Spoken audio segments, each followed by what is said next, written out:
few minutes late, so we will get started here soon.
And get started any second now. Can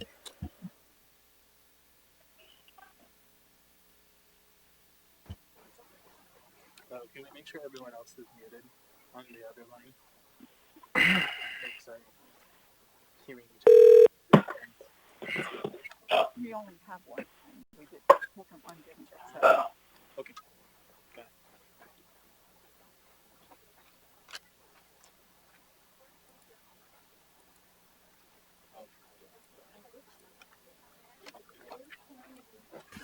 Two quick procedural items for folks on the phone.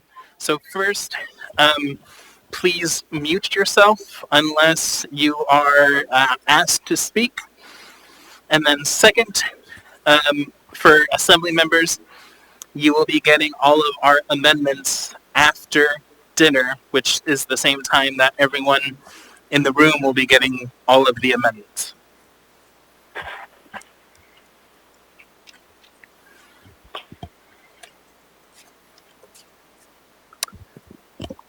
With that, I'd like to call this meeting of the Anchorage Assembly to order. Madam Clerk, can you please call the roll? You will be getting all of our amendments after this. Yes, Mr. Chair. Ms. Allard. Here. Mr. Peterson. Present. I heard a present. Just 1 minute, Mr. Peterson. I think we may have a sound issue with the phone.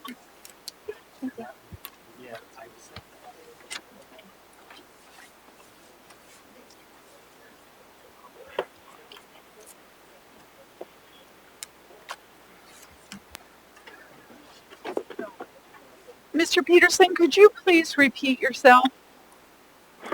I'm present. No, that's not good. Can you hear me now? No, it appears that we cannot hear you. Oh, can you try one more time?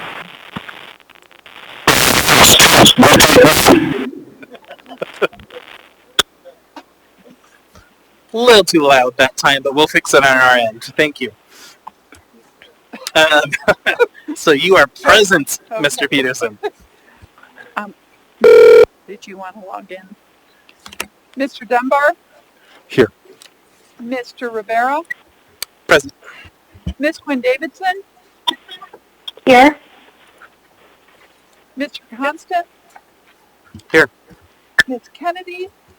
Here. Mr. Perez Verdilla? Here. Ms. Zalatel? Here. And Mr. Weddleton? Here. You have a quorum. Thank you, ma'am. Excuse me, I'm here as well. Thank you, Ms. LaFrance. I Thank you. apologize for that. Thank you. Next, we have the Pledge of Allegiance and Land Acknowledgement. Apologies, I didn't ask the folks in advance. Ms. Kennedy, would you be willing to lead us in the pledge? Thank you.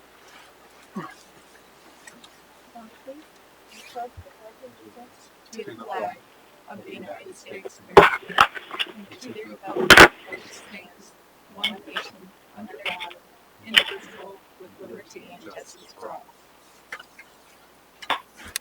Thank you.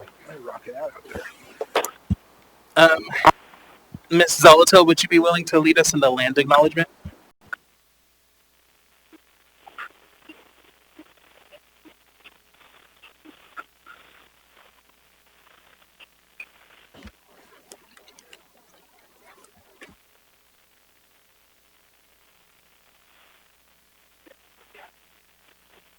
Yes, Mr. Chair. A land acknowledgement is a formal statement recognizing the indigenous people of a place. It is a public gesture of appreciation for the past and present indigenous stewardship of the lands that we now occupy. It is an actionable statement that marks our collective movement towards decolonization and equity. The Anchorage Assembly would like to acknowledge that we gather today on the traditional lands of the Dena'ina Athabascans. For thousands of years, the Dena'ina have been and continue to be the stewards of this land.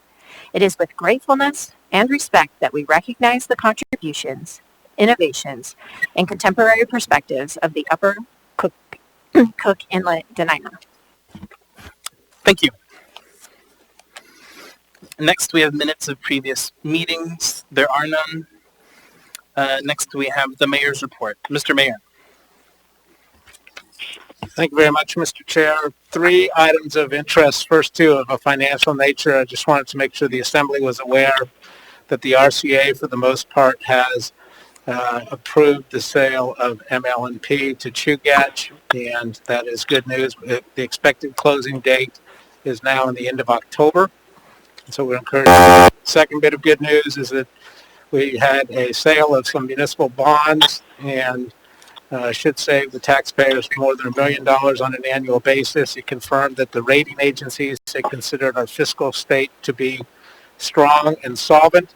We have the highest possible rating. We've maintained our rating, and I want to thank the Assembly for the balanced budgets that have passed over the last number of years. So Thank you. And the third item has to do with the emergency orders that are in place. We are, on the one hand, encouraged by a lot of the numbers that we are seeing. The trends seem to be moving downwards in terms of the case numbers. We're looking at approximately 12 cases per 100,000 as of today, which is still in the high risk zone according to the state and to the federal government. But we are down from the low 20s just a few short weeks ago. That's very encouraging. We are somewhat watching carefully because there are some clusters in some vulnerable populations that give us some concern. But all told, we are looking at returning to something along the lines of Emergency Order 14 with increases in the number of people gathering. We're still working on what those numbers would be and what the conditions are. We are looking at increasing restaurant capacity to 50% inside with the same sort of restrictions that were in place under Emergency Order 14. Bars at least to 25%, again with some of the restrictions that can reduce the amount of dangerous behavior. And all in all, the reset seems to have done what it was supposed to do. But these are still precarious times. We are still a ways away from a vaccine, and we still encourage people to exercise good personal habits and good judgment, maintain physical distancing, don't go out if you don't need to go out, maintain the hygiene that you had, and continue to wear masks. It makes a difference. So thank you very much. Thank you, Mr. Mayor. I have a question or comment, Mr. Whittleton. Yeah, thanks. So we're getting a bunch of emails from hockey players and the bogey. Is that what precipitated that? I don't know if that's time to ask it. Through the chair, Assemblymember Weddleton, I believe what precipitated that was a conversation last week at, I believe it was the Homelessness Committee meeting, where there were a number of questions around what is our plan this winter, since we are already reaching over capacity with the Sullivan, with what are we going to do as we really get into the cold months. And I think the question was asked, is the Bokie potentially on the list of places that we would look at to increase the capacity? And I believe my response to that was yes, it would certainly be on the list for us to look at if we needed that added capacity. All right. Keep us posted on that. Thanks. A lot of people want to play hockey. Thank you. Mr. Dunbar? Thank you. On that same note, and I had an email exchange with Mr. Schutte about the Dempsey. Originally, the emails I got said the Dempsey and Ben Bokie. Now, my understanding is that Dempsey is going to be open to the public, we hope, or can you give us an update on when that might happen? I might rely on. According to Mr. Schutte, it already is open to the public. Okay. The Dempsey. Okay. Thank you. Great. Thank you. Thank you, Mr. Mayor. Thank you, Mr. Buckenstead. With that, we're going to move on to the Assembly Chair's report. So we have a lengthy agenda today with some hot-button issues. I fully expect this body to be able to engage in lively but respectful debate. As I have regularly asked the public during testimony, I ask the members to assist me in maintaining decorum. As I've told the body already, it is my intent to finish this agenda and not let items linger to our next meeting in September. If that means holding continued meetings until we finish up these items, that is what I will request. To the members of the public watching us tonight, I suspect we will not get past the early 13s in today's agenda, assuming no changes in the order of the day. I welcome you to continue watching the meeting, but if you are on the list to testify on an item in the mid to late 13s, 14s, or 15s, we will likely not get to you tonight.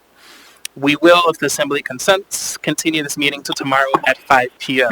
So we'll see you again tomorrow. Speaking to some of the items and to be fully transparent, It is in the intent of the sponsors to postpone action or continue the public hearing for items 11B and 11C with another work session likely for these two items. 13I with a reference to the Public Safety Committee, and 14D with a second work session on this item. The Assembly intends to hold a special meeting on August 31st, 2020. This meeting is being scheduled as a courtesy to the applicants of municipal marijuana license renewals who are not on the agenda tonight. The Assembly wants to address all applications that are complete and have passed reviews and inspections prior to the August 31st license expiration date. Without a special meeting, these businesses would have to shut down until the next regular Assembly meeting on September 15th, putting undue strain on the owners and employees. A few additional items. So this week we're going to be finishing up our meetings with community partners on the alcohol tax, with conversations with Alaska Tribes on Thursday, and a meeting with the Homelessness Leadership Council on Friday. We have a Rules Committee meeting on Friday at 10 a.m. I hope all of the members will be able to attend. Last, regarding the 2020 census, Alaska continues to lag behind the rest of the nation in our count. I want to thank Alaska County State Administration and the Complete Counts Commission for creating yard signs and working to get the word out. As I've stated again and again, it is extremely critical that we get our numbers up, and we are quickly running out of time. So thanks everyone for your continued efforts. With that, we're going to go ahead and move on to committee and liaison reports. I will start on this side with Mr. Weddleton. All right, thank you. I noticed that we have a countdown clock here, and that's just fantastic to see. I can't wait till people can come in and enjoy that. I hope Mr. Oliva is looking. That's the Oliva clock. I just don't have much to report. I'm very excited we should all be about the MLMP sale essentially closing. And as liaison to AEDC, I just want to highlight that their work started in 2017 with a working group. In many ways kicked off that effort that ultimately did something that I think that is very remarkable. Thanks. Thank you. Ms. Zolito. Thank you, Mr. Chair. The Committee on Homelessness met last Wednesday, and we discussed the operations of the mass shelter, the COVID-19 response by the municipality as it relates to homelessness, were the primary items on the agenda, and this would be my opportunity to remind members, if you haven't had the opportunity to connect with the mass shelter operations director, Kathleen Coughlin, to take a tour, I highly encourage you to do so. It's very informative, and I think it will be good information as we move forward into the winter and have some probably tough conversations. Thanks. Thank you. Mr. Perez-Verdia. Thank you, Mr. Chair. No update tonight. Thank you. Ms. Kennedy. Thank you, Mr. Chair. And if I might start off with a moment of personal privilege, I do want to just register my objection to the fact that we've closed off the chambers to the public. And I do still believe that we do risk violating Open Meetings Act because of that. So I will be here to vote for my community, but I do want to say that I think we need to find a better way to make sure that the public gets an opportunity to participate. And the reason why I say that is I got a phone call from someone last night, a friend of mine that lives down Eagle River Valley, and she said, I think I need to be more involved. How do I do that? And I said, well, you can call any of your assembly members, which of course would be me and Miss Howard, but or any of the other members. And I said, no, I want to know what's going on in the meetings. And she said, and I said, well, okay, you can watch it on TV. It's a cable channel. She said, oh, I don't get cable. And then I said, well, then you can live stream it on the computer. And she said, well, I don't use the computer that way. So she said, well, I guess I could go find a friend or somebody that has cable. So it just really occurred to me that there are some people who really don't have, even considered in this time of really advanced technology, there are still people that we are definitely excluding. So I appreciate that, Mr. Chair, for that moment. I just wanted, like I said, to register that objection for the record. And I will say that the Public Safety Committee meeting does have a meeting scheduled for Wednesday, September the 2nd. And we're working on a list of answers and actions that we believe the Public Safety Committee should be looking at that all come from some of the questions and suggestions that were given to us during our last meeting with a lot of representatives from the community. So that meeting should have it'll probably be a pretty busy one, but again, that's September 2nd, 11 o'clock. Thank you, Mr. Chair. Thank you. Mr. Constant. Thank you. I don't have a committee report, but I will add a little flavor. The Communications Subcommittee have been in discussions about ways that we can mitigate challenges to technology and people accessing the meetings. And one of the awesome and oldest ways that we have available to us is radio. And so we're in discussions of trying to figure out a radio broadcast that we can be putting the meetings out that way. And there are a couple of radio stations I've investigated that might actually have the bandwidth and means to do that for the municipality. And so the Assembly Communications Subcommittee is very concerned to make sure that we have provided as much reasonable opportunity for people to participate until next Sunday, when hopefully we get a new policy that we can open the doors again. Thank you. This Sunday. Thank you. Ms. LaFrance. Thank you, Mr. Chair. No report today. Thank you. Mr. Dunbar. Thank you, Mr. Chair. No report tonight. Thank you. Ms. Quinn Davidson. Thank you, Mr. Chair. Ms. LaFrance and I co-chair the Health Policy Committee, and we'll be meeting next Wednesday, September 2nd at 10 a.m. And keep an eye out for the agenda, which should be released soon. Thank you. Thank you. Mr. Peterson. Thank you, Mr. Chairman. The Ethics and Election Committee will be meeting tomorrow at noon, and this will be a Teams virtual meeting. That's noon tomorrow. And for members, if you would like to get a quarterly update on what's been going on with elections, you can go to 10F1 in your book today, and there's a couple pages there to update you on what's been taking place in the Elections Department in the last couple of months. Thank you. Thank you. Ms. Alley. I don't have anything. Thank you. Thank you. All right, moving on in our agenda. Let's go ahead and go through the laid on the table procedures. So we have two items which are laid on the table. One is a supplemental item, so we don't need to make any motions, but I'll go ahead and just read it into the record. It is a summary of economic effects for AO 2020-83, an ordinance of the Anchorage Municipal Assembly to decrease the cost of residential development and support affordable housing construction by easing the use of municipal rights of way through amendments to Anchorage Municipal Code Title 24. The second item we have laid on the table will require a motion. It is an unnumbered AR, a resolution of the Anchorage Assembly regarding the mayor's proclamation of emergency, mayor's orders and regulations issued thereunder. Before we get a motion, do the folks on the phone have that resolution? We don't, Mr. Chair.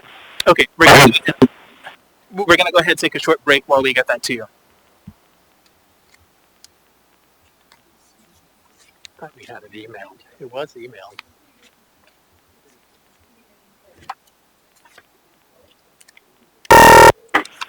Before we get a motion, do the folks on the phone have that resolution?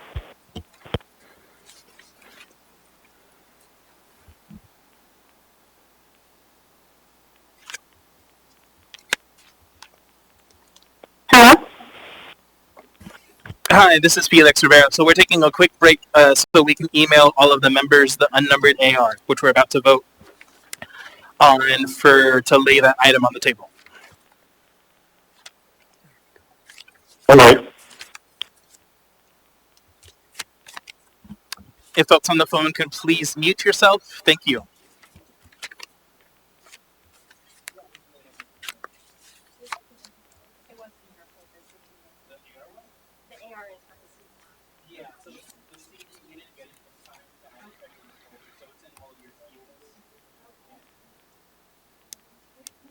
What's the motion? The motion is to amend the agenda? So what's the motion then? Oh, I see. Okay, I got you. Yeah. Okay.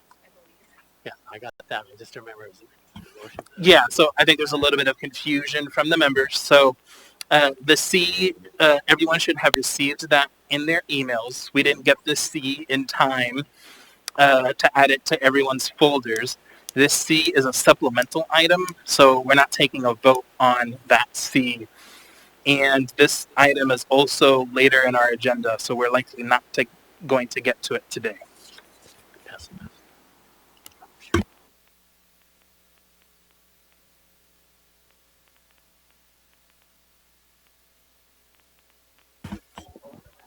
Okay, so members on the phone should have received the unnumbered AR. So is there a motion to lay this item on the table? Move to lay it on the table.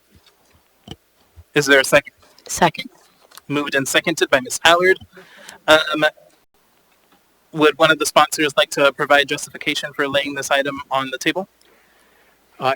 We have been typically sending this in on Friday morning for the addendum, and then typically coming out with an S version for the regular meeting, because as things have changed briskly with the changing nature of the virus, there's been modifications. So Friday morning, I had forgotten that we go through this thing, and I thought, oh, we'll just wait till Monday. And so it was just poor procedure on my part. Okay. Seeing no further discussion, members may proceed to vote to lay this item on the table.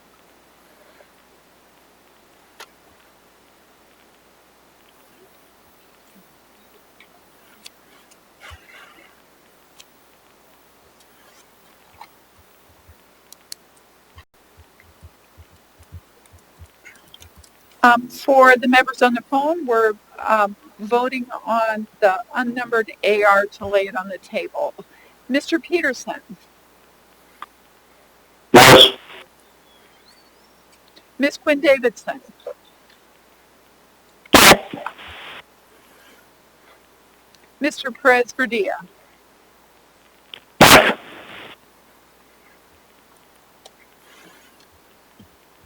That motion succeeds 9-2, so that item is laid on the table. That completes our laid on the table items. Next, we have the addendum to the agenda. Madam Vice Move the addendum and the later on the table items as printed and distributed. Second. moved and seconded. Any opposition to the motion to incorporate these items? Okay, seeing none, then that motion passes. Next, we have appearance requests and initial audience participation. So, we don't have any appearance requests, but we did have some folks signed up for initial audience participation.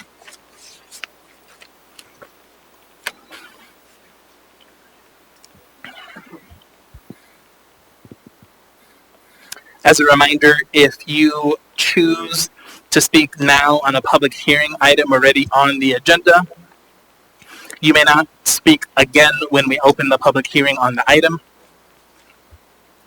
Also, if you choose to speak now, you cannot speak again during the final audience participation. For audience participation, please direct your comments to the assembly or the chair and not to anyone personally.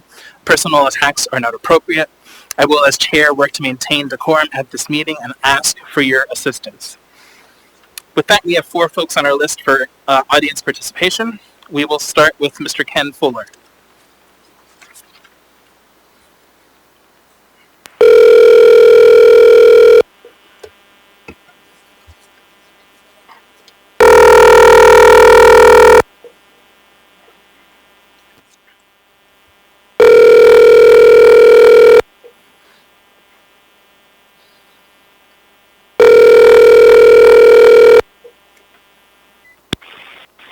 Hello, you've reached Ken Fuller. Please leave me a message.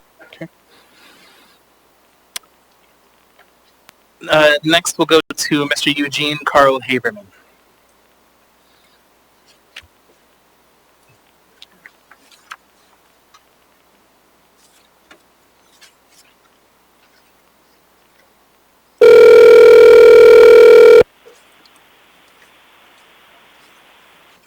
Hello? Hi, Mr. Haberman. This is Felix Rivera. Can you hear me? Yes, we can hear you, Mr. Haberman. This is Felix Rivera. You're here with the Anchorage Assembly. We are on initial audience participation. You have 3 minutes. Welcome. Thank you. My name is Eugene Carl Haberman, an Alaska resident for over 42 years, approximately 20 of those years a resident of Anchorage, and currently a resident of Mountain Borough. First, I would like to note this. While you do what you do dealing with the COVID issue, out in the borough, it's a wild, wild west out there. The Borough Assembly doesn't have second-class powers. So on the issue of COVID, they can't pass any legislation dealing with what's going on in the Metsu Borough. The end result, the Metsu Borough is the second largest populated area in the state, over 100,000 people. It continues to be wild with even assembly members. In the last 2 meetings, only 2 assembly members wanted to wear a face covering. The rest did not comply, even the mayor out here for the Borough Assembly. Now, I've approached the City Council in Palmer and Wasilla at their last meetings because they do have power to deal with the COVID issue and do with legislation dealing with the face coverings. Both bodies were, the City Council of Palmer was silent on the issue for introducing anything, and Houston, one member said, wasn't interested.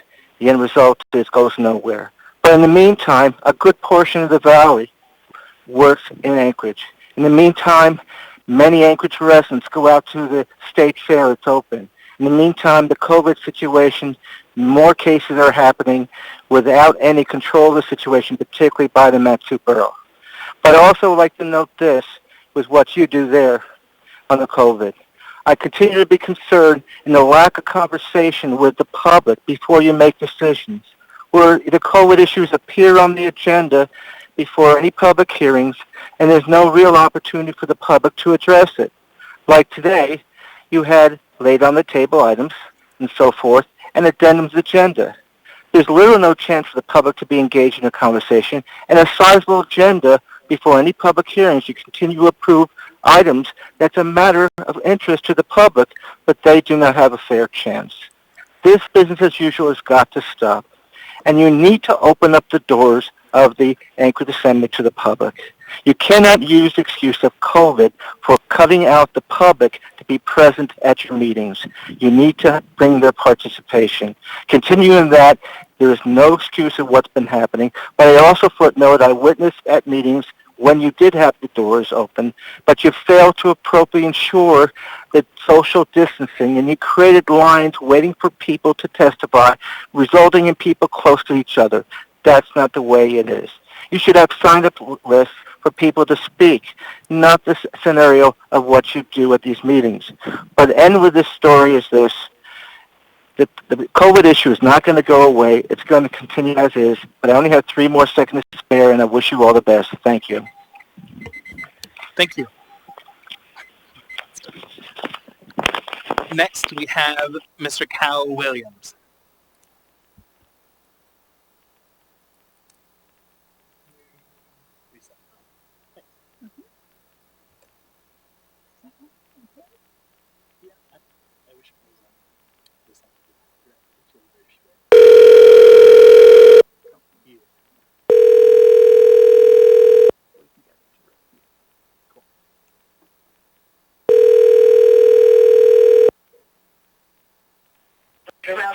Hello? Hi, Mr. Cal Williams. This is Felix Rivera. You're here with the Anchorage Assembly. We are on initial audience participation. You have 3 minutes. Welcome. Thanks. Thanks indeed for allowing me to be a part of this. I'll tell my TV. I have interacted with the city for a good number of years, going back to 1965 with the old city council, advocating for a stop sign in the Fairview area. So it's been a joy, but this is totally different in COVID times. Thank you for doing the work that you do. I understand that there are a couple of resolutions that are going to be on tonight, and am I to talk about all things that I want to do at this time, or do we go one resolution and you call me back up, or do it all now? Those resolutions are not set for a public hearing, so now is your opportunity to speak to all of those. Okay. Well, having worked with the police department as director of the Neighborhood Crime Watch program, I certainly am in support of honoring the good work that APD does in that context. At the same time, I understand there's a resolution calling for, or an ordinance calling for change in the department. I welcome both. At the time that I was involved with APD, I had as my immediate supervisor, Sergeant Walt Monaghan, who believed in crime prevention and police working with the community in a non-oppressive fashion. And I hope that that work will be a part of this new view. The right for women to vote, certainly I'm in favor of that. And lastly, I'd like to talk about AM 485 2020. In my area, neighborhood, Thunderbird Park, there's work going on, millions of dollars are being spent, and the workforce does not reflect the wonderful diversity of Anchorage. There's only one female that I've seen in this whole project. Millions of dollars have been spent since back in the days when John Alexander and Mayor Tony Knowles and these guys worked so diligently to be more inclusive of the community of color and women in the allocations of funds, resources, and contracts. And we have slipped tremendously from those ideal days, and we need to get back on track. And I understand that there's a person going to be hired to do that. You have right there with you the current clerk who worked in Anchorage Equal Rights and can give you great information about how federal law and community goodwill can come together so that community of color can be more included in economic development. We have resolutions and papers Mr. and Cal Williams, celebrations. apologies for interrupting you, Mr. Cal Williams, but your time is up. Well, thanks again for having me on. Thank you. Next, we have Mr. Dustin Darden. Is there a way to have it keep counting down? No. Yeah. Usually, like, I do it. Okay. We can set it that way so that it's going to show up. I treat everyone the same.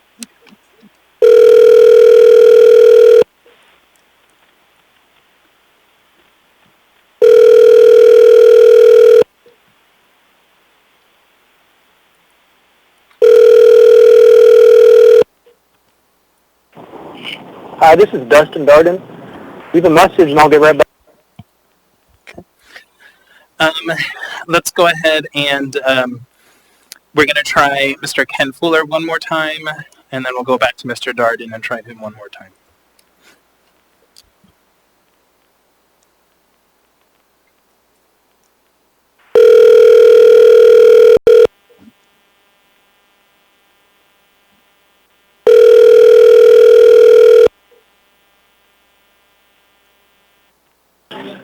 Hello?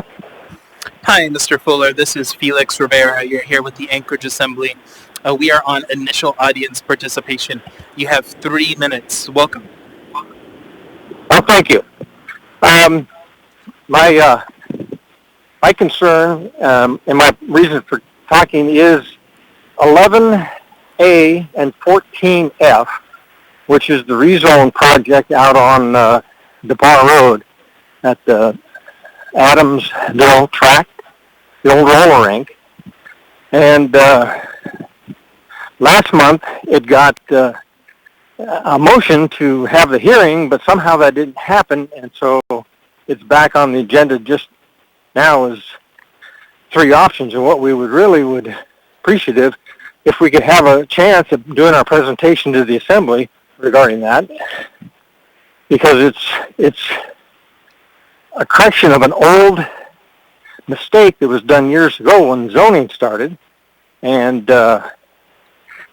there's 39 other businesses within 2 blocks, and this would just be replacing one business for another, but because of the nature of the business, it needs a zone change. And all the departments of planning and zoning, other than long range, had no objection.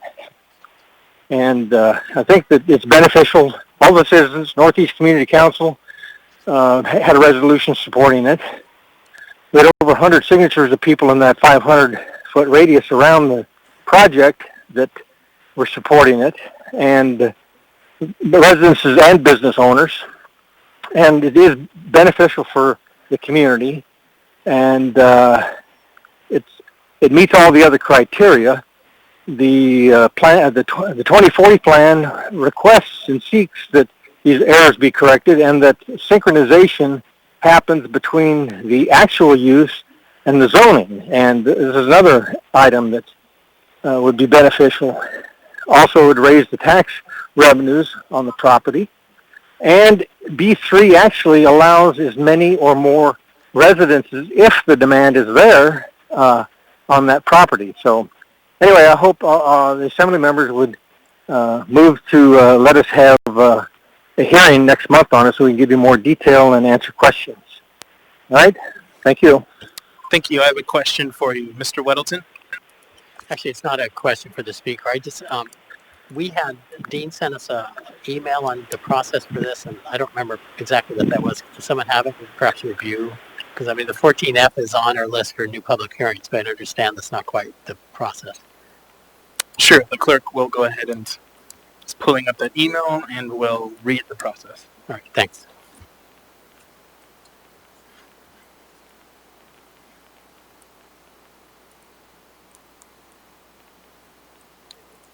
If it'll take a moment.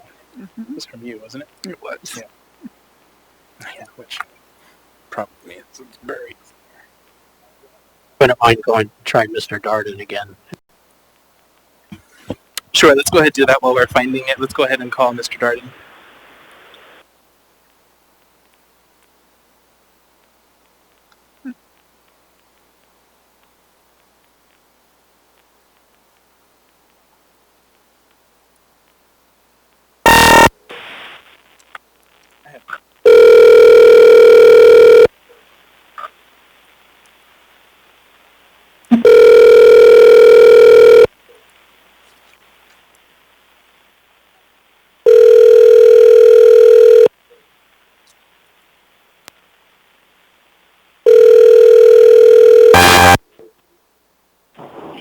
Hi, this is Dustin Darden.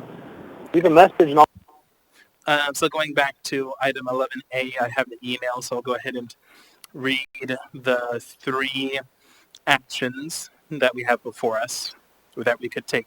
So first is to accept the AIM and the recommendation from the Planning and Zoning Commission. The matter essentially ends for the Assembly here. Dean indicates that this is a non-appealable decision, so judicial relief is not available. The second option is to move to introduce the unnumbered AO attached to the recommendation from the Planning and Zoning Commission. This requires a second and a third to set for public hearing. And then the third is to move to postpone action as the Assembly did on July 28th, or other action to delay the decision.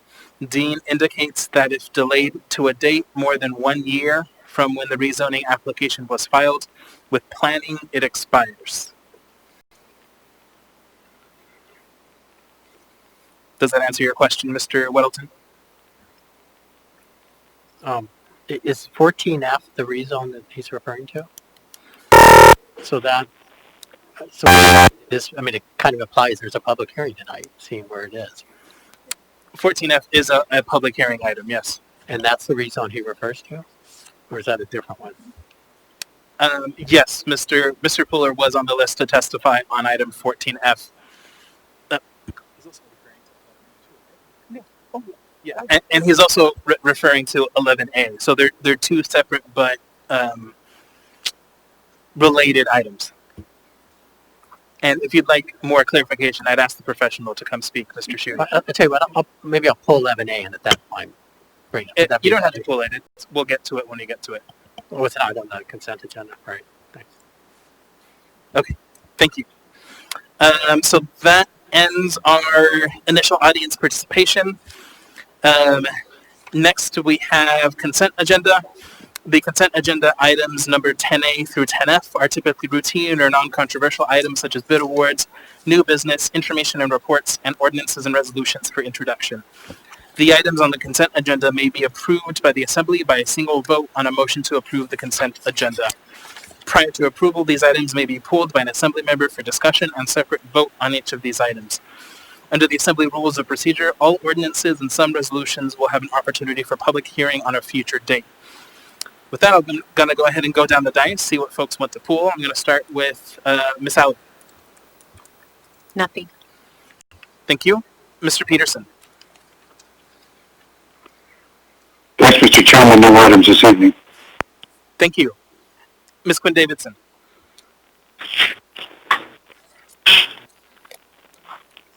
Thank you, Mr. Chair. 10A5. Thank you. Mr. Dunbar. Thank you, Mr. Chair. No items this evening. Thank you. Ms. LaFrance. Thank you, Mr. Chair. No items this evening. Thank you. Mr. Constant. Thank you. I have item 10A1, and I was just informed that Mr. Gates had a different interpretation on the previous conversation we had regarding the workflow on the item regarding the zoning change, and he was muted somehow, unable to speak, and would like to be heard so that we can understand the process more fulsomely. We will do that when we get to the item. Ms. Kennedy? No items, Mr. Chair. Thank you. Thank you. Mr. Perez-Vidia? Thank you, Mr. Chairman, no items to pull tonight. Thank you. Ms. Zolotel? Items 10A reading and one other, just one quick second, sorry. Actually, I think that's my others were pulled, 4, 5, and 6. So thank you. 4 was not pulled. Okay, please add 4. Thank you. Mr. Weddleton? Nothing. Okay. So we have items 10A1, 4, 5, and 6. Are there any other items? I have 10A3. Oh, no. Never mind. I changed my mind. Okay. Right. Not hearing any other items. Madam Vice Chair?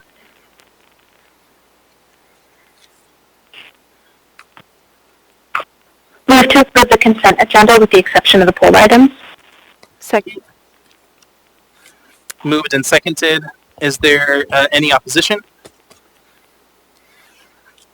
Seeing none, then that motion passes. So for the public's information, the Assembly has now passed or accepted all items in 10A through 10E, other than the items that were just pulled, which we will take up next or have been introduced for a future public hearing, and which are all the items in 10G.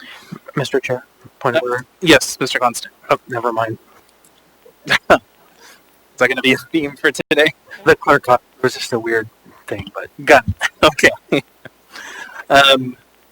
So now we're going to go ahead and go through those items, starting with item 10A1, AR number 2020-303, resolution of the Anchorage Municipal Assembly recognizing September as Hunger Action Month and supporting the elimination of hunger in Anchorage.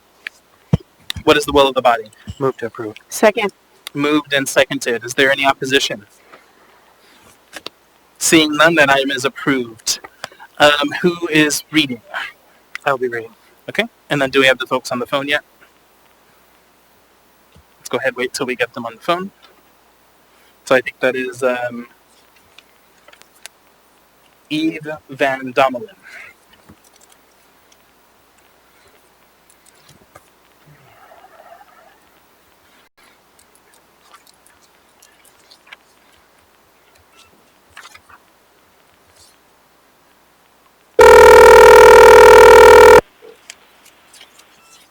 Hello, this is Eve.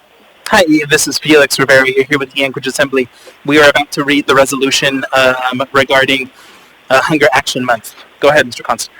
A resolution of the Anchorage Municipal Assembly recognizing September as Hunger Action Month and supporting the elimination of hunger in Anchorage.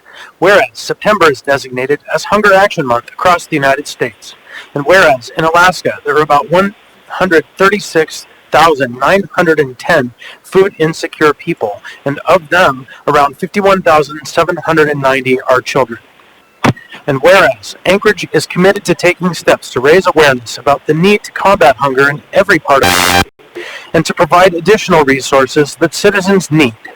And whereas Anchorage has a strong anti-hunger network comprised of the food industry, faith-based, tribal, public, and nonprofit organizations committed to addressing hunger.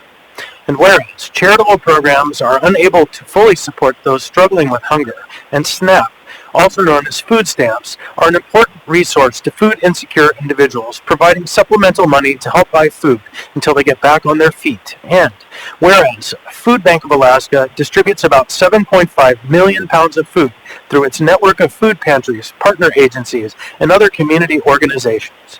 And whereas food insecurity in Alaska has increased an estimated 44% this year since January due to the COVID-19 pandemic. Now, therefore, the Anchorage Assembly resolves September is Hunger Action Month and encourages all citizens to give their time and financial resources to the Food Bank of Alaska or other entities in Anchorage's anti-hunger network to help our neighbors in need. This resolution is effective immediately on passage, passed and approved by the Anchorage Assembly this 25th day of August 2020.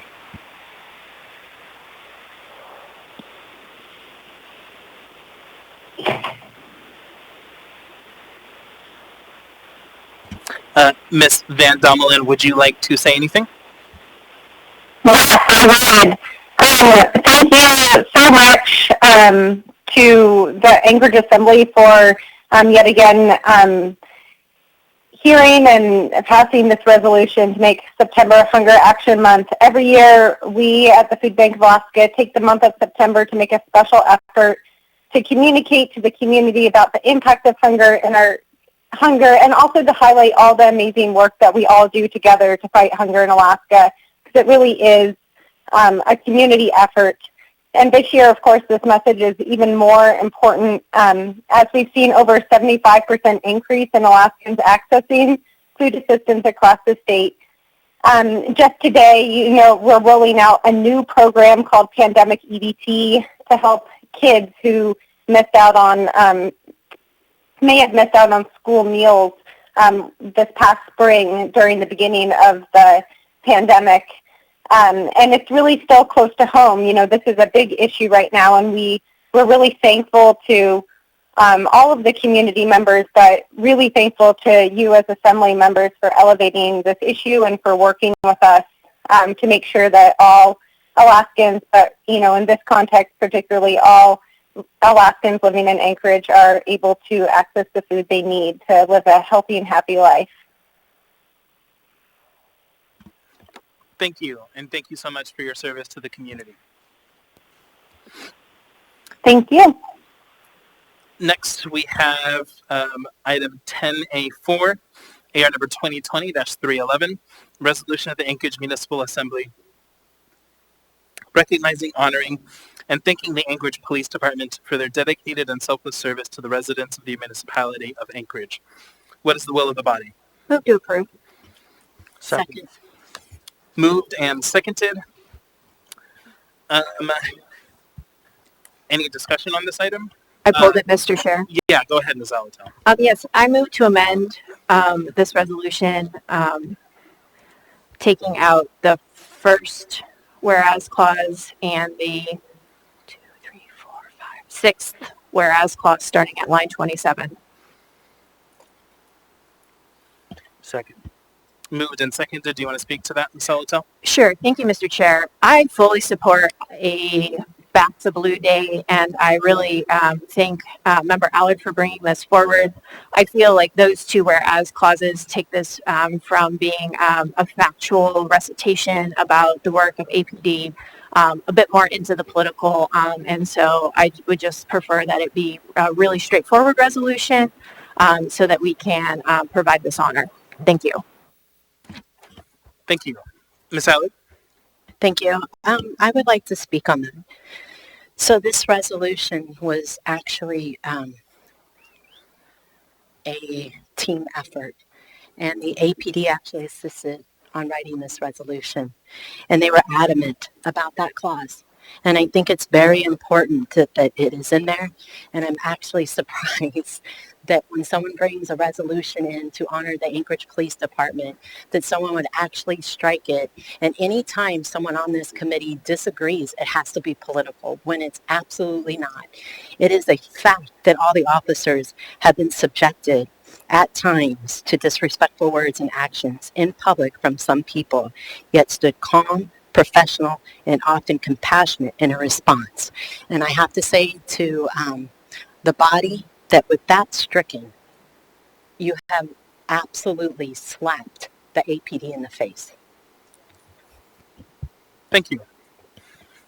Seeing no further discussion on the amendment, hold on.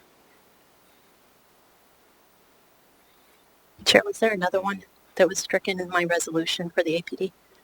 So the whereas clauses that were stricken, there were two of them. First, the whereas clause on line 7, and then second, the whereas clause on line 27. All right, can I speak to the first one on line 7? Sure, I'll recognize you again to speak.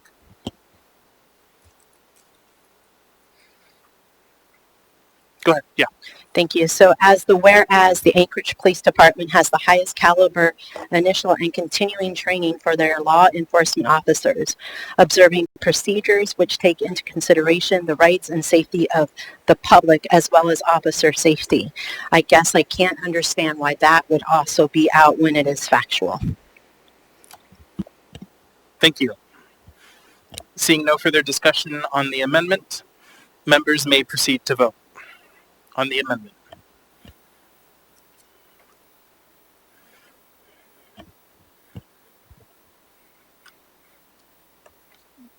Mr. Peterson?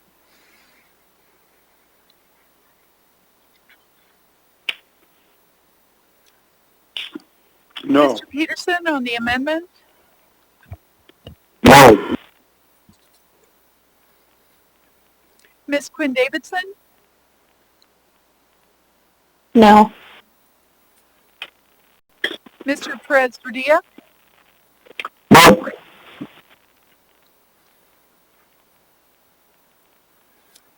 That amendment fails 10-1. Is there any further discussion on this resolution? Ms. LaFrance? Thank you, Mr. Chair. I just wanted to point out, too, that we often talk about how the budget reflects the values, and just in this meeting tonight, we did pass 6 items for APD, which are around $300,000, and this administration, since I've been on the body, has added about 100 police officers and restored a number of units. And I also wanted to note that this body passed a resolution of support of House Bill 79, which would create a new defined benefit pension option for state and muni peace officers and firefighters and PERS, and it's in the House Rules Committee. And I think that one way to show support would be for folks to contact legislators and urge support of House Bill 79, because a defined benefit pension option is something that would very much benefit police officers and their families. Thank you, Mr. Chair. Thank you. Seeing no further discussion, is there any objection to passage of this resolution? Hearing no objection, that resolution is passed. I'm assuming, Ms. Howard, since you were one of the primary sponsors, you don't intend to read this resolution? No, okay. That's fine. No. Next, we have item 10A5, AR number 2020-312, resolution of the Anchorage Municipal Assembly honoring American business executive, writer, and 2012 presidential candidate Herman Cain. What is the will of the body? Move to approve. Second. Moved and seconded. Ms. Quinn Davidson, you pulled this item? Yeah, thank you, Mr. Chair. I'd just like to take a vote on it, please. Okay. Mr. Weddleton? Yeah, I'd like to offer an amendment, and Travis has can pass them out. it's a two-part amendment, and part 1A would be to strike on page 2, on line 5, where it says acting as co-chair of the Black Voices for Trump. And the second amendment would be to add a new amendment, second to the last, that says, whereas Kane passed away on July 30th, 2020 due to COVID-19, which has caused over 174,024 deaths of Americans, showing the virus respects no station in life. And second. Moved and seconded. Did you want to speak further? Yes, please. Go ahead. The first one is not that there's particularly anything wrong with it, but because there is an active presidential election going on, it feels somewhat partisan to honor someone and then it has this connection with an ongoing campaign. And I just, it's kind of, we're a nonpartisan body, and I want to avoid that. And the second one, I think, just kind of wraps this up, is we're honoring him on his recent death, and with the entire backdrop of what we're doing in this country, COVID-19. It's I think important to recognize that was what caused his death. Thank you. Ms. Zalatel, did you want to speak on the amendment? No, the main. Okay. Ms. Allard, did you want to speak on the amendment? Yes, please. Go ahead. One of my concerns is that I don't know, maybe I'm wrong, but I didn't realize that other individuals who have passed, that the way they have passed is actually annotated on the resolutions. Maybe I'm incorrect. I usually don't see something if someone passes by a heart attack or by a car accident, that needed to be on there. So when you say that the man actually worked for Trump, it has nothing to do with the fact that he is a presidential candidate. He did work for the individual. So I think that's very important to state that. This is a memorial to him, one. And then number two, when you say because COVID and now and all this, that's being political. Because the truth of the matter is, regardless of what an individual dies of, we're putting a resolution together, and I find it disheartening that we're putting resolutions together to present, and I see the body tearing them apart, and where normally this doesn't happen in these type of resolutions. Thank you. Thank you. Mr. Constant, on the amendment? Yep, I'm just appreciative to Mr. Weddleton of making these amendments, because had it not been for them, I would have had to vote no on this resolution, and I don't like that. I want to be able to support the expression of kind of gratitude for the life of this person, and so this makes it so that I can vote yes, and I'm grateful, Mr. Weddleton. Thank you. Seeing no further discussion on the amendment, members may proceed to vote. On the amendment.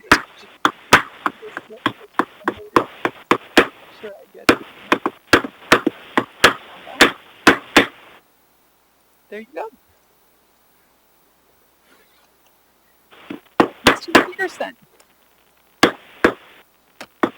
Yes. I think there's someone else who is on the line. If you can please make sure to mute yourself, please. Thank you. Ms. Quinn Davidson. Yes. Mr. Perez Gurdia. Yes.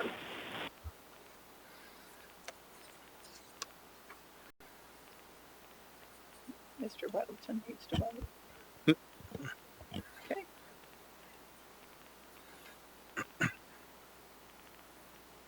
Mr. Constant.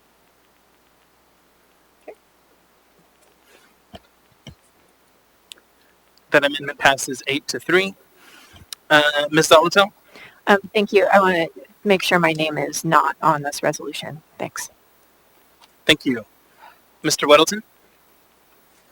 Well, I want to speak in support of it. I did not intend the amendments to detract from it. We typically honor people who are closer to home, and I know with John Lewis we did not, and he's certainly got notable achievements beyond the 3-volume graphic novel autobiography. This one we rarely honor someone who's really kind of a huge captain of business, and this guy was really pretty remarkable, the stuff he's done and the rise he had in the business world, and so I was glad to see this. I mean, to some extent we could keep honoring, who knows where it would stop, Elon Musk and Bill Gates and so on, but if we don't get too carried away with straying from our local heroes, I think this is a good one. Thank you. Thank you. Ms. Kennedy? Thank you, Mr. Chair. I think part of that was me still trying to figure out how to to get the indicator up for wanting to speak. But I think one of the things that I appreciate about so many of the resolutions that we pass is that it is such an amazing opportunity to help people understand really what a person's life has been all about. And in researching some of Mr. Kane's history, it really is quite phenomenal to a certain extent. And so I agree that there are times when we just have to honor somebody for what they did, and in this case, certainly for the way that he has inspired others to really reach for their dreams. And this is just a good example of how that's happened. So the more that we can do that with honoring people, I think the better. I'll support this. I was not very excited about the idea of saying what he died from, because typically we don't do that. I certainly understand the idea of not making this political. I appreciate some of that. But I will support this. But again, it is just amazing sometimes to really learn more about an individual's life, what they've been through and what they accomplished. And this man certainly did that. So thank you, Mr. Chair. Thank you. Seeing no further discussion, members may proceed to vote.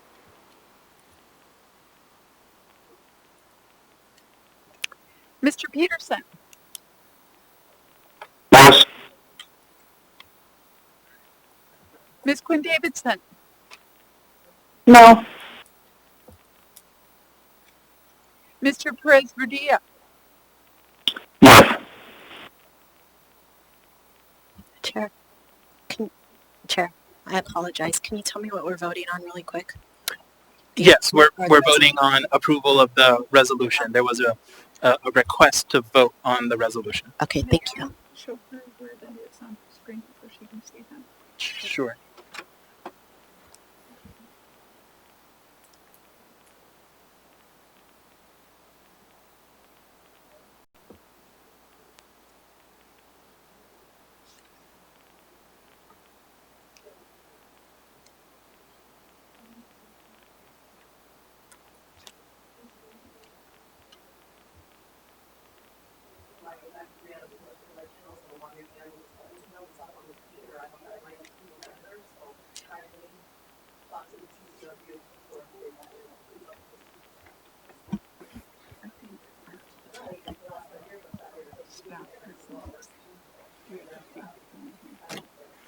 All right, do we?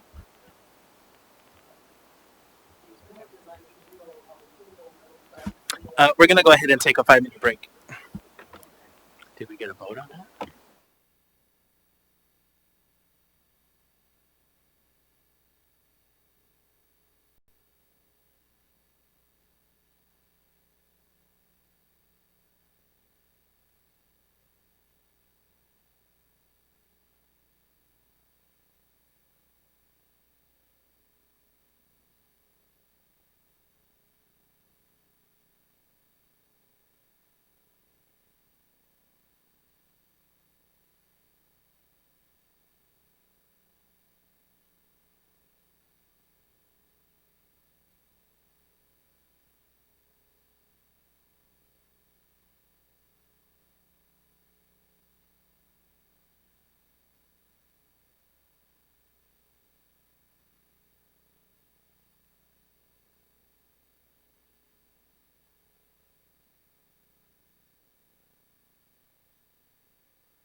Ready to get going again?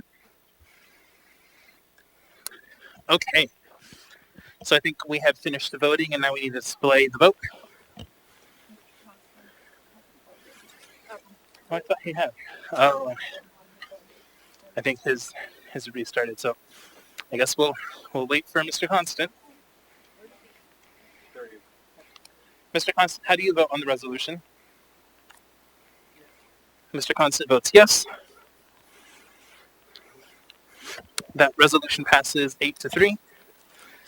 Next, we have number 10A6, AR number 2020-313, a resolution of the Anchorage Municipal Assembly recognizing August 26th as Women's Equality Day, granting women the right to vote upon ratification by the states on August 16th, 1920, and recognizing women who are finishing the fight. What is the will of the body? Move to approve. Second. Moved and seconded. Is there any objection? Hearing no objection, then this item is passed. Who is reading? I am, Mr. Chair. Thank you. And then do we have the folks on the phone? Okay, go ahead. Okay, great. A resolution of the Anchorage Municipal Assembly recognizing August 26th as Women's Equality Day, granting women the right to vote upon ratification by the states on August 26, 1920, and recognizing women who are finishing the fight. Whereas, the women's suffrage movement began at the first National Women's Rights Convention at Seneca Falls, New York in July 1848. It was organized by Lucretia Mott and Elizabeth Cady Stanton and attended by Sojourner Truth and Frederick Douglass. And whereas, in 1866, Stanton and Susan B. Anthony formed the American Equal Rights Association, an organization dedicated to the goal of universal suffrage. And whereas, in 1878, a woman suffrage amendment was introduced in the United States Congress, and the wording was essentially unchanged until June 4, 1919, when the United States Senate passed the 19th Amendment, and it went to the states for ratification. And whereas, fierce but forgotten women of diverse backgrounds worked to promote women's suffrage, including Yankton, Dakota Sioux writer Zakala Sa, who gave a speech on the inequity of women's rights in 1895 and later co-founded the National Council of American Indians. Mary Eliza Church Terrell, who co-founded the National Association of Colored Women, NACW, in 1896. Jovita Ider, who worked as a journalist in Texas and became president of the La Liga Femenil Mecanista in 1911, and Mabel Pinhu Lee, who at just 16 years old helped lead the biggest parade in history to promote the cause of suffrage in 1912. And whereas on August 26, 1920, Tennessee was the 36th state to notify the federal government that it had ratified the 19th Amendment, and since 1971, the U.S. Congress designated every August 26 as Women's Equality Day, commemorating the 1920 passage of the 19th Amendment of the United States Constitution, granting mostly white women the right to vote. And whereas the fight for equal participation at the ballot box continued, and in 1952, Asian American women were granted the right to vote after passage of the McCarran-Walter Act, granting all people of Asian ancestry citizenship. In 1957, Native American women were guaranteed the right to vote in all 50 states. And in 1965, Black and Latinx women were granted the right to vote with the passage of the Voting Rights Act. Now, therefore, the Anchorage Assembly celebrates Women's Equality Day and the ratification of the 19th Amendment on August 26, 1920, and recognizes women who are finishing the fight by organizing, protesting, and advocating for women's and equal rights, passed and approved by the Anchorage Assembly this 25th day of August, 2020. And I believe, Mr. Chair, if I may, we have Ms. Tiffany Hall on the phone, as well as I'd like to recognize the current women department directors. Jody M. Hetrick, Amanda Loach, Heather McAlpine, Carrie Belden, Tracy Myers, Heather Harris, Natasha Pineda, Cheryl Evans, Jamie Acton, Anna Henderson, Susie Marshall, Michelle McNulty, Robin Ward, Mary Jo Torgeson, Catherine Vogel, Sarah Stanley, Molly Morrison, and Mitzi B. Anderson. And those are all department directors within the municipality of Anchorage who are headed by women. Thank you. Thank you.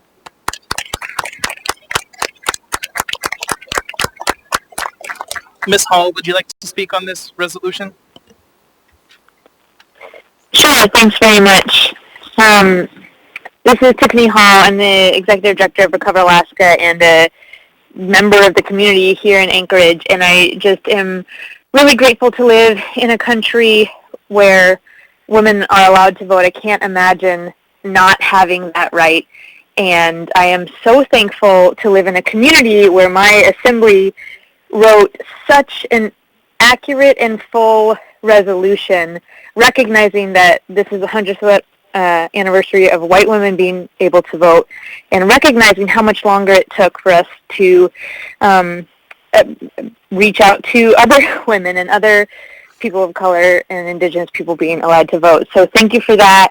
Thank you to my mom for always teaching me how important it was to vote. I remember going to the ballot box as a child with her, and I think we still have work to do in this country to make sure we continue to have equity in access to voting. But I really, really just want to thank the Assembly for recognizing this day, and especially that reading of the department heads. That was really, really powerful. I am quite touched, so just thank you. Thank you. Thank you so much. With that, I'm going to go back to two former resolutions. The sponsor has requested that we read these resolutions, so I'm going to go ahead and oblige that request. We're going to go ahead and start with AR number 2020-312, resolution of the Anchorage Municipal Assembly honoring American business writer and 2012 presidential candidate Herman Cain. And for both of these resolutions, if we could please read the amended version. So I think Ms. Kennedy is reading. Thank you. And I would need a copy of the amended version. So.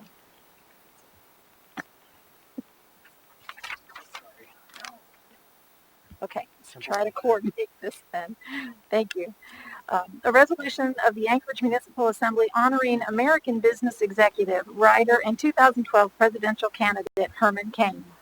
Whereas Herman Cain was an American success story in business, broadcasting, writing, public life, and most importantly in his faith and with those he inspired to reach for their dreams.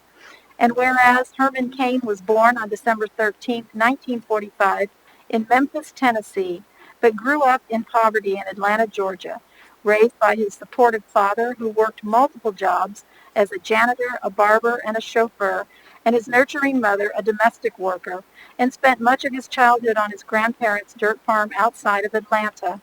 And whereas Cain graduated from Morehouse College in 1967 with a bachelor's degree in mathematics, and then moved to West Virginia, where he worked as a civilian ballistic systems analyst for the U.S. Department of the Navy, and while working full-time, received a Master of Science degree in computer science from Purdue University. And whereas Herman Cain acted upon his entrepreneurial spirit and started his business career with the Coca-Cola Company, and in 1977 joined the Pillsbury Company, where he was promoted to vice president, went on to successfully lead the well-known food chains of Burger King and Godfather's Pizza out of bankruptcy and into profitability. And whereas Cain served as chair or deputy chair of the Federal Reserve Bank of Kansas City between the years of 1989 and 1996, and whereas Americans were first introduced to Cain in 1994 when he served as the CEO of Godfather's Pizza and participated in a town hall meeting on health care reform held by the Clinton administration. And whereas Cain himself entered the political world during the 1996 presidential campaign as the senior campaign advisor with the Bob Dole campaign, then went on to serve as the president and CEO of the National Restaurant Association.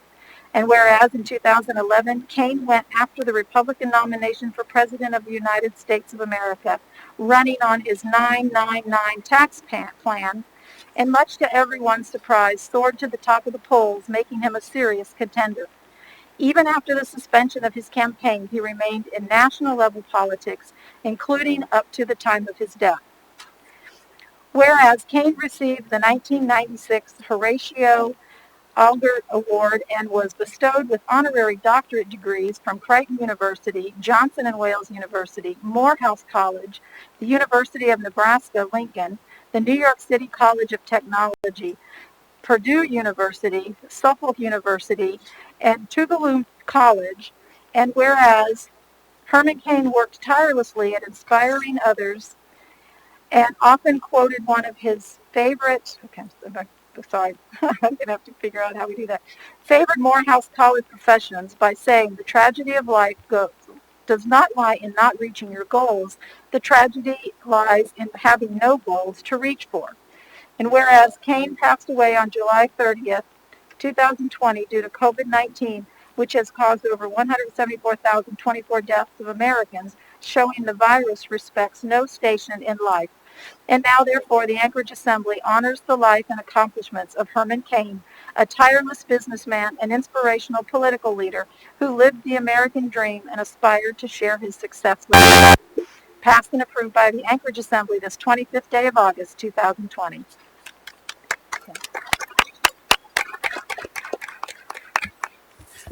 Thank you.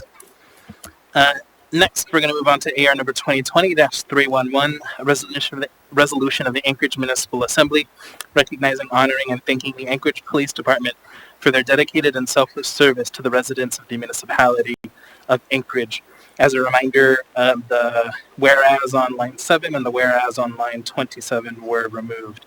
Ms. Allard, I believe you're reading this one? So there's not an amendment. Oh, the amendment failed. Okay. Thank you for that reminder. Yeah, no problem. Go ahead. Thank you. Whereas the Anchorage Police Department has the highest caliber initial and continuing training for their law enforcement officers, observing procedures which take into consideration the rights and safety of the public as well as officer safety. And whereas the municipality of Anchorage enjoys 24/7 police protection services from the APD every day, every midnight hour, every holiday, and whereas the officers and their families put their own safety and security at risk for the community every day. And whereas the entire Anchorage Police Department has taken the high road in protection of human rights and face a variety of protests, some against the department itself. And whereas the Anchorage Police Department command staff, officer support staff, dispatchers, couriers, maintenance staff, custodians have gone the extra mile in observing protection for the community from COVID-19 virus as a risk themselves to exposure of all kinds. And whereas all officers have at times been subject to disrespectful words and actions in public from some people, yet stood calm, professional, often compassionate in response. And whereas the officers are at work in all aspects of the community care, child protection, vulnerable population protection, elementary and secondary student protection, property protection, street and highway driver and pedestrian protection, impaired person protection, grieving family protection, acts of kindness and care on a personal one-to-one basis in uniform and out of uniform. Now, therefore, the Anchorage Assembly resolves that from here onward, the date of August 15th shall be observed as Back the Blue Day in honor and recognition of the faithful and sacrificial service provided to residents of the Municipality of Anchorage Police Department. Passed and approved by the Anchorage Assembly on 25th day of August 2020.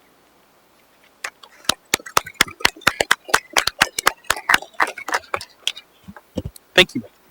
With that, that completes our consent agenda. So we're going to go ahead and take our regular 20-minute break, and then we'll come back to item 11A.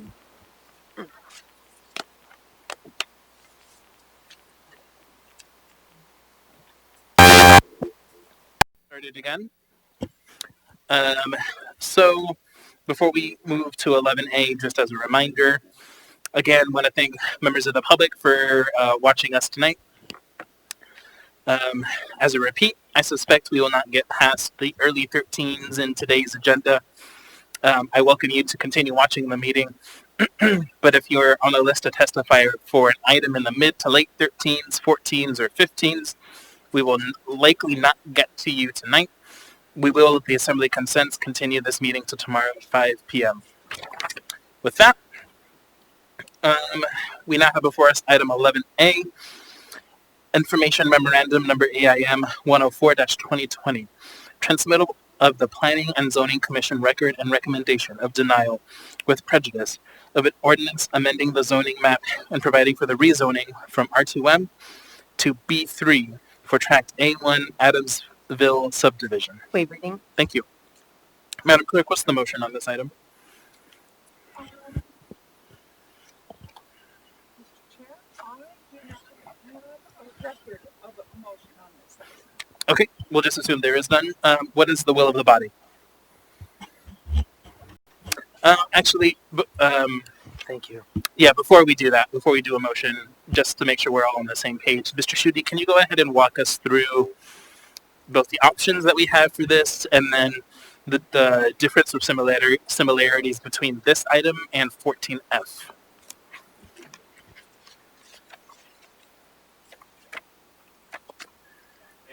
Oh, it's not on. How about now? There we go.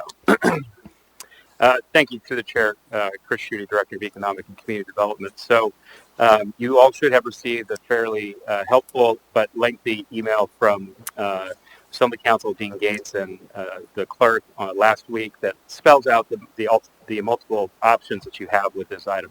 Just by way of reminder, this is a rezone that is one of the few two-part rezones or twofer that requires not only an application for rezoning, but also an amendment to the comprehensive plan in order to modify that document to accept the proposed rezone.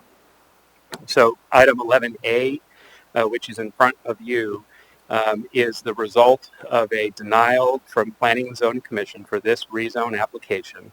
The applicant has chosen to exercise a provision of Title 21 that allows them to forward the denial to the Assembly along with a accompanying Assembly ordinance that would overturn that decision by introducing a new ordinance to approve the rezone request. So in your packet, this item should be a fairly thick item that has an ordinance attached to it. The options that are in front of the body now for item 11 are to move to accept the AIM, which is in front of you. If you move to accept the AIM, what that does is that accepts the recommendation from Planning and Zoning Commission. And essentially at this point, the matter ends. By accepting the recommendation of Planning and Zoning Commission, which again was for a denial, you would say, okay, we accept your recommendation, and 11A would be done, and you can move forward with your agenda. To Mr. Weddleton's earlier question about what role the 14 item plays with this, that's the second part of the twofer. That is the comprehensive plan amendment. And so depending on what action you take on 11, 14 may or may not be a moot point for this particular item. So if the body were to uphold the Planning and Zoning Commission to deny the rezone request, the item in the 14s related to this rezone would no longer be needed. And so at that point, the body could vote it down, postpone it indefinitely. It doesn't really matter at that point. In addition to moving to accept the AIM, if the Assembly chooses to override the decision of the Planning and Zoning Commission, you may move to introduce the, as of right now, unnumbered AO that's attached to that AIM. That would require a second and a third in order to do that, and then you can set your public hearing. If you, and only if you take this action, would 11A be set for a public hearing, and then the applicant who called earlier would at that point have the ability to testify. And if set, the public hearing date must be scheduled at a meeting that is more than 21 days later. This is a code requirement for public notice. So keep that in mind. And then the third option is to move to postpone, which is what we've done in the past. If you move to postpone or any other action that delayed, or any other vote that would delay the decision, that's what you would do by delaying action on it. Dean wants to remind everyone that if you delay it for more than a year, then the application does expire, although I don't know that you would plan on extending this past a year. And I think that's the three options that you covered. Let me know if you have any questions. All right, I think we have a few procedural questions. Mr. Dunbar? Thank you, Mr. Chair, and thank you, Mr. Schutte. I think there is another motion that could be made, and I think I'm going to make it, unless you talk me out of it. And that is just to change the order of the day to move this to after 14F, so that we're not going to get to 14F today. We might not get to 14F in several days. But 14F is the accompanying item, correct? And 14F has a public hearing already set. So we could set this for just after 14F, do a public hearing, take the testimony and hear both sides, and then either move to accept or set the other ordinance for a public hearing, and then postpone both items to that date, 14F and that item, correct? So there is an opportunity. My point is there is an opportunity to do this public hearing sooner than 21 days from now. It's just using 14F as the primary vehicle instead of 11A. So I'll wait for it to go through the queue here, but that would be my motion unless I hear a good counter argument. Thank you, Mr. Chair. Thank you. So through the chair, some of the member Dunbar, I will defer a lot of that answer to the clerk on proper order of the agenda necessarily. But to the intent of what I think you're trying to do is to hear the comp plan amendment prior to the AIM that, if accepted, would deny the rezone, so that there is an opportunity for public testimony on the item, on both items, but the vehicle is the 14F. And I will defer to the clerk on the specifics of reordering the agenda in such a way or postponing this item to a later date that coincides with 14F. But functionally, what I will say is that it's an interesting way to do it. The public testimony on 14F would be specific to the comp plan amendment and not necessarily to this rezone. The comp plan amendment is an accompanying action that has to be taken to update the comp plan and the land use plan map to correspond with the rezone if it were approved. So I would be a little bit hesitant to say that's a good choice because the testimony would need to be limited to the comp plan amendment. Could I ask a quick follow-up, Mr. Chair? So we have received via email testimony from this applicant stating that the only portion of planning that opposed this action was long-range planning. Without looking at 14F right now, but is there a recommendation in 14F from long-range planning that we deny? I mean, isn't 14F the sort of crux of the matter? Isn't the long-range plan the crux of the matter? Or, to what degree does the administration or planning oppose 14F? You're off again. Thank you. The lights are confusing sometimes. Through the chair, Assembly Member Dunbar, I don't believe that's an entirely accurate statement. The Planning Department did recommend denial to the Planning and Zoning Commission. The Planning and Zoning Commission heard the case. The applicant was at the case at the Planning and Zoning Commission meeting, had their opportunity to make the case for why a rezone would be justified. At the end of the day, the Planning and Zoning Commission did not agree, and that's why they issued a recommended denial. I do think that if you were to overturn that would be counter to not necessarily just the planning department or the administration, as you put it, but to the professionals on the Planning and Zoning Commission that had ample opportunity to hear the case. They have the subject matter expertise, and at the end of the day decided that they wanted to deny the request. So I do think that you should keep that in mind throughout this case.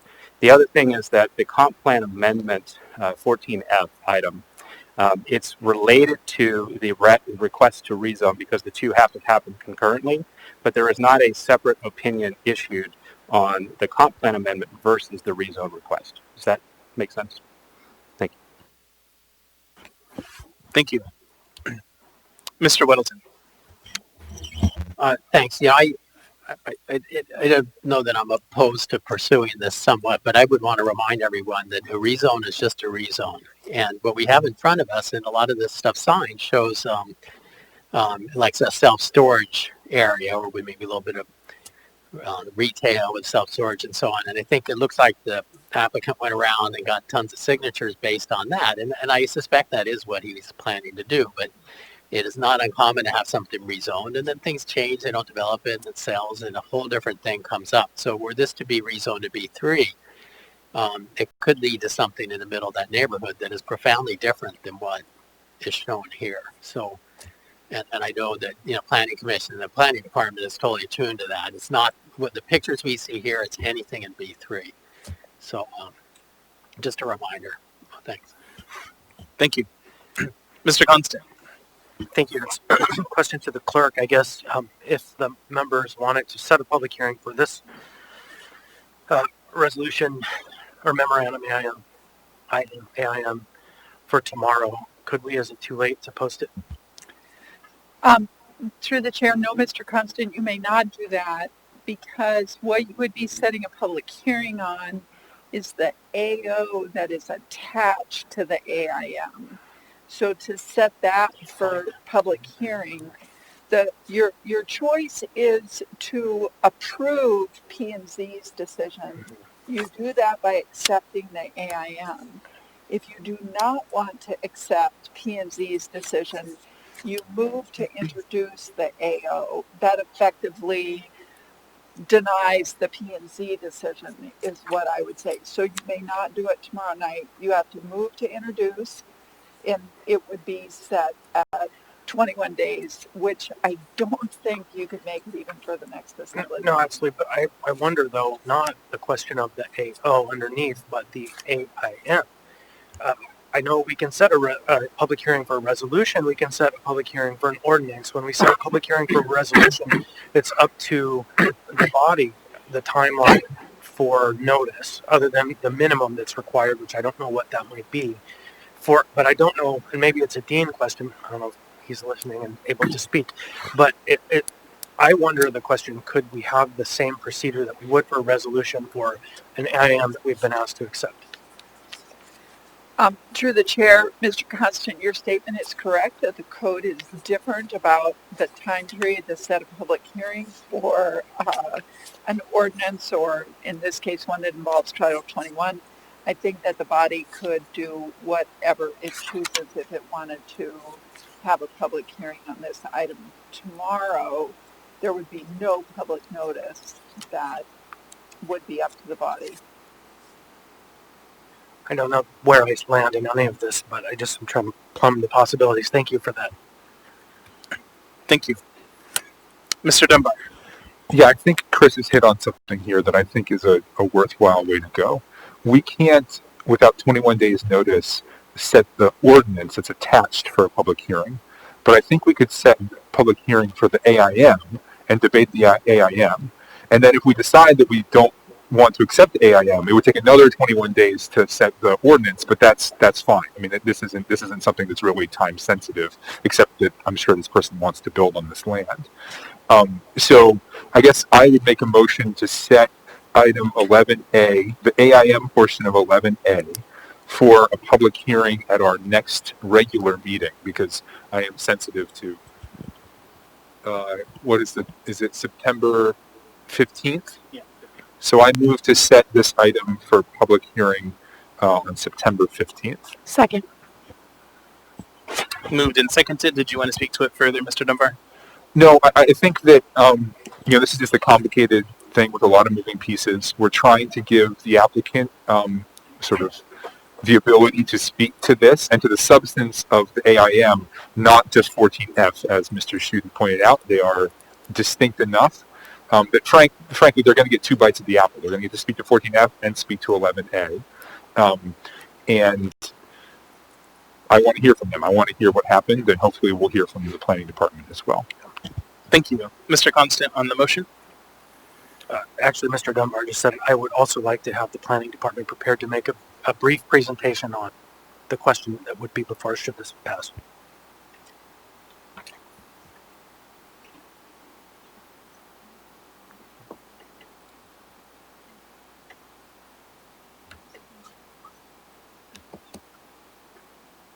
Because this is a quasi-judicial item.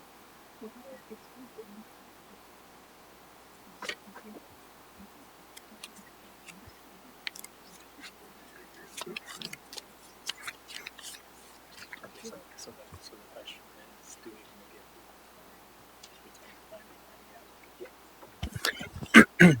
get so the clerk have a question to pose to I suppose the movers of this motion, Mr. Dunbar and Ms. Salatel. So at the next meeting, when this is up for a public hearing, the planning department will be giving a presentation on this item. Would the movers like to give equal time to the applicant to speak on this item?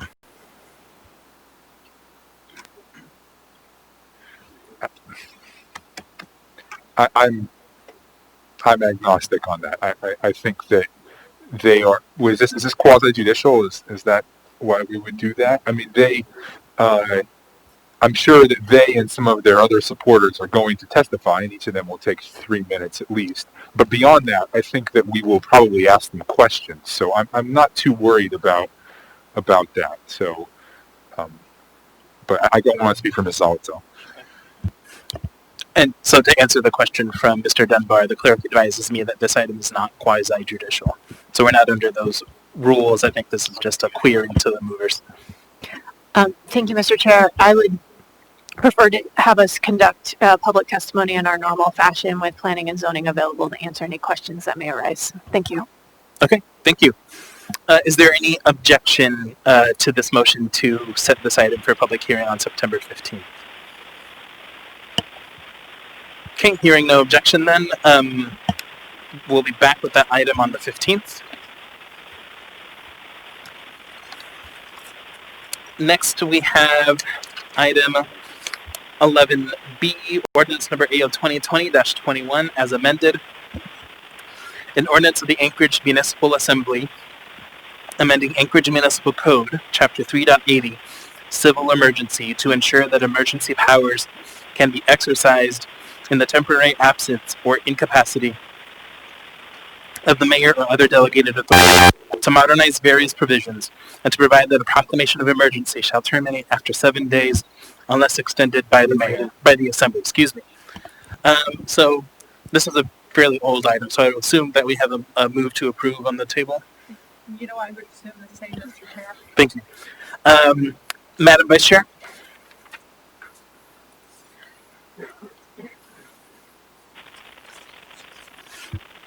Was there a date specific, Mr. Chair?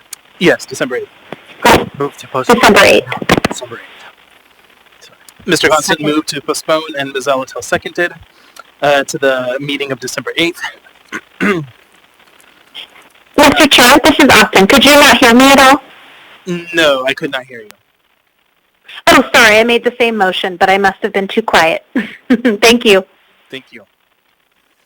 I'll speak to it briefly.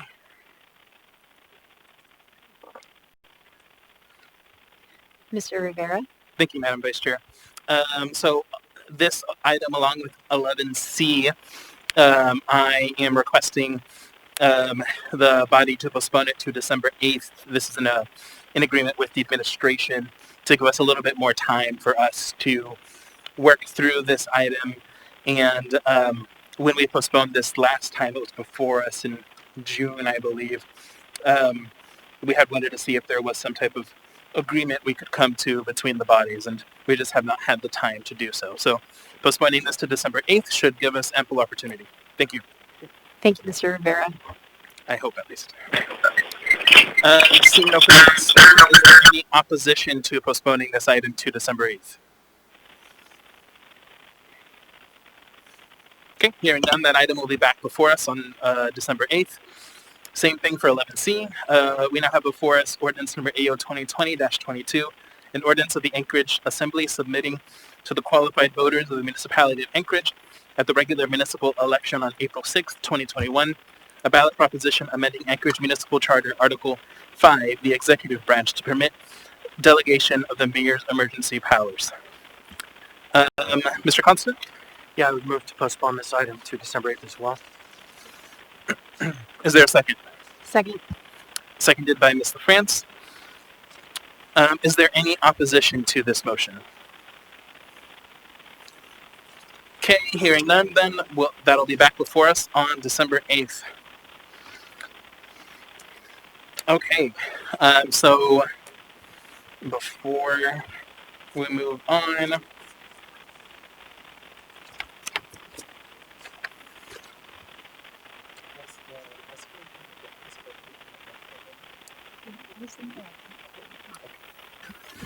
All right, so we now have before us item 13A, but before we do that, so for testimony on public hearing items, please direct your comments to the assembly or the chair and not to anyone personally.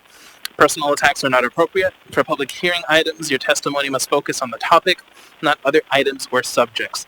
I will, as chair, work to maintain decorum at this meeting and ask for your assistance. For the members on item 13A, there is an S version that was emailed out to everyone. So you should have that in your email. It was from, the Department of Law.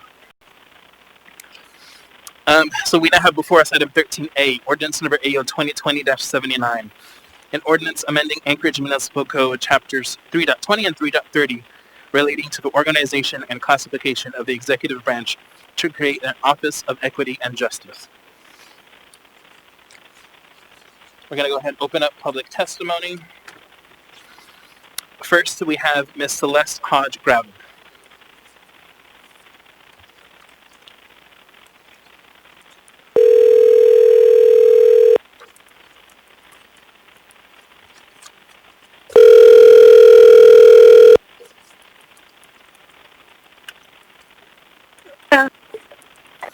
Hi, Ms. Hodge Growden. This is Felix Rivera. You're with the Anchorage Assembly. We're on public testimony for item 13A. You have 3 minutes. Welcome. Oh, wait, Felix? Yes, Ms. Hodge Growden. Can you hear me? Yeah, so what ordinance is this? Yes, this is the Office of Equity and Justice. Okay. Welcome. All right, great. Thank you so much. To members of the Anchorage Assembly, good evening. My name is Celeste Hodge Growden, and I'm the President and CEO of the Alaska Black Caucus, a nonprofit organization that champions the rights of Black people in the areas of economics, education, justice, and health. First, I want to clarify the pandemic did not create the need for an equity office. That need existed long before COVID-19. The pandemic merely highlighted the need for an equity office, and the Alaska Black Caucus is urging support and passage of AO 2020-79 that would add an Office of Equity and Justice to municipal government. I applaud Mayor Berkowitz for thinking boldly and being intentional by creating this office to take the lead in achieving equity and social justice. We know identifying and dismantling structural barriers to ensure that historically oppressed communities, particularly communities of color, have access to the resources they need to thrive won't be easy and will need much support because, unfortunately, bias and oppression are embedded in our society, systems, and our organizations. By failing to acknowledge inequities, we play a role in perpetuating them. Thank you for acknowledging we have a problem and that we can and must do better. To achieve equitable outcomes for all our communities, we must be accountable for equitable policies that ensure racial, social, environmental, and economic justice are achieved in strategies, practices, and projects. Again, thank you, Mayor Berkowitz and the Assembly for helping to put this office in place in order to build that beloved community Congressman John Lewis and Martin Luther King Jr. envisioned. Thank you. Thank you for your testimony. Next, we have Mr. Daniel Kemp.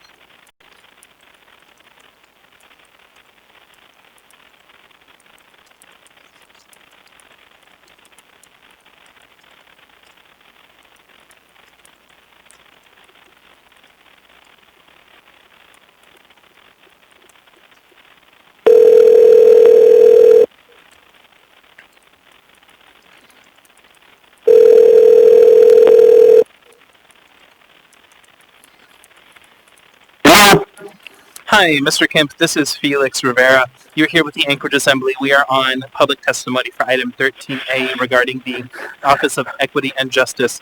You have 3 minutes. Welcome. Oh, hey, well, thank you very much for having me. I won't take very long on this one. From what I've read, the Office of Equity and Justice, I wholly support it. I believe that such an office could really be an augmentation to the Office of Equal Opportunity, Equal Employment, the EO office, and really give visibility to the city of Anchorage, to the mayor, and to the assembly, and to the people on issues that would largely go unseen, and would give voice to issues largely unsaid. In particular, having an eye and an ear out for policies and laws that either omit or outright and blatantly are inequitable for the people of Anchorage. And so, yeah, just to really sum it up, this office has my full support, and I hope and pray that it passes this body. Thank you for your time, and I will see you on the next one, AO 2020-80. I have some comments and some testimony on that as well. Thank you for your time. Good. Thank you. Thank you for your testimony. Next, we have Mr. Connor Parker.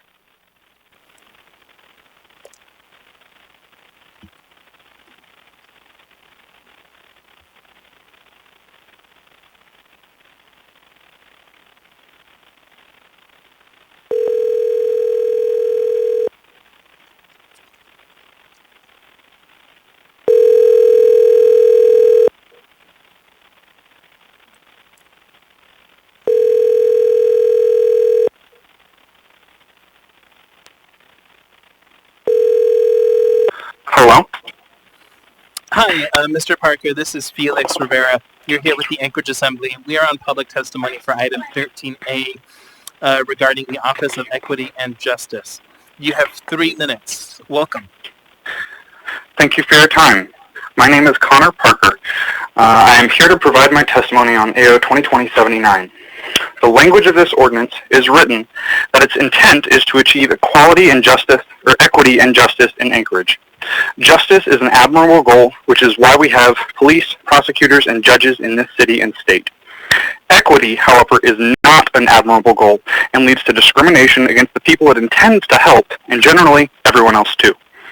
Equality is giving everyone equal, fair, and just opportunities. Equity is giving unequal, unjust, and unfair opportunities in order to achieve equal outcomes, not equal opportunities. In his memorandum to this assembly, the mayor mentions that this new equity officer would work with the Office of Equal Opportunity and the Anchorage Equal Rights Commission. However, his very mandate from the mayor would be against what those offices stand for, as equity is opposed to equality. Equality values all Anchorage residents and their diverse viewpoints. Equity by nature says some are more valuable and some are less valuable, some are worth protecting and others are not. Equal rights for all residents should always be the goal. Giving some residents super rights by promoting equity automatically infringes upon the rights of others who don't get those same super rights. The mayor's memorandum describing the office states he intends to provide career advancement opportunities for those special groups that he sees fit. Career advancement should be based on merit, not giving anyone special treatment because of the color of their skin, national origin, or sexual preferences. None of these categories have anything to do with job skill, and it is illegal to base employment decisions on them, as we've already mentioned, the equal opportunity employment. The mayor proposes to establish equity data targets against the classes he's focusing upon are protected and is discriminatory to create quotas or targets on certain races, nationalities, genders. Aside from the inherent problems with the mayor's ideological mandate for the future of this office or any future mayors, the position itself is superfluous and not needed. The offices of mayor, mentions in his memo, already handle equality as stated. Therefore, there's no need or reason to incur future increased tax burdens upon the residents of this city for unnecessary harmful ideology that any mayor, current or future, could abuse depending on their personal social beliefs. To reiterate, the entire purpose of this office is to promote equity, which is itself unjust and unequal and unfair to the residents of Anchorage. The office could be easily abused by any mayor regarding their personal social agenda that has nothing to do with benefiting the entire community as a whole. Thank you for your time. Thank you for your testimony. Last, we have Ms. Joan Priestley.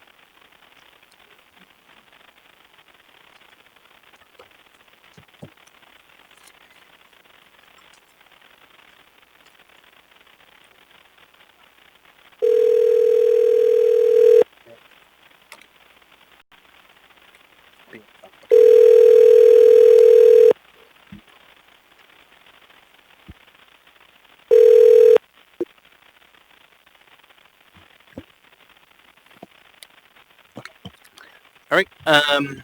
With that, I don't have anyone else on the list to testify. Public testimony is closed. What is the will of the body? Move to approve the S version. Second. Moved and seconded. Any discussion on this item? Did we ever get this?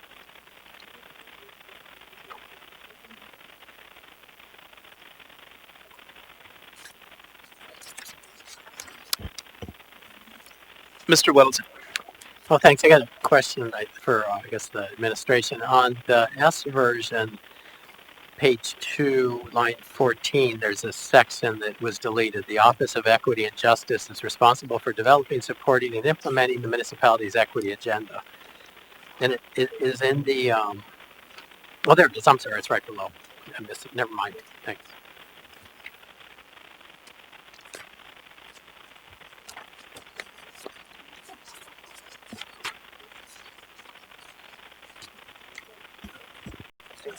Apologies, Mr. Weddleton. Did you have a question? Had a question and I answered my own question as I looked at the Got it. on my lap. Okay. Thanks, Mr. Weddleton. Ms. LaFrance. Thank you, Mr. Chair. I have a request if the administration would walk us through the S version. We've been receiving a number of emails and questions, especially in regards to issues that came up in the work session about duplication of efforts and why is there a need for this unique office. And if so, if you could also touch on that along with those changes. Thank you, Mr. Chair. Thank you. Through the chair, Assemblymember LaFrance. Yes, there are a number of changes in the S version. I'll start with how this position previously was defined as just an executive appointment by the mayor. Through the work session and discussion with different members, we came up with what we all believe is a better format and a better way of ensuring that not only does the administration, but also the assembly has a real role to play in this position. And what we came up with was something quite similar to the municipal auditor position, which is still appointed by the mayor, but it has to be approved by the assembly, and the mayor can only remove this person from their position for cause, and it has to also be approved by a majority of the assembly as well. So it is not in the true sense an executive position such as myself or Mr. Schutte that we serve at the pleasure of the mayor.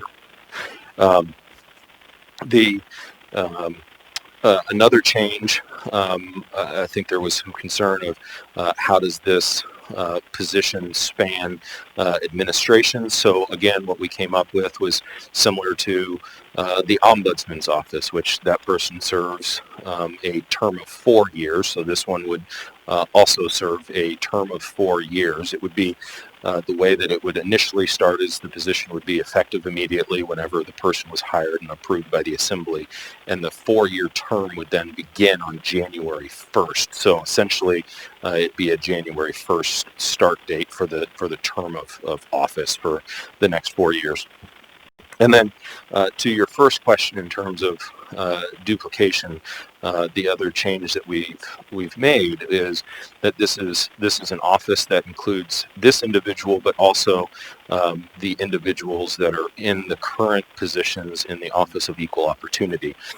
The one caveat that I would say is that per federal guidelines, this person won't, or the OEO director or manager does not directly report to the chief equity officer, because per federal rules and federal guidelines, that position needs to have direct access to the mayor in terms of being able to provide guidance and assistance on making sure that we're following all federal guidelines when it comes to procurement and things like that. So those were the big changes that were made in the S version as a result of the work session and conversations with Assembly members. Mr. Chair, may I follow up?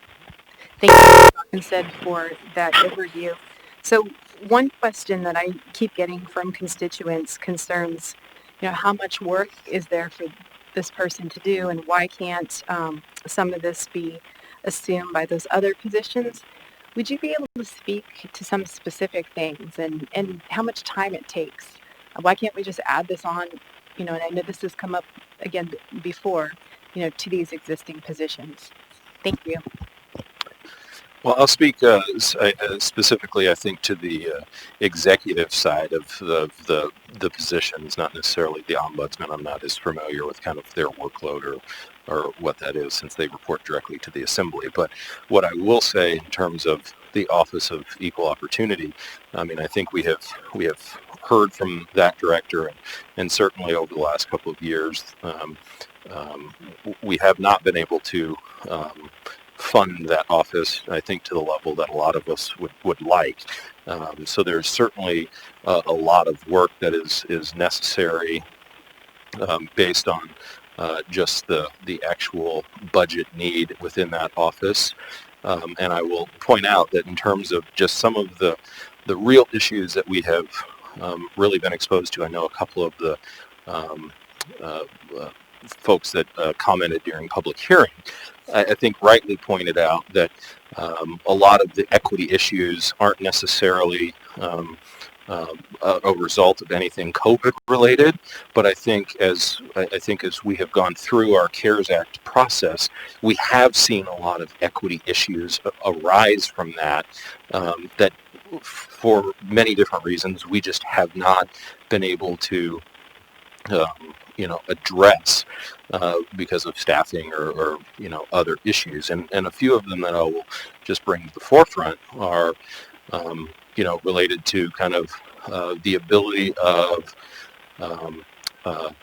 individuals of color or folks in our immigrant community being able to access a lot of federal or state, or for that matter, some of our local programs. I think there have been a lot of stories, not just in Alaska, but around the country, about individuals of color and in our immigrant community that are not receiving nearly the share of federal or state relief.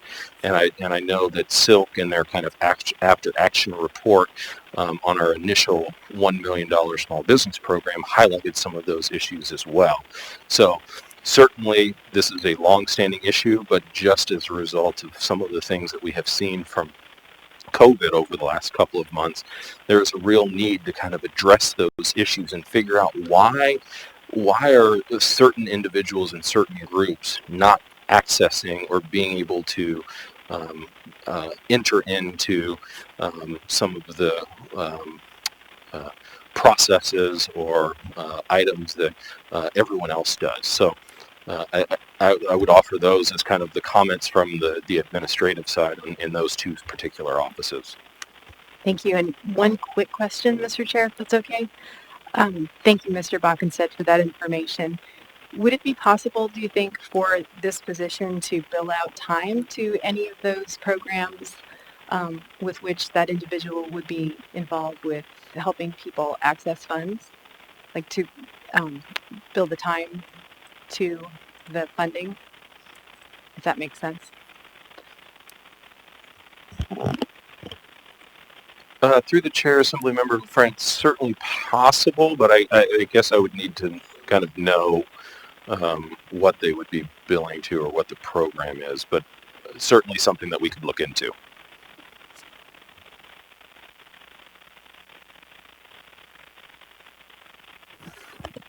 Thank you. So I have just been alerted that we did miss someone who signed up to testify. So apologies for missing this person on the list. I will need a motion to reopen the public hearing. So moved. Second. Moved and seconded. Is there any opposition? Okay, hearing none, then the public hearing has been reopened. So let's go ahead and call Miss Lorraine O'Neill, and I will give you the phone number. Actually, you have Miss O'Neill on the next item, 13B. She is number 13 on the list.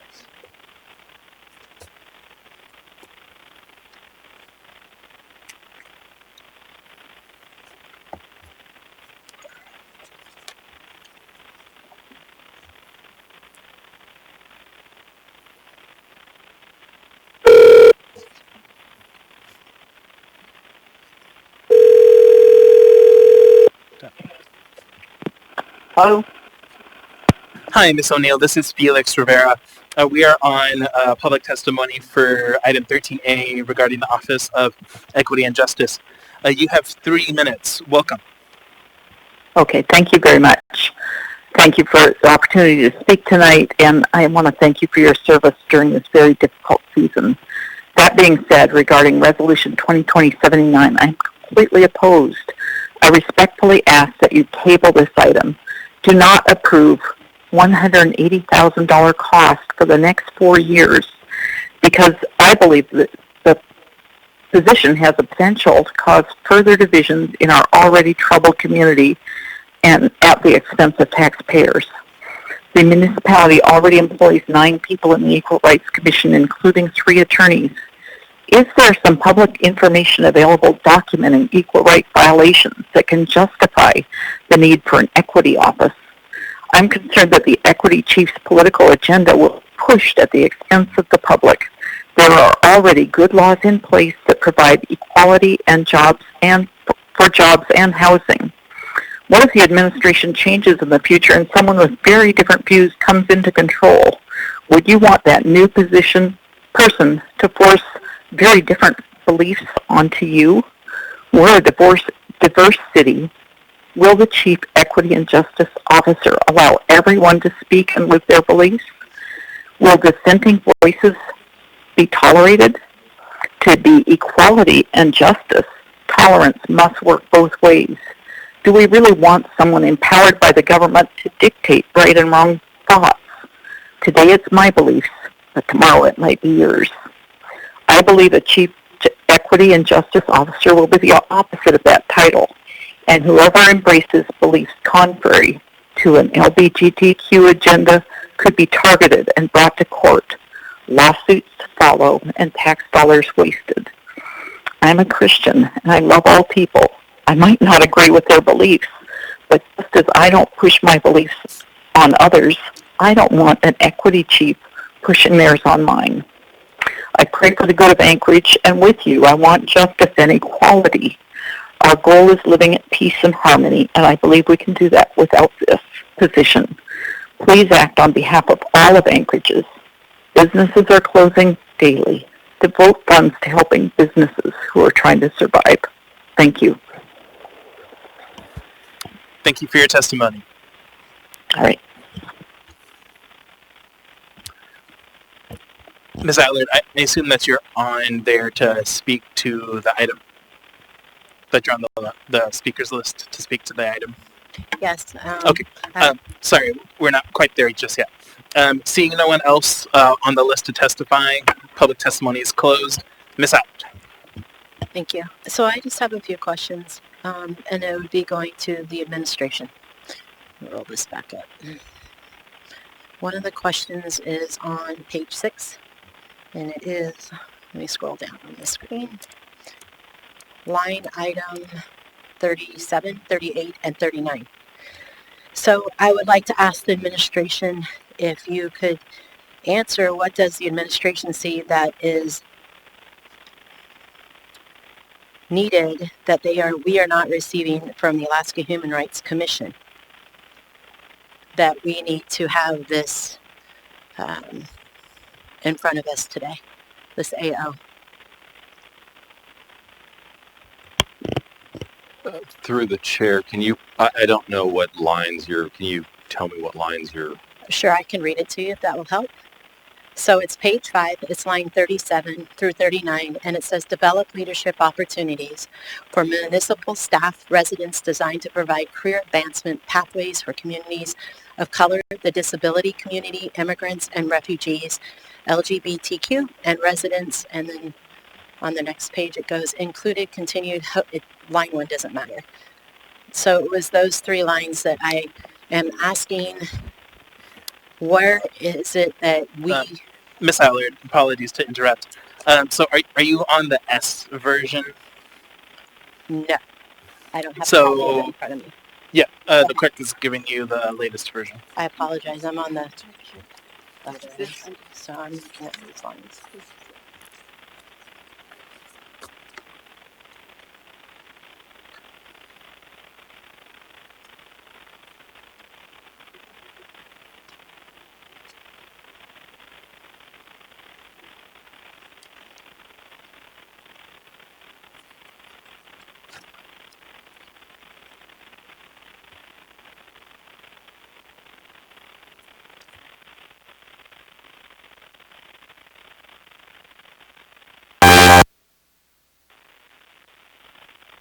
Oh, so,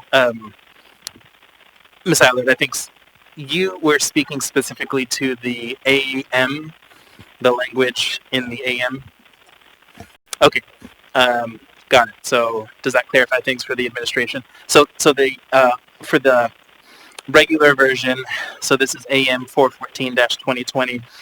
Ms. Allard was referring to the bottom there, the second bullet, starting develop leadership opportunities, ...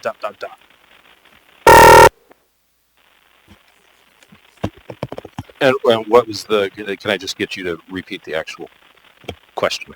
So my question is, within 37, 38, and 39 on that second bullet,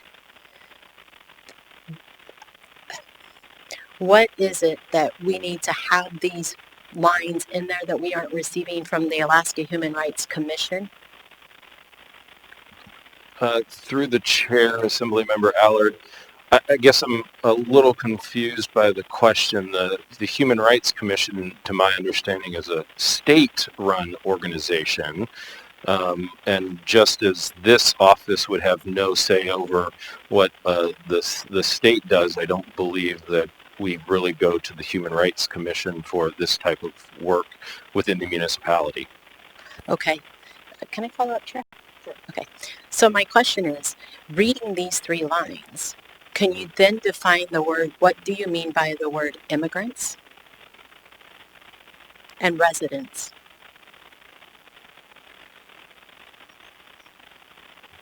Well, I think you're, through the chair, Assemblymember Allard, when we say residents, I think we are specifically referring to the LGBTQ plus residents, not just residents, if I'm reading that correctly. And then, I mean, I think immigrants is a pretty well understood definition of people that are not born within the United States that live here in this community. So immigrants, you're actually saying illegal aliens? I don't think that's what I said at all. I think I said immigrants typically refer to a whole host of people that can be living here very legally, but you still refer to them potentially as immigrants. On this lines 37, 38, 39, you only touched on persons of color. and there are white Hispanics. So my question would be that it appears based on the Alaska Human Rights Commission that this document is actually discriminatory towards individuals that may be straight and individuals that may be of white skin color. Has the administration thought about that this may be discriminating document down here and violates the Alaska Human Rights Commission? Through the chair, Assemblymember Allard, no, I don't believe so. I believe, as I stated earlier, I think one of the core goals of what this office is actually going to be responsible for is getting more engagement from those communities that typically do not have or do not know how to access a lot of the services and programs that government offers that, quite frankly, I don't think people of the my skin color have ever really had a problem with.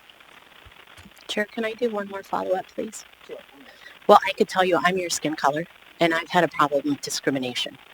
So then second, I would also venture in to say that this is costing the municipality $190,000 to start, then carries up to the next 4 years, I believe I saw, $180,000 per year. We have a Alaska State Human Rights Commission downtown that people can use, but you aren't wanting them to use it, although the state already foots the bill for it. Am I correct in saying that? Through the chair, Assemblymember Allard, I think the part that you are correct in is stating that the state does have a Human Rights Commission. I don't believe the rest of that is correct, though. Okay. So we will just agree to disagree, and I believe there will be a procedure that will have to move forward entailing that this is actually discriminating against whites and other people. Thank you. Thank you. Ms. Zolotel. Thank you, Mr. Chair. So I found this quote, and I think it's very timely. Old quote, James Baldwin, "Not everything that is faced can be changed, but nothing can be changed until it is faced." I think this is a good step toward looking at inequity in our municipality. Equity isn't equal because the systems in which society operates, including government, are rife with systemic discrimination. The assembly, this work by the mayor's office, I appreciate the S version, so that this will be much more a collaboration between the two branches of government, and it really moves forward the assembly's work and the commitment the assembly made just months ago with the I Can't Breathe resolution to take up issues of equity in the public discourse in our policy and through appropriations, which we have consciously been doing with the alcohol tax and CARES Act funding. I look forward to being able to vote for this and then make referrals where we need assistance in exploring equity, just as we may request an audit by internal audit. I look forward to requesting an equity audit where we need that assistance. So I think this is timely. It is really timely as it relates to CARES and COVID-19. The latest data is showing disparities based on certain ethnicities that are more susceptible to COVID, and really highlighting a lot of the systemic inequities that exist in our society. So I urge you to vote yes. We maybe can't change everything, but this is a real and concrete step towards trying and facing inequity head on. Thank you. Thank you. Mr. Rivera. Thank you, Madam Vice Chair. So I want to thank the administration for their work on this S version and for listening to some of the concerns that the Assembly raised at our work session on this item. So I want to just briefly add for Mr. Parker, I believe it was, and then for anyone else listening and interested. So I think, there's a very clear distinction between equity and equality. And if there are any folks listening who are interested in exploring this more, there's actually a local scholar, E.J. David, who has written an article about this that goes into this topic. So if you just Google E.J. David, equity versus equality, I think you'll get an interesting article that I think is worth the read. It's clear to me that as it stands now and without significant investment, it's really difficult to engage in the type of systematic work needed to match the urgency of our time. If we are serious about tackling the issue of equity and systemic racism within the municipality, we should make sure that the government offices responsible for these issues are structured in a way that would allow them to create real change in the way local government operates. As often happens, creation of this office will not be enough. We're going to have to follow through and ensure that this office does what it is intended to do. So I look forward to working with the administration on this effort if the ordinance is approved tonight. I think there's still a ton of work to do in this area, but I applaud this reasonable first step. I'll be voting yes and urge my colleagues to do the same. Thank you. Thank you, Mr. Rivera. Mr. Constant. Thank you. I would also return to the AM document for the original and move to page 6, the top.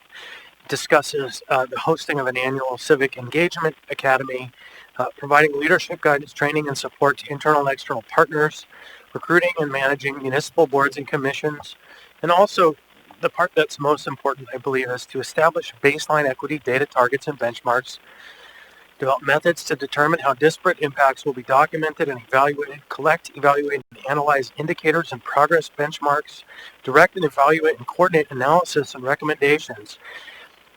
First, the Civic Engagement Academy. I don't know how many of you have ever been into the diverse communities that we have in parts of our town.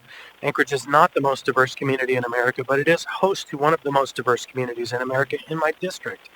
And just try to get people who are not looking like me in that room. It's almost impossible because they don't know how to access, they don't believe it's of value, they have been enculturated to believe that you don't want to get involved. There's so many hurdles involved with people being unable to access the system that we operate, to where the system only benefits those who have been brought up in it and know how it works. And so that Civic Engagement Academy can go a very long way in equalizing the system that we have, just in basic ways, by providing training and opportunities so people can understand.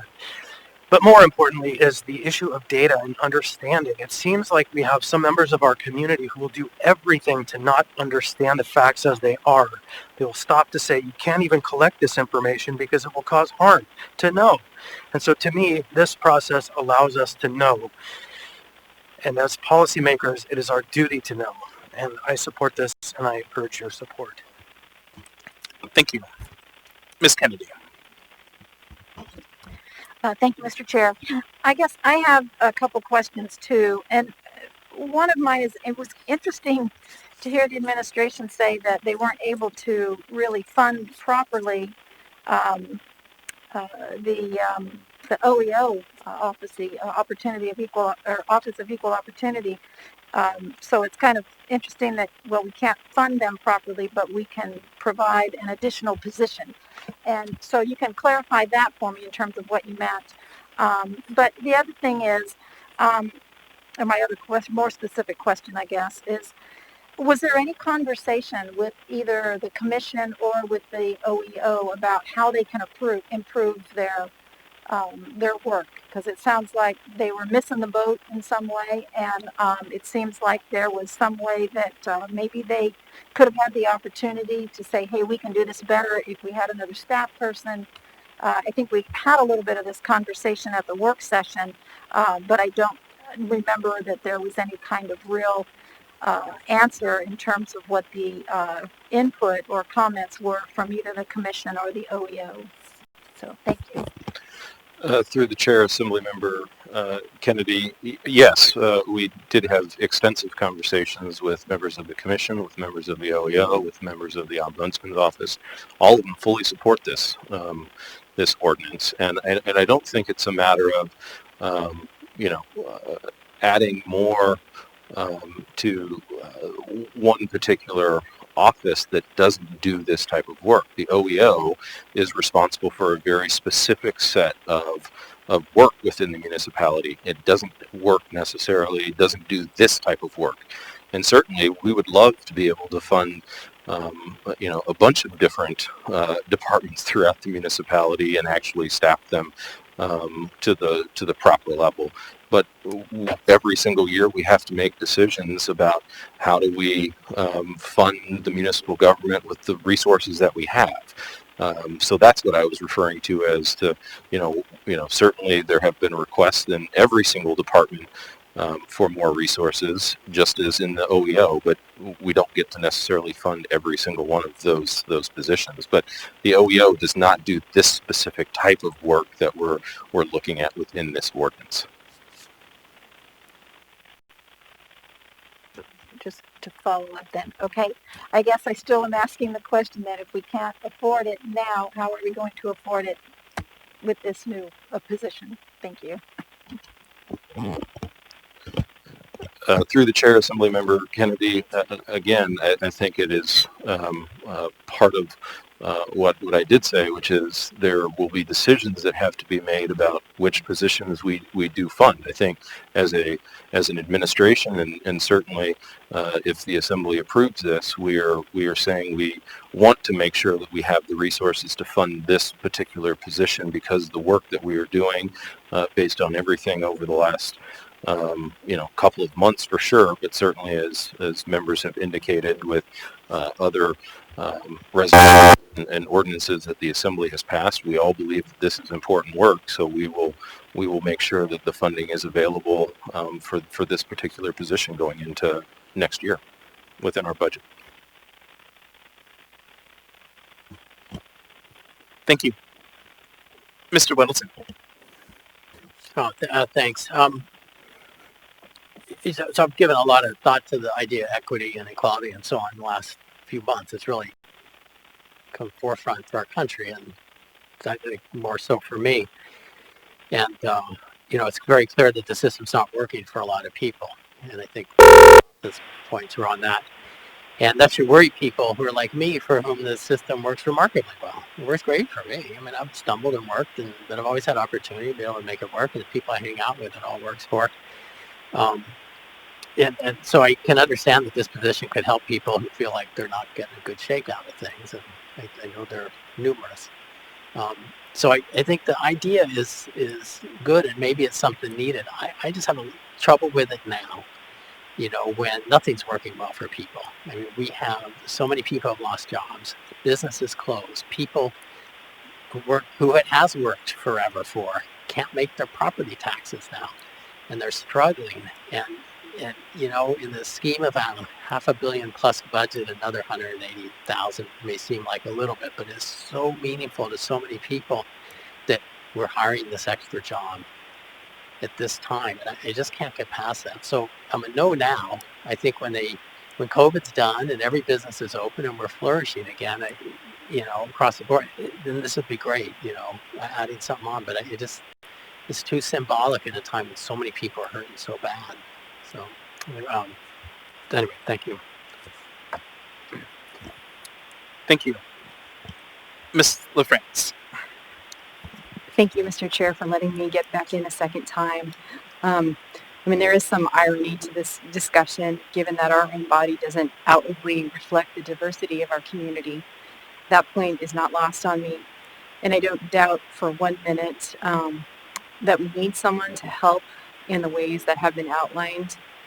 I guess my issue now is about timing, to some of the points Mr. Weddleton brought up, and also that we just received the S version today, and I've been receiving questions from constituents about this ordinance, and I honestly have not had the opportunity I would like for a close review. So I am inclined not to support it until I can review it fully and flesh out a little bit more of the details for my own understanding.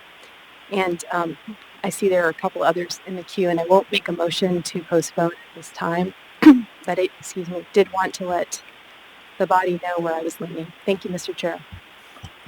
Thank you. Ms. Atwood. Thank you.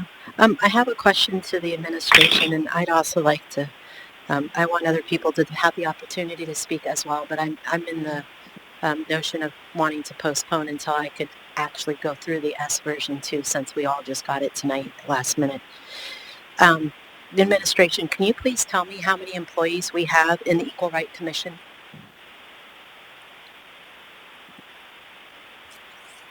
I can help you with that.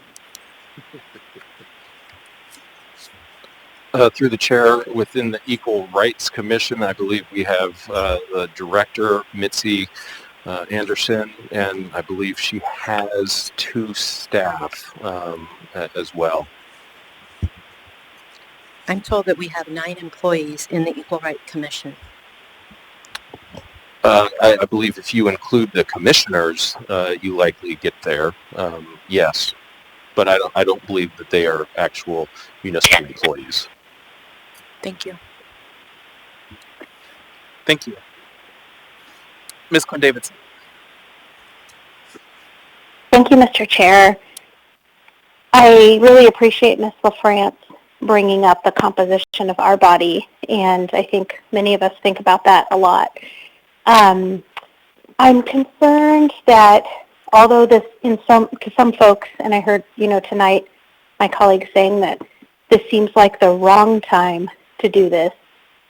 On the other hand, it seems to me like the right time to do this, because we are seeing reports that folks of color are disproportionately impacted by this crisis. And so, yes, people are losing their jobs, and it's horrible, but that's happening to people who would be part of this exploration through this position as well. And so I guess I just don't really think the argument that now is not the time makes a whole lot of sense. I am curious about the salary, and I will say that most of the folks who reached out to me specifically asked about that. So I'd like to hear from the administration. The $180,000, I assume, includes benefits.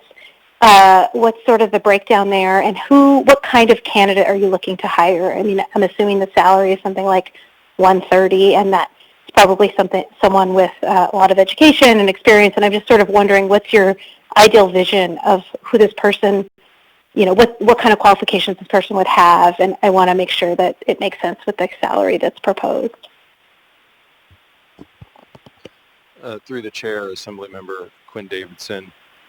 Yes, the $180,000 is essentially the all-in cost that includes all of the potential health benefits and retirement benefits that are required to be paid as well.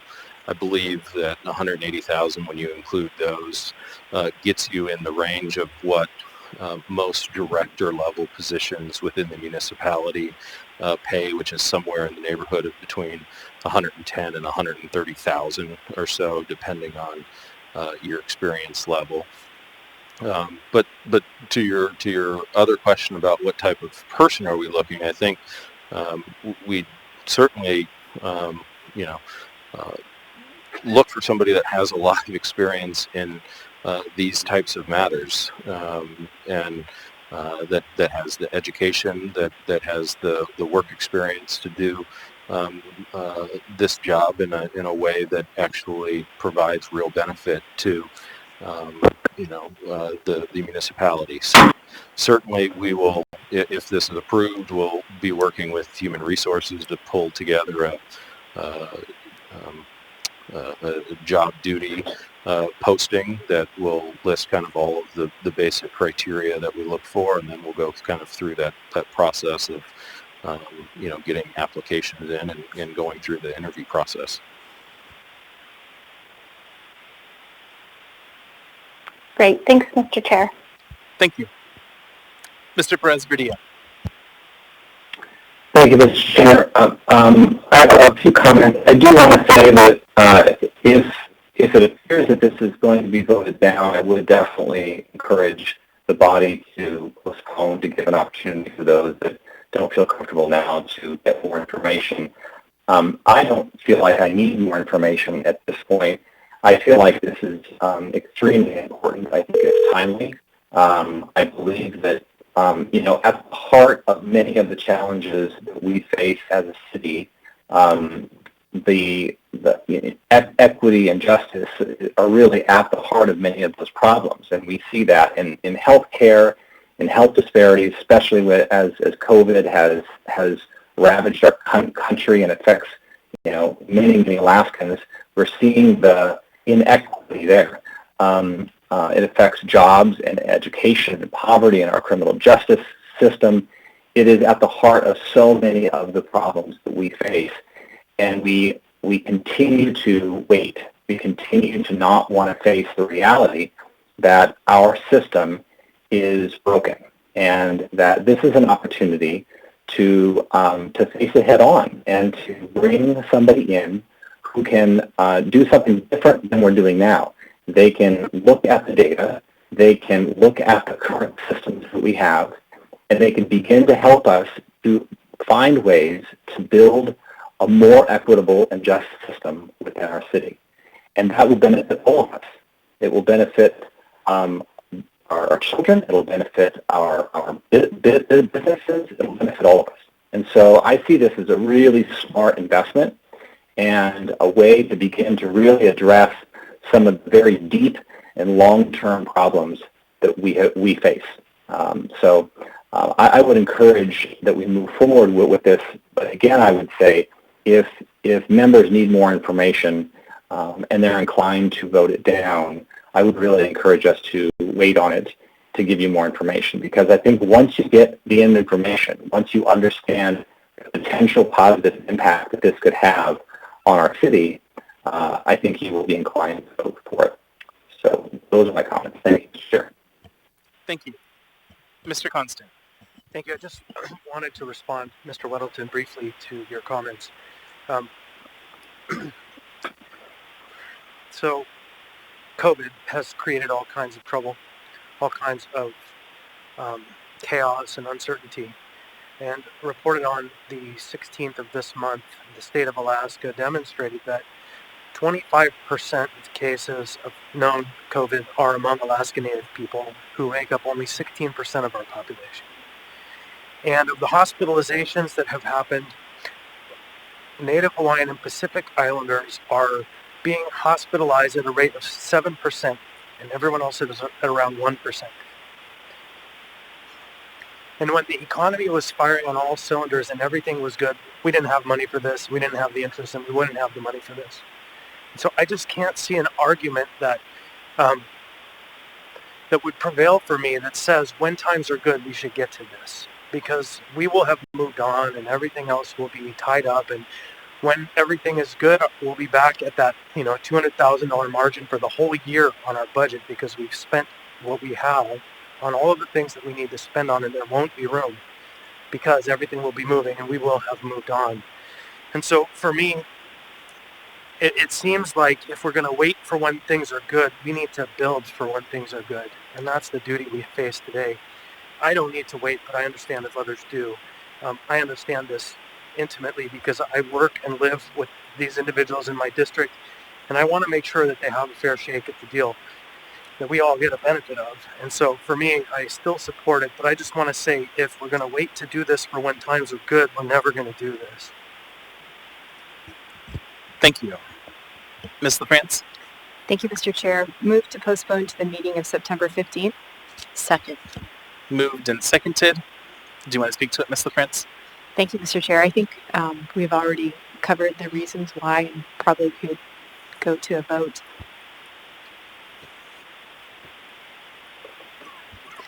Mr. Rivera? Thank you. So I rewatched Hamilton over the weekend, and so apologies for using one of those overused lines at this point. But history, as I've said to this body several times, has its eyes on us right now. If not now, when are we going to do this? So I would urge a no vote on postponing this item, and I would urge us to vote today and to vote to pass this ordinance. Thank you. Thank you, Mr. Rivera. Mr. Dunbar. Thank you, Mr. Rivera, Mr. Chair. So I do consider myself a supporter of the underlying ordinance, and for all the reasons that have been said and said eloquently today, there's a lot of statistical evidence in the state, in the city, in the nation that this COVID crisis is disproportionately impacting communities of color. That being said, we did get an S version tonight, and with fairly substantial changes. And so I would be inclined to vote for the motion to postpone and then to vote for it on September 15th, assuming that there aren't some technical issues that arise between now and then. So I don't think that, again, it is a little bit unusual for us to receive and vote on a substantive S version on the same night.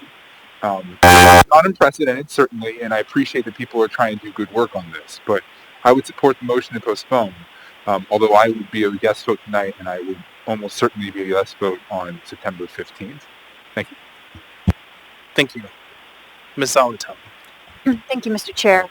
I don't think we should postpone because I think we need time to get this person, should this pass, in place before we do some real serious heavy lifting coming with the budget, frankly. We have the alcohol tax budget, which I know we're already down that path, but to bring in this expertise and to examine our operating budget as we move forward, plus some other items that I know have been pushed or are on the agenda or have heard members mention, it just doesn't make sense to put this off. I understand some of the frustration at a late on the table or a late breaking S version, but I would urge us to go ahead and to vote no on the motion to postpone and to get to the main item. Thanks. Thank you. Seeing no further discussion, members may proceed to vote on the motion to postpone.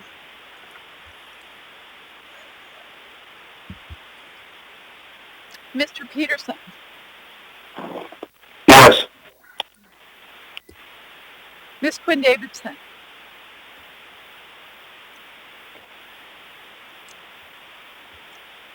Ms. Quinn Davidson. Yes. Mr. Perez Verdilla.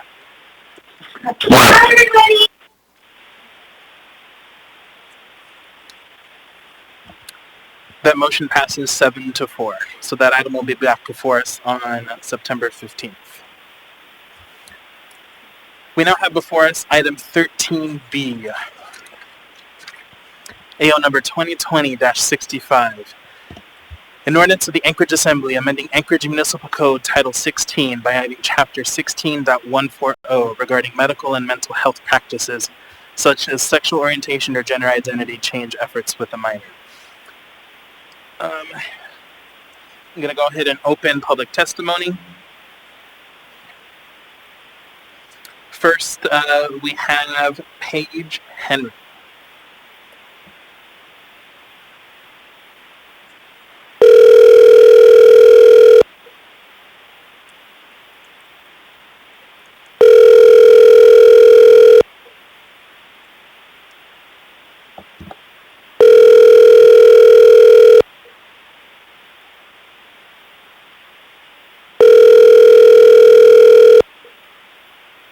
Hi, this is Paige Henry with Remax Dynamic Properties.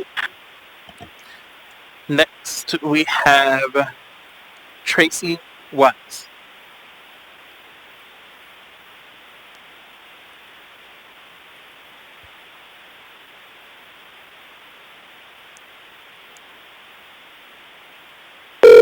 Remember, you must now dial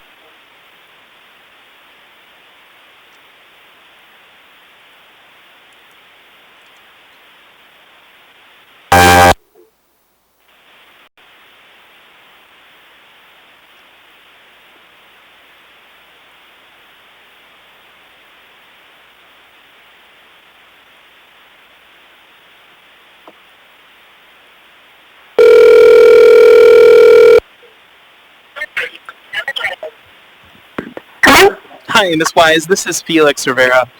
You are with the Anchorage Assembly. We are on public testimony for item 13B. You have 3 minutes. Welcome. Thank you. My name is Dr. Tracy Weiss. I'm a nurse practitioner certified in both family practice and psychiatric mental health. And I'm the owner of Full Spectrum Health, which is Alaska's only clinic that openly markets to the LGBTQ community. And I am calling in today, or was asked to testify today, to express concern about the practice of conversion therapy. Being a provider that specializes in folks who are LGBTQ, who also have complex trauma history, I think it's important as a municipality that we understand that treating people with trauma costs money, it takes resources, and it certainly is difficult for the people involved. And so it's really important as a municipality that we don't allow interventions that have been noted to be harmful to the people who have to undergo them by every major professional association who governs the scope of practice. So this includes for nurse practitioners, psychologists, psychiatrists, every existing major professional organization has deemed this practice as harmful. And I'm in the practice of evidence-based practice, and it's really important that we make sure that the things we're doing to help people around their sexuality and gender don't further traumatize them. I think the only other thing I'll say is I've heard some arguments that, there might be a concern about removing parental choice. And I'd like to say that as a therapist, as a behavioral health provider, it's already our job and ethically is our responsibility to meet patients and clients where they're at. So if somebody had a sexuality or a gender that it was in some kind of conflict with their internal morals or values, we would work with them in a way that was ethical and appropriate and gentle, rather than performing some kind of intervention which has been shown to be harmful time and time again. Thank you. Thank you, Dr. Weiss, for your testimony. Thank you. Next, we have Laura Carpenter.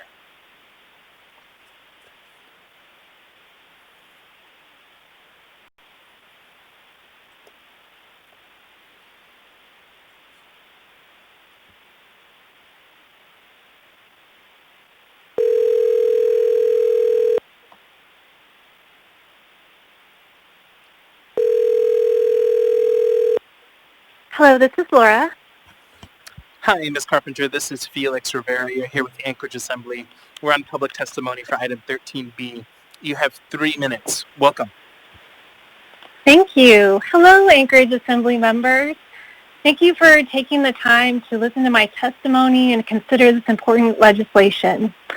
I'm the Executive Director of Identity, a nonprofit organization advancing the lesbian, gay, bisexual, transgender, queer, and gender-expansive communities of Alaska. I want to recognize that we are based on Dena'ina land, and we recognize all indigenous culture groups of this territory. Identity's vision is for a world where all people are free to express and be proud of their gender identity and sexual orientation. Imagine that if we were meeting in person, I am standing in front of you with a rainbow mask and a shirt that says, "Born this way, born perfect." I wish everyone in Anchorage had parents like mine who love me for who I am. Sadly, that is not the case. Conversion therapy hurts LGBTQ youth and increases risk of depression, substance abuse, and suicide. This harmful practice amplifies the shame and stigma so many LGBTQ plus young people in Anchorage already experience. Queer young people rejected by their parents and caregivers are 8 times more likely to try to kill themselves. 8 times more likely to try to kill themselves. Parents do not have the right to cause their children significant harm. We need to support youth in Alaska, not cause more pain. Anchorage is not alone in considering an ordinance like this. At least 70 cities and counties in 14 states have passed laws protecting LGBTQ plus youth from conversion therapy by licensed practitioners. I hope Anchorage will join them. All youth deserve a climate in which they are loved and embraced. Anchorage needs to protect our youth from these harmful practices. Please support efforts to curtail the unscientific and dangerous practice of sexual orientation and gender identity change efforts. Thank you for the opportunity to speak with you tonight. Thank you for your testimony. Next, we have Peter Sprigg.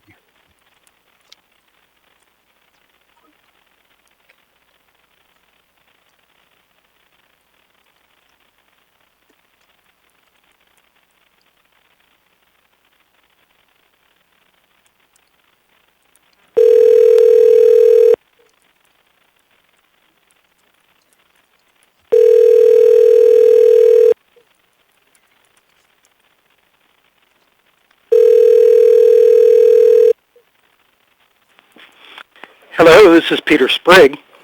Hi, Mr. Sprigg. This is Felix Rivera. We are on public testimony for item 13B. You have 3 minutes. Welcome. All right, thank you very much. My name is Peter Sprigg. I'm a senior fellow for policy studies at Family Research Council in Washington, D.C. And I urge you to oppose AO65. Critics claim that sexual orientation and gender identity change efforts are ineffective and that they are harmful. Neither of these assertions is supported by high-quality scientific evidence. In fact, evidence shows that all the elements of sexual orientation, sexual attractions, behaviors, and self-identification are subject to change over time. The lesbian scholar Lisa Diamond has declared that it is time to, quote, abandon the immutability argument, close quote. That is, to abandon the belief that sexual orientation can never change. Meanwhile, at least 6 significant surveys or studies in the last 20 years, most of them in peer-reviewed scientific journals, have shown that therapy or counseling can be effective in helping clients achieve their personal goals of change in sexual orientation. This bill targets only therapy provided to minors. The American Psychological Association Task Force report from 2009, which is cited in the Assembly Memorandum, acknowledged that there was no scientific data available on change-oriented therapy among minors. However, as with adults, there are high-quality surveys, such as the Adolescent Health Survey, which show that changes in sexual orientation among young people are not only possible, they are common. The possibility of change is even more clear-cut when it comes to gender identity. According to the American Psychiatric Association, between 50% and 97% of children who experience gender dysphoria do not grow up to be transgender adults. Yet this ordinance would make it illegal for therapists to assist in reaching that most common outcome. On the question of harms, I recently undertook a study of 79 sources that were alleged to include measures of harm from change therapies. However, only one of these studies met the scientific gold standard of surveying subjects before therapy and again during and after therapy, and analyzing harm with standardized measures of psychological distress. It showed most subjects experienced psychological improvement, not harm. This ordinance would explicitly allow therapists to, quote, assist a person undergoing gender transition, close quote. That means it would be legal to interrupt normal physical development with puberty-blocking or cross-sex hormones and to perform surgeries that mutilate and or sterilize a young person for life. That is serious physical harm. But it would be illegal for a therapist to simply talk with that young person in a way that... But your time is up. But I do have a question for you, Ms. Allard. Thank you, Chair. Based on his testimony and some other things of the ordinance, I actually have 5 questions for Mr. Sprigg, and I'd also like to find out if it's just easier to call him in as an expert witness. I think that would be easier if you don't mind, Is Ms. that Allard. okay? Yeah. So, Could you convey that to Mr. Sprigg? He's on the East Coast. Sure. So, Mr. Sprigg, what Ms. Allard is suggesting is we will call you when we get to debate on this ordinance, and it appears that Ms. Allard and potentially other members will have additional questions for you. Oh, okay. Will that be later this evening, or? It will not be tonight, most likely, but if it is, it would be very late tonight. Okay. All right. Well, thank you very much. Thank you. Okay. Bye. Next, we have Sean White.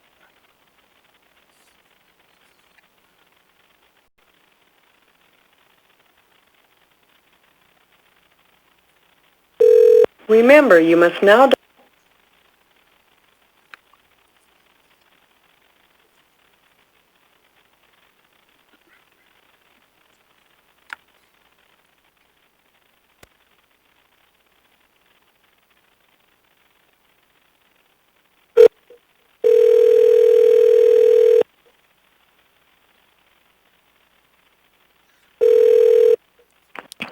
Hello? Hi, Mr. White. This is Felix Rivera. You're here with the Anchorage Assembly. We're on public testimony for item 13B. You have 3 minutes. Welcome. Okay. Hi, I'm a licensed clinical social worker for the state of Alaska. I'm here today to testify on behalf of those with unwanted same-sex attraction. No municipality or state or country has the right to deny a person their constitutional right to seek treatment for goals of their choosing due to the equal protection and equal opportunity clauses under the constitutions. Secondly, if they're going to pursue such an ordinance, notification should be provided to every parent, every provider, licensed and non, every pastor, priest, religious, non-traditional healer, etc., so that they can have the option of testifying to provide. I'm sorry. Yeah, this is confusing. If you're listening to a recording, I would go ahead and just mute the live feed if that's what you're listening to, because it's lagged, so that will confuse you. Okay, because there's so many diverse perspectives on this, and common sense and reason should be the means by which such extraordinary decisions are made on top of science. Also, this hearing should be postponed and continued in a special session due to the fundamental significance of the issues involved, being a matter of life and death, and differing worldviews and cultural values on this. More time should be given also to those needing to speak on the issue. 3 minutes is not enough. That all having been said, this ordinance is written confuses the issues. Evidence is lacks an understanding of all the issues involved, the inherent and constitutional rights of children and people to seek health care they need from licensed professionals. The ordinance leaves out the question of self-determination and autonomy. There are children who need this. There are children who suffer and die because they do not get it and don't know who to turn to because they're so ashamed. Too ashamed to go to a pastor or priest. They need to be able to explore their sexuality and sexual fluidity in professional therapy with licensed providers who are safe, who use evidence-based, standard clinical means with similar and even the same values as the client, values of faith, values of conscience, worldview, the value of a traditional male-female paradigm of the family, who can help these young clients safely navigate through the issues, preserve their lives, and help them gain the confidence to pursue a happy life, however they identify. No one wants any of these kids to die. Those who identify as LGBTQ and those who choose not to identify that way. What would be really cutting edge for Anchorage is to promote training in this area to help bridge the gap in care, because there are none trained in the safer methods of this therapy that is actually being promoted by the Alliance for Therapeutic Choice and Scientific Integrity. Restriction of client self-determination and autonomy, and the dismissal and denigration of deeply held client beliefs and values results in psychological harm. That's a quote from the Alliance for Therapeutic Choice and Scientific Integrity, a legitimate research organization that focuses on these issues.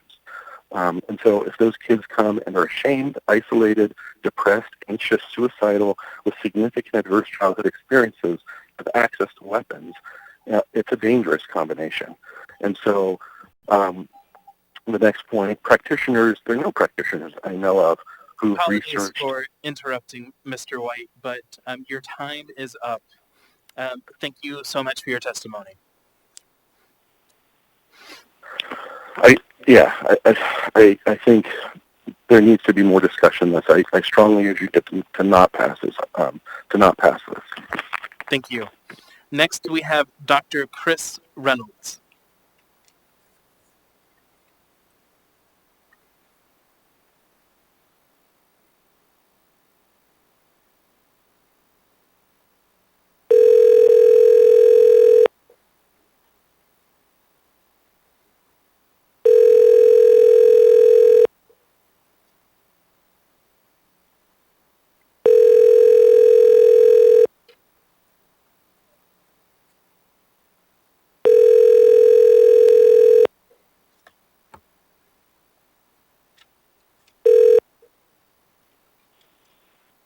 Hi, you've reached the clinical office of Dr. Chris Reynolds. Thanks.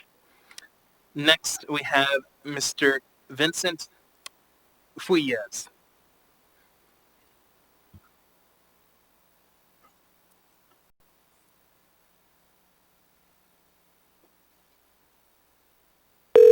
Remember, you must.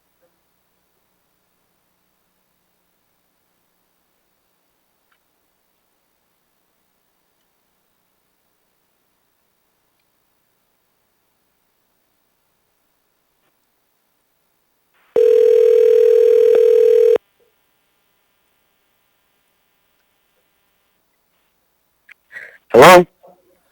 Hi, Vincent. This is Felix Rivera. You're here with the Anchorage Assembly.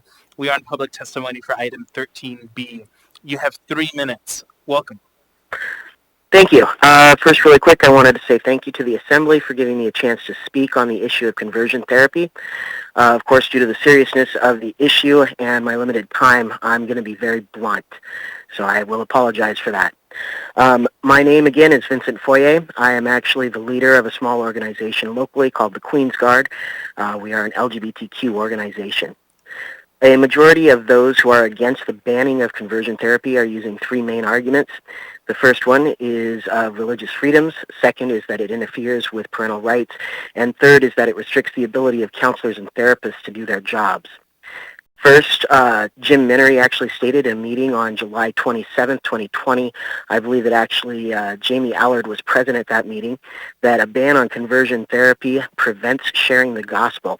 At the same meeting, it was also stated by a presenter that the conversion therapy is not only harmful to LGBTQ, or was not harmful to LGBTQ youth, and that because youth already have a higher than average suicide attempt rate, that the counseling won't hurt. This argument of, well, they're going to do it anyway, so just go ahead and do it because what can it help or what can it hurt? Statements like this show that when it comes to conversion therapy, the risks associated with it, and the failed results, it's a risk that he and others attending these meetings are willing to take with the lives of youth to further the spread of his religious beliefs. Parental rights. For parental rights, you don't have the right to abuse your child. The Federal Child Abuse Prevention and Treatment Act, abbreviated as CAPTA 42 UC or USC 5101, provides that the federal minimum definition of child abuse and neglect means at a minimum any recent act or failure to act on the part of a parent or caretaker which results in death, serious physical or emotional harm, sexual abuse or exploitation of, or an act of failure to act which presents an imminent risk of serious harm. As I stated previously, the statistics show the risk of serious harm. The Trans Youth Project of the University of Washington has approximately 300 youth between the ages of 3 to 12 years of age.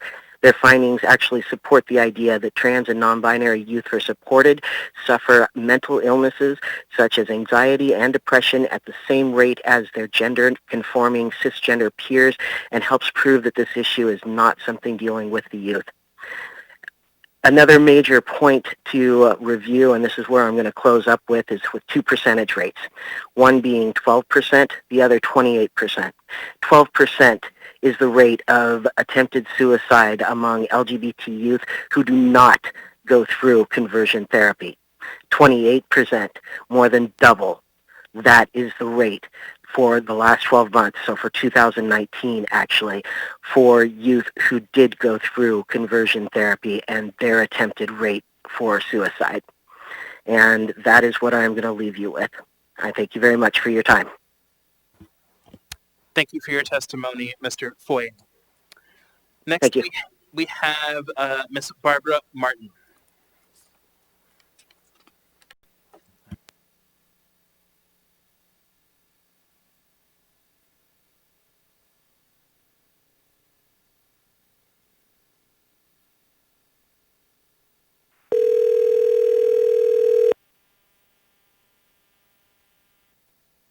Hello? Hi, Ms. Martin. This is Felix Rivera. You are here with the Anchorage Assembly. We're on public testimony for item 13B. You have 3 minutes. Welcome. Thank you.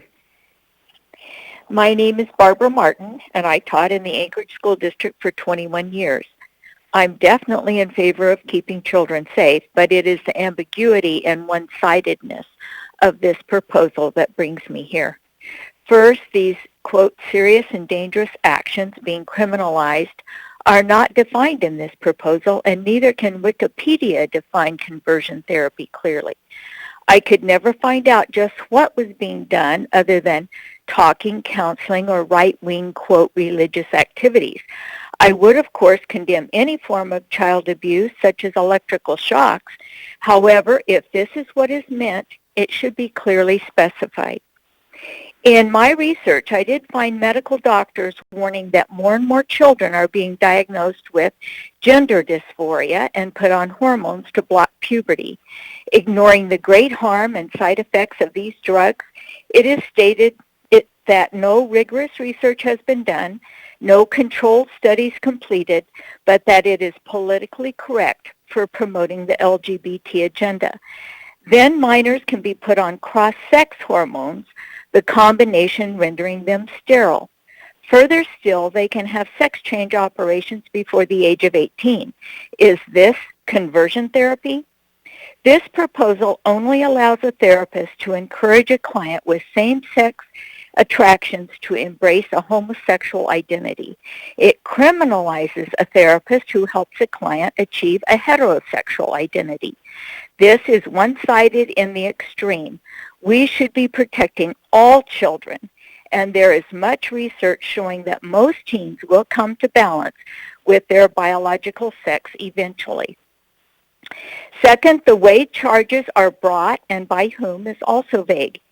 Any person aggrieved, harmed, injured, or suffering loss or damages by the act and the omission of another person sounds like you're guilty both ways, but guilty of what?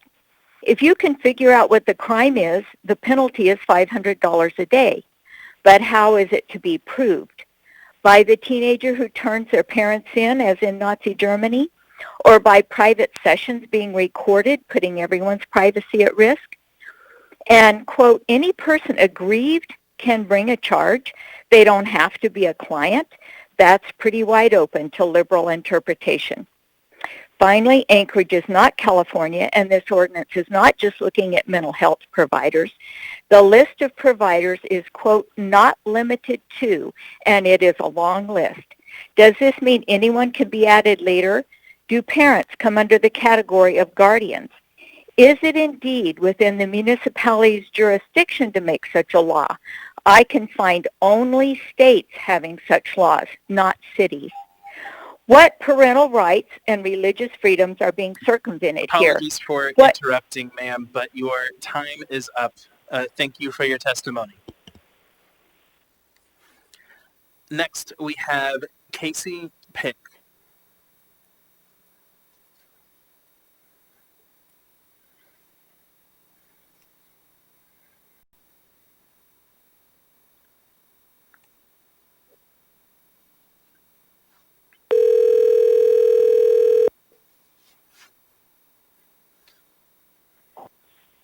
Hello? Hi, Casey. This is Felix Rivera. You're here with the Anchorage Assembly. We are on public testimony for item 13A. You have 3 minutes. Welcome. Or 13B, excuse me. Yes. Thank you and good evening. My name is Casey Pick, and I'm the Senior Fellow for Advocacy and Government Affairs for the Trevor Project. I am also an attorney with a decade's experience with LGBTQ legislation, in particular laws like this one. I would like to thank you for the opportunity tonight to express the Trevor Project's strong support of AO 2020-65, which would protect youth under the age of 18 from sexual orientation or gender identity change efforts, sometimes known as conversion therapy, at the hands of licensed professionals in Anchorage. 20 states and dozens of municipalities have passed similar legislation, sending a powerful message to LGBTQ youth that they are valued just as they are. The Trevor Project is the world's largest suicide prevention and crisis intervention organization dedicated to the protection of LGBTQ young people. We work every day to save young lives by providing support through free and confidential 24/7 phone lifeline, text, and chat platforms. We also do in-depth research into issues affecting the mental health of the youth we serve. Our recently released 2020 National Survey on LGBTQ youth mental health surveyed over 40,000 respondents, making it the largest such survey ever conducted. We found that 10% of LGBTQ youth reported being subjected to conversion therapy, with 78% reporting it happened when they were under 18. 5% of youth reported that a medical professional attempted to convince them to change their sexual orientation or gender identity. Tragically, youth who reported being subjected to conversion therapy attempted suicide at more than twice the rate of their peers who did not, and were more than 2.5 times more likely to report multiple suicide attempts in the previous 12 months. You can read more about this in a peer-reviewed article in this summer's edition of the American Journal of Public Health.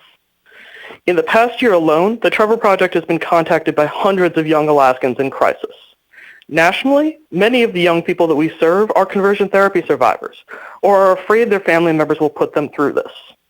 Some of these young people contact us because their parents are threatening to send them to conversion therapy. Others call us because they are actively undergoing such treatments. It is not working, and their feelings of isolation and failure contribute to suicidal thoughts and behaviors. Many are afraid to come out because they fear it will result in somebody trying to change them. As to the concern that is sometimes raised that protections like this interfere with the ability of parents to care for their children, that is simply not the case. It is long established that the fundamental rights of parents do not include endangering their children by forcing them to undergo medical practices that have been rejected by the scientific community as discredited and harmful. The law already protects against other forms of child endangerment.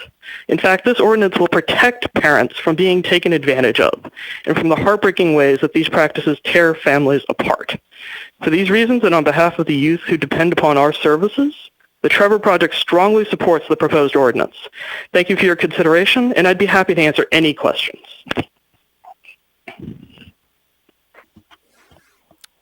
Thank you for your testimony. Mr. Constant? Yeah, thank you. It's not a question. Just I also want to let you know that when we do get to testimony, I very well may call you back as an expert. Thank you. I would be pleased to be there. Thank you. Next, we have Matthew Shirka.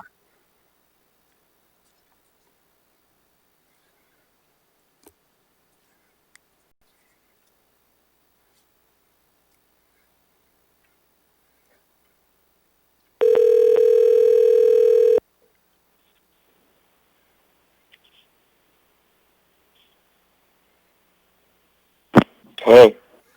Hi, Mr. Shirka. This is Felix Rivera. You're here with the Anchorage Assembly. We are on public testimony for item 13B. You have 3 minutes. Welcome. Yes. Thank you so much for having me this evening. My name is Matthew Shirka. I am the co-founder and chief strategist for the Born Perfect campaign. We are a national campaign and a legal organization that has supported these laws nationwide and bringing survivors together at the forefront of this movement to overturn the very harm that has been done to them. I myself included am a survivor of conversion therapy. Briefly, just about myself, I'm 32 years old and I went through 5 years of conversion therapy. And during those 5 years, I was moved around from multiple states. As many of these conversion therapists work, it is through a referral system, and it is an industry where lots of profit is made. My parents spent a total of $35,000 on my time in conversion therapy. All of these individuals or therapists that I worked with were licensed professionals, which is exactly what this bill would be, protecting families and the vulnerable youth from ever being partaking in. To go into so many details, a lot of the theories that are being told by these conversion therapists, which has not been proven by any third-party scientific journal in any way, or even scientific research. Every mental and medical association in the country has come out publicly against condemning conversion therapy. And so I, like many others, was told that there's no such thing as homosexuality, that the root and cause of my homosexuality was through childhood trauma, and for that alone, I had to go through this therapy to undo my homosexuality. In that process, I luckily had not experienced any severe trauma, and I was diagnosed with being too close to my mother and my sisters, and separated from them for 3 years, where I was not allowed to talk to them or have any relationship with them at all. And during that time, only was allowed to have relationships with the male figures in my family or the boys at school. As the therapist described, that was a way that I understood what my role as a man is and what masculinity is. After 5 years of a very traumatic experience, I did come out. I eventually went back into therapy, and when I say go back, meaning I saw another therapist, a general psych therapist, and realized I had never actually experienced what a therapist does in a therapist's office, and took many years for me to overcome.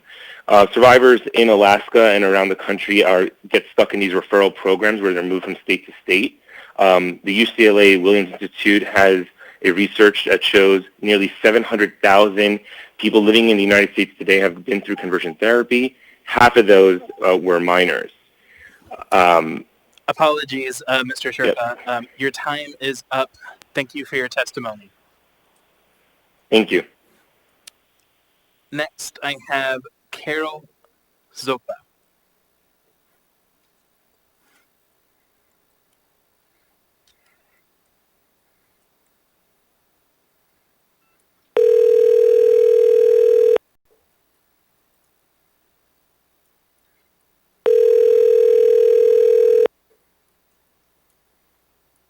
Hello. Hi, Ms. Zopa. This is Felix Rivera. You are here with the Anchorage Assembly. We're on public testimony for item 13B.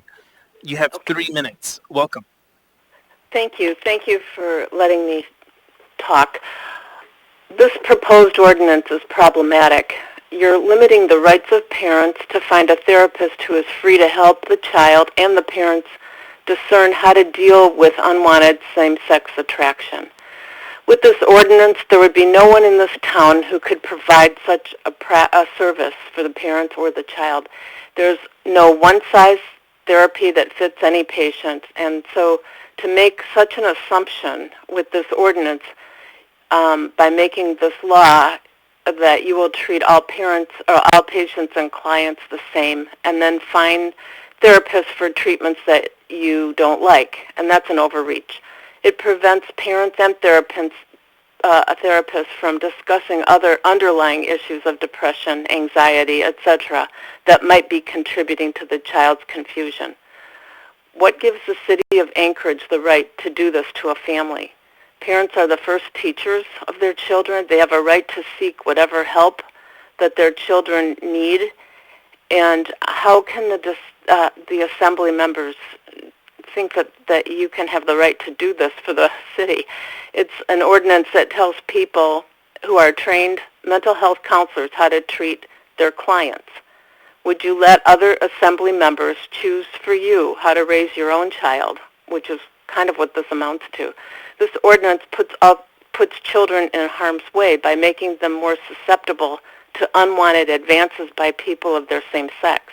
It can literally make a kid vulnerable to something the kid fears to even speak about, and it limits the freedoms of parents and the child to get help. There's other ramifications that go beyond what you're telling us here, what is listed. In parts of our country, there's an epidemic of young girls suddenly exhibiting rapid onset gender dysphoria following media immersion or as part of a group with other members being transgender. How will this ban affect these girls? These teens previously exhibited no signs of gender confusion. Abigail Schreier reports on this. Some Planned Parenthoods and other clinics allow the girls to self-diagnose as being transgender. They sign a waiver, decide for themselves if they have dysphoria, and walk out with testosterone. With the proposed ordinance, parents of these girls would have no recourse to help them. Mrs. Schreier reports that some of them can even obtain breast removal with merely their own self-diagnosis in some states. How can this be healthy or sane? In the United Kingdom, there's been many studies showing that treatment for transition therapy and surgery is harmful for minors. And there's a high percentage of suicide within a short time of transition therapies. It's logical that it's better for anyone to be able to receive the least invasive therapy for any condition. Apologies for interrupting, but your time is up. Okay, thank you. Thank you for this call. Thank you for your testimony. Next, we have Bruce Lindquist.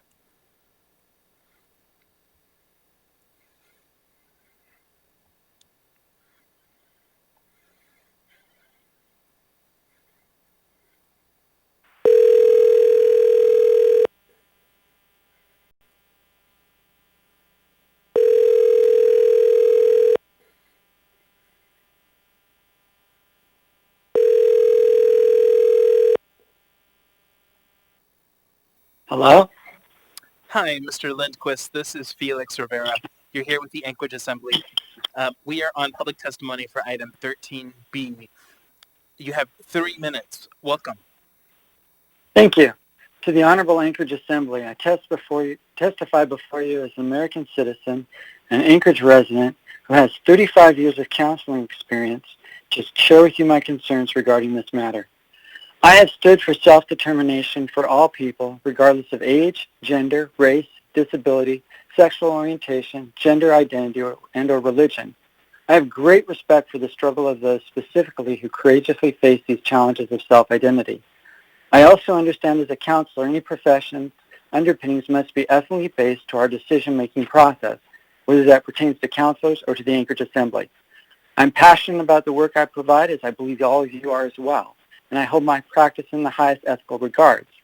I've come to realize over the years that passion for social justice sometimes can be a countertransference dynamic, where if I'm not mindful, I can believe I know better than the one who invited me on their sacred journey. As I review the matter before the Assembly, I see countertransference of the Assembly, that the cause is to believe to be so right and so just that the rights of parents to support their children's self-determination is violated. People come to counselors for specific services. If I don't have the expertise I refer them to those who do. For example, if a parent requests counseling for a child's gender fluidity concerns, I would offer them a variety of referrals. Many counselors specialized in LGBTQIA are available, and I've worked with excellent ones. This is a matter of personal belief or faith construct, then their faith-based counselor would also be offered, as well as Alaska People's First Spirituality, a priest or minister. I'm under ethical obligations to offer counseling and assist with referrals to support parents as well as the child. I would not refer anyone who provides a very narrow definition of conversion therapy, but I would support a child being educated and provided counseling as the guardian requests and not violate their self-determination. As already spoken by other people giving testimonies, the definition of conversion therapy in this ordinance is way too broad. You see, it is not my goals, it is their goals that matter. Whether I agree with them or not is irrelevant. This matter before us as a counselor violates the self-determination of parent and child. Ethically, I need to take a stand and appeal to the Assembly to not limit a person's choice to just resources you support. Let's not throw the baby out with the bathwater. A person's choice of resources, education, and counseling needs to be left up to the parent and child. Certain faiths support LGBTQIA beliefs, certain faiths do not. Let us be careful not to violate the rights of others while championing our own social justice causes. For if we do that, our social justice becomes narrow in focus, and when that happens, it ceases to be just. That is why I oppose this ordinance. Thank you for the opportunity to give testimony today. I hope this will cause the Assembly members to take some time for self-reflection before making this decision. Thank you for your testimony. Next, we have Lorraine O'Neill.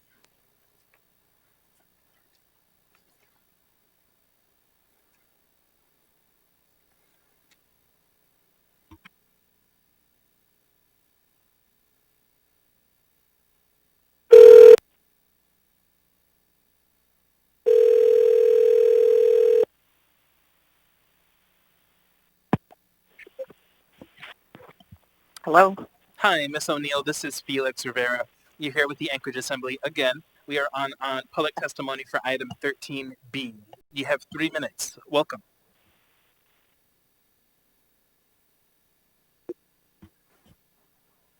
Ms. O'Neill?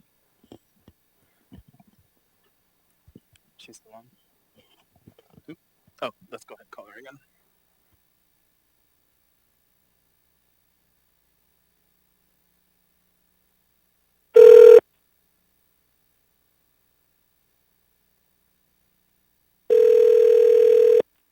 Hello. Hi, Ms. O'Neill. Sorry about that. This is Felix Rivera. You're here with the Anchorage Assembly.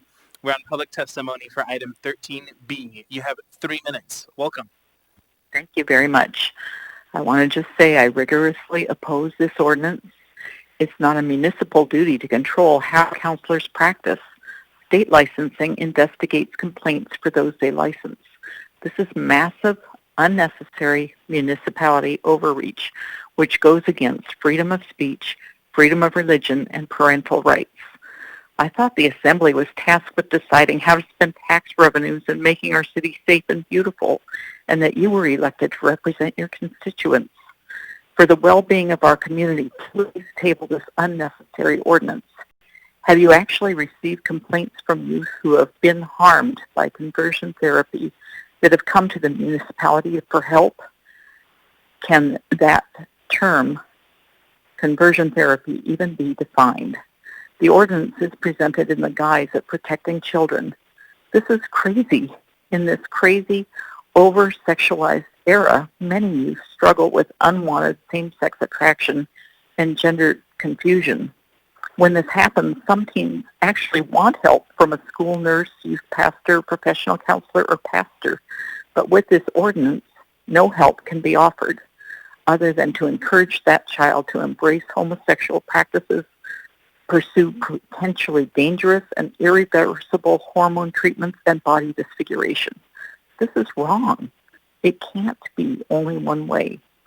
Statistics prove that the premise of reducing suicide rates is false. As I Googled trans youth suicide rates, and they have the highest rates even after taking hormones and going through conversion. They said the suicide attempt rate is 45% more than other youth and 25% greater than the general population. It is, if a counselor is not allowed to provide a listening ear and options to consider, we are doing even greater harm to this troubled population. Physical conversion therapy was ineffective and abandoned years ago. Today, counselors listen and talk based on the kind of help the child seeks. No one can be forced to change. Counseling is client-directed, and to silence the words of any counselor is to deny their right of free speech. If the counselor is a Christian, their religious freedoms are also being denied. This is a big deal. It can be a can of worms for the muni that you don't need to open. It opens the municipality up to lawsuits and unneeded, wasted tax dollars. I ask that you withdraw this ordinance and leave matters like this to the state. Thank you. Thank you for your testimony. All right. Good night. Good night. Next, we have Mario Bird.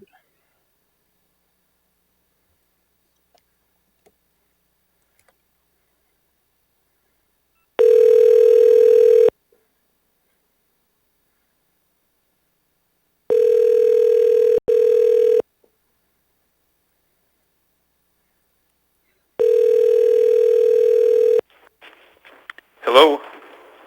Hi, Mr. Bird. This is Felix Rivera. You're here with the Anchorage Assembly. We are on public testimony for item 13B. You have 3 minutes. Welcome. Thank you, Mr. Chair. My name is Mario Bird. I'm an attorney practicing in Anchorage. At the outset, I would like to note for the record that my right to peaceably assemble and petition the government in person has been abridged. I just want to note that for the record.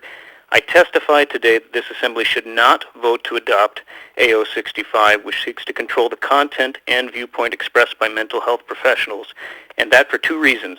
Number 1, it offends freedom of speech and freedom of religion under the federal and Alaska constitutions. Number 2, this Assembly is not the proper branch of government to impose medical standards upon Alaskans. My comments are going to focus on the Alaska Constitution. Under the Free Speech Clause, once a fundamental right in the Constitution of Alaska has been shown to be involved, the government must come forward and meet its substantial burden of establishing the abridgment in question was justified by a compelling government interest. Those are magic words. They're already in the ordinance, as you know. It recognizes that this ordinance will be litigated. The alleged suicide risk to minors is the reason why that language is in there. Number 2, under the Free Exercise Clause of the Alaska Constitution, if a law is crafted, whether intentionally or incidentally, to impede religious conduct while permitting similar non-religiously motivated conduct, it will fail both the general applicability and the neutrality tests under the Alaska Constitution. AO 65 intentionally impedes any religious counselor or mental health professional who wishes to state to a minor the religious truth that God created man in his image. In the divine image he created him, male and female he created them. The Assembly has set this thing up for litigation. What is the track record of this administration's anti-First Amendment lawsuits? Well, there's the Girdwood Forest Fair that resulted in $43,000 in attorney's fees and costs awarded against the immunity to the plaintiff. There's the Downtown Hope Center case. That was $100,000 in attorney's fees and costs. That included an egregious attempt by the Equal Rights Commission to file a discrimination complaint against the opposing attorney. The immunity lost that one as well. There's the Club Sinrock case. That was $1,300 of a cost bill. It's undisclosed whether and to what extent I could tell that the Muni paid monies to Club Sinrock, but that likely occurred as well, given the stipulation dismissed with prejudice. Then there's the Rabbi Schwartz case. That's where New York City repealed its own law that was similar to this ordinance and, again, paid $100,000 of fees for Rabbi Schwartz's attorney's fees and costs in that case. The Muni is simply not the proper body to legislate this. As I included in my written testimony, Dr. Stephen Levine before the Pennsylvania State Assembly stated in pertinent part, no studies show that affirmation of transgender identity in young children reduces suicide. I conclude with the words of the Alaska Supreme Court in Alaska Gay Coalition versus Sullivan, it is the suppression of speech itself which is the evil to be avoided. Don't suppress speech and religion. Please vote no. Thank you. Thank you. I have a question for you. Ms. Allard? Thank you. Mr. Byrd, could you please tell me what makes you such an expert on the U.S. Constitution and the Alaska Constitution, please? I'm not an expert. We're required as bar members, if we have an expertise, we have to be certified. I am simply a bar member. I read the Constitution, and I've litigated on it, but I'm not an expert per se.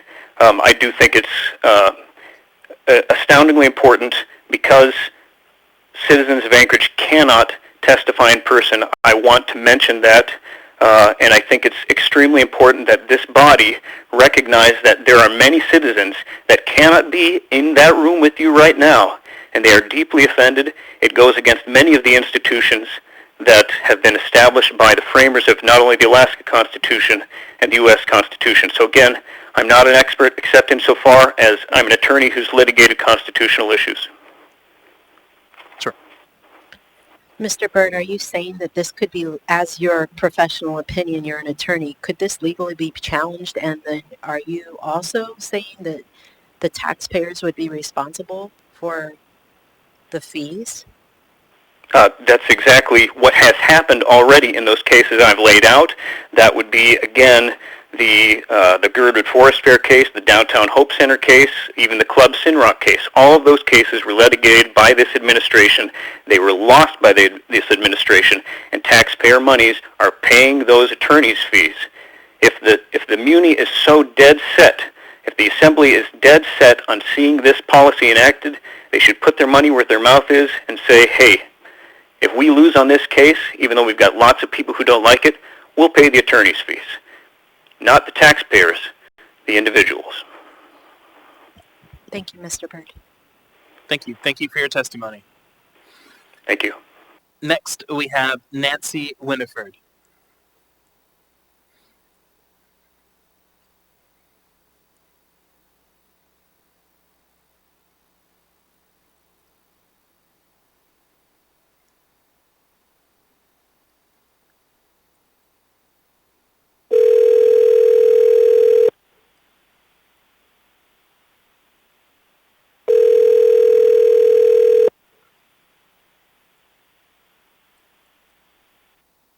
Hello.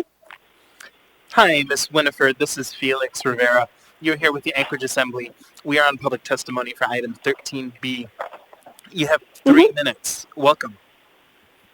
Okay, my name is Nancy Winifred, and I wanted to tell a little bit about me. Thank you for letting me speak. I grew up as a tomboy. I was I loved boys' toys. I loved, in fact, I carried a baseball bat around. I always wore boys' clothing, and I was attracted to females as time went by. I did not date anybody in high school or actually do anything like that. But in college, I tried dating guys, and it just didn't work out. And I became very disillusioned. I was just kind of, well, anyway. So I ended up in a relationship with a woman as a lesbian, and I want you to know that I finally made a choice between the two things, and so for me, that seemed like the right thing to do. Now, I came to know Jesus Christ as my Savior, and because of the wonderful love He showed me, I wanted to please Him. And so over time, I began to question that type of an identity. Was that the right thing for me? And I want you to understand that I'm very glad that people could counsel me biblically and talk to me about my choices. And so I'm looking at the current trends around our country, and one of them is that 11 to, say, 18-year-old girls are starting to identify as boys in groups. It's like as a group of friends, they're like, okay, let's do that, and so they freely are given counseling where to go ahead and pursue that, and hormones, and they're even advised often to have surgery. I want to talk a little bit about conversion therapy. I think that some of the ways that people have gone about that in the past are probably toxic. It's true. But the type of counseling I received was not toxic whatsoever. And I'm very glad I got to have it. And I have a concern about this ordinance because it's sort of skewed. A counselor can recommend these hormones, breast removal surgery, both of which are invasive and radical without parent permission, even though these could forever alter a young person's life. And yet no one can help the young person who has decided that changing genders was a mistake. That seems like it's kind of like weighted to one side. They're stuck. How can they be conceived of? How can that be right? Young people are fluid, and they do try things on, so to speak. Apologies for interrupting, Ms. Winiford, but your time is up. I do have a question for you, though. Ms. Allard? Sure. Chair, I have two questions, but the second one might not be relevant if she doesn't answer this one. Okay. Sure. Thank you, ma'am. Did you get? I want to ask you a personal question. If you don't want to Sure. answer, just no, that's good. say okay. Did you get counseling as a child? I did not, but I'm really glad that I didn't. I'm glad that nobody gave me the counsel to take men's hormones and get my breasts cut off. That would just have not been good because I was making choices as a child. Chair, I have a follow-up. Sure. Do you believe if you had received counseling, it would have made a difference in your life sooner? I do. I think I would have followed that because I already had a bent toward it. That was me. And so, yes, I definitely would have done that. Thank you for your brave testimony tonight. I appreciate it. Thank you for your testimony. Mm-hmm. Next, we have Diana McGee.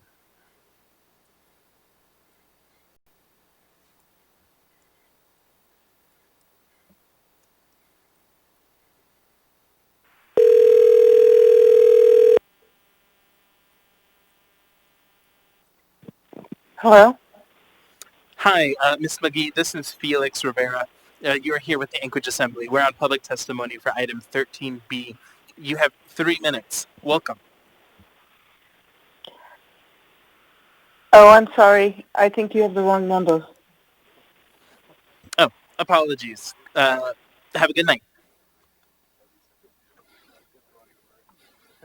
Next, I have Mrs. Christine Hill.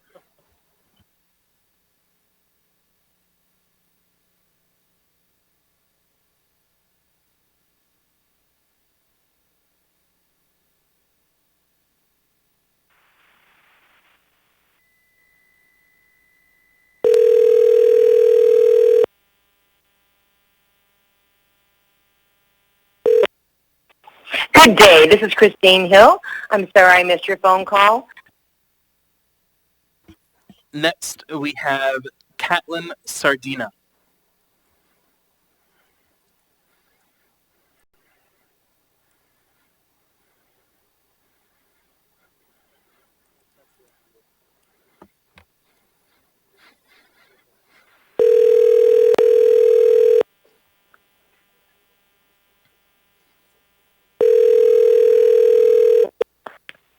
This is Catlin. Hi, Catlin. This is Felix Rivera. You are here with the Anchorage Assembly. We're on public testimony for item 13B. You have 3 minutes. Welcome. Very good. Thank you very much for giving the call. Just to give a little background on myself to the ladies and gentlemen there in the assembly. I'm a pastor, a children's pastor at a fairly large church here in the city, and just really wanted to voice some concerns I had with the ordinance as it is presented. One of those concerns is that the definition of counselor within the legislation is very broad and very liberal in its scope, to the point where I, as a pastor, would certainly fall under the definition of a counselor. So that would potentially put me in a situation as a children's pastor where if, while I was teaching the children in my care directly from the Bible, I would run a very legitimate risk of violating the standards within this legislation and potentially being held under civil authority or in violation of this legislation and fined for doing nothing more than being a pastor, trying to minister to the needs of the families within my church, and trying to represent the Bible to these children. So it certainly does provide a little bit of concern for pastors in my situation. So as I do sort of take issue with some of the language within this, there are certain assumptions toward the beginning that justify the bill itself that I do think that potentially advance the language a little bit further than many in this community would say represents their interests. I would say that my main concern and reason that I wanted to speak to the council today is I want to be sure that we consider that as this advances, if it advances in the original language of the bill, that we consider possibly allowing for an amendment to the language to adjust the definition of who counselors are to allow for clergy and potentially even parents that are also counselors in their day job to not face litigation as parents and clergy do nothing more than represent a biblical worldview to children. And I know that there's a significant difference between conversion therapy and biblical counsel. But again, the issue is not with how we deem the difference between those two things. The difference is the legislation is written in a way that could make my daily job of just providing biblical counsel to be quantified or qualified as conversion therapy. So I hear the beep. I'm assuming I'm running out of time. Sir, but your time is up. But I do have a question for you. Ms. LaFrance? Thank you, Mr. Chair. Thank you for your testimony, sir. The question is, if there were an amendment, and there is an amendment, but stating subsection C does not apply to a clergy member or religious counselor who is acting substantially in a pastoral or religious capacity and not in the capacity of a healthcare professional, would this address your concern? It certainly would address my concern. I I have a kind of secondary concern that I feel like we used to say in the Army that there's a lot of solutions without a problem. And I know that conversion therapy as a concept can be very harmful, but I don't believe that, and granted, I haven't seen a lot of testimony tonight, but I don't know that there's been a real justification given for this in the first place for why it needs to happen in the city of Anchorage. But I would say that it would do a lot to mollify my concerns if there was an amendment advanced to allow for clergy. Thank you. Thank you. Thank you for your testimony. Very good. And who was that asked the question? I couldn't hear the name. Hello, this is Suzanne LaFrance. Hello? Okay, so it was Suzanne LaFrance who asked the question there. I just wanted to make sure of that. Yes. Thank you. Okay. Well, very good. Thank you very much. Next, I understand that Mrs. Christine Hill is available, so let's go ahead and try her again.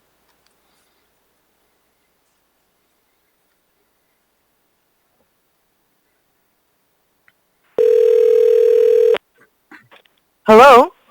Hi, Mrs. Hill. This is Felix Rivera. You're here with the Anchorage Assembly. We're on public testimony for item 13B. You have 3 minutes. Welcome. Thank you. Thank you very much, Mr. Felix Riviere, and thank you referring to me as Mrs. Christine Hill. I appreciate that also. I would like to tell you that your phone testimony is flawed. Unfortunately, I could not answer my phone fast enough, and then when I tried to call the number back, it said, I'm sorry, this phone number is no longer available. So if you really want to communicate with the public and hear what the public has to say, then I think you need to revise the system that you have because it's just not working well at all. I did want to add that, even though it does take away from my testimony, which is regarding this this issue with counseling. We have federal laws. We have people have standards to graduate from, and the criteria is set by the feds and the state. We don't need the municipality getting their fingers stuck in all that. If people have had bad experiences with their parents, I mean, I'm one. I didn't like getting spanked, but I lived through it and I'm fine. My past does not define my future or does not define me now. I've gotten over any of those things in the past, and I do not want to continue talking about my past. Everyone's got their things they can talk about they haven't liked in life. Are my 3 minutes up? Or do you just cut me off? How does that work? No, you're still with us, and you have about 1.5 minutes left. Okay. All right. It's going to be kind of interesting to see how I even get notified when my time is up because I'm talking and I have no idea. So I can't see a timer, unfortunately.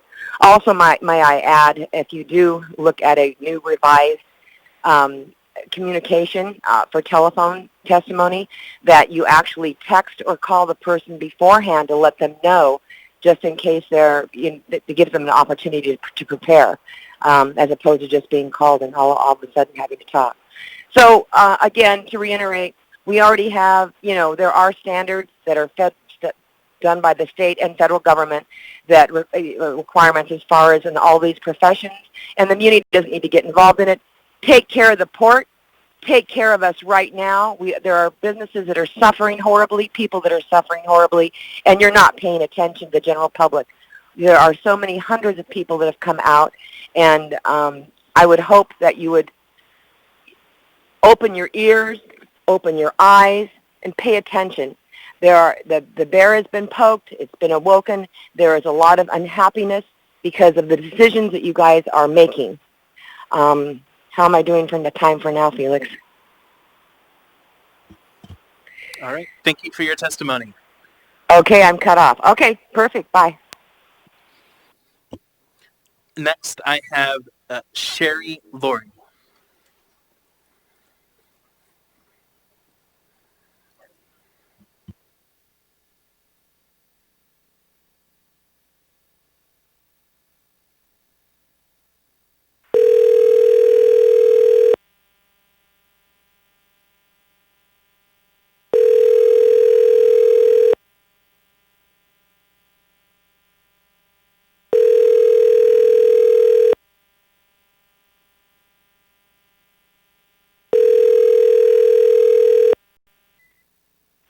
Hi, this is Sherry. Please leave a message and I'll call. Next, I have Catherine Lloyd.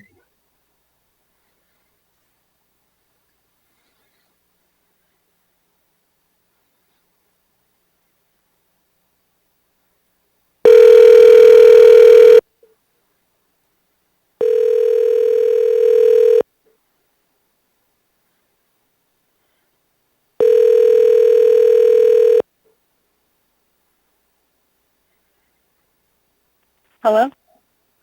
Hi, Ms. Lloyd. This is Felix Rivera. You are with the Anchorage Assembly. We are on public testimony for item 13B. You have 3 minutes. Welcome. Thank you. I am against this legislation, and I am a lesbian, but not because I don't agree with conversion therapy. It's because I am aware that there are loopholes in bills such as this, that in 19 states that have passed anti-conversion therapy bills, they have severely handicapped the ability of mental health therapists to do their job in assessing and diagnosing their patients. The therapist is forced to use affirmative therapy model, and this means that if a minor comes in with depression, anxiety, or whatever it is, while saying that they are transgender, the therapist must affirm the child's self-diagnosis. The therapist cannot explore other underlying causes and cannot make their own diagnosis. In what other area of medicine can a patient do that, much less a patient who is a child as young as 7? The therapist must then proceed with a plan to alleviate the minor's discomfort. And what does the treatment of this entail for a child? They say that the child may think that they're born in the wrong body, and the path to affirming this starts even at the age of 10 with puberty blockers, which I find important to note that these are the same drugs that they use to chemically castrate sex offenders. Proponents of this treatment claim it's reversible, but just a couple weeks ago, the NHS UK has taken the claim off their website and replaced it with that they don't know the long-term effects. The effects that the studies do show, though, is negative. And endocrinologist Will Malone makes it clear that there has been not enough data collected to base any claims of safety on this practice. He also notes that children given this drug and then immediately get put on cross-sex hormones, which is the next step, do not actually go through puberty. They are just affected by the hormones, meaning the hormones attach to the receptor sites and then affect whatever sites that they are attached to, while also shutting down the body's ability to make its own hormones. Cross-sex hormones is the next step, which can begin at 13. Again, the data on long-term usage is not, there's not a lot of it, and it still has lots of negative side effects, which include heart attack and blood clots. I should also note that a child going directly from puberty blockers to hormones can become infertile. This alone should raise caution in our decision for affirmative therapy. The next step to gender affirmation is mutilating surgeries. I say mutilating because the surgery alters tissue that was healthy and there was nothing wrong with it in the first place. These surgeries are happening to girls as young as 13. Apologies for interrupting, Ms. Lloyd, but your time is up. I do have a question for you, though. Ms. Allard. Chair, I'd really like her to finish her last part. Can I ask her to do that, please? Sure. So if you can briefly wrap up your statement, Ms. Lloyd. Thank you. Do you have a part that you prefer me to speak because it's a little bit long? I'll ask that question of Ms. Allard. Is there a specific part you would like Ms. Lloyd to speak to? Did she actually finish her entire statement? No. Ms. Lloyd said that she has a lot left. She said it's a, quote, a little bit long. So we could have Ms. Lloyd email us the statement if you would like, Ms. Allard. Could she just finish the last 2 sentences then? Sure. So Ms. Lloyd, Ms. Allard is asking if you can finish the last 2 sentences or so. Okay.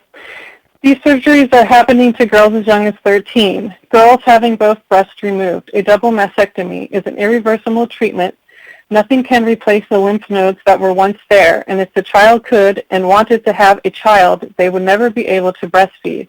A 13-year-old cannot fully understand that consequence. These are damaging and harmful actions that are being touted as treatments. We do not let children get tattoos or drink alcohol. Why would we promote them to harm their bodies permanently in this way? This path should be a last resort that an adult makes about their own body. Thank you. Can you ask her if she can email her entire statement to me? Great. Or to us? Yeah, so Ms. Loy, Ms. Allard is asking if you can email that statement to the Assembly. Yes, I can, and I have since the last one, I emailed this exact same thing to you guys. Great. Want me to email it again? Yes, if you could. We've gotten a lot of emails, so Ms. Allard would appreciate that. Thank you so much. Thank you for your testimony. Next, we have Lillian Lennon.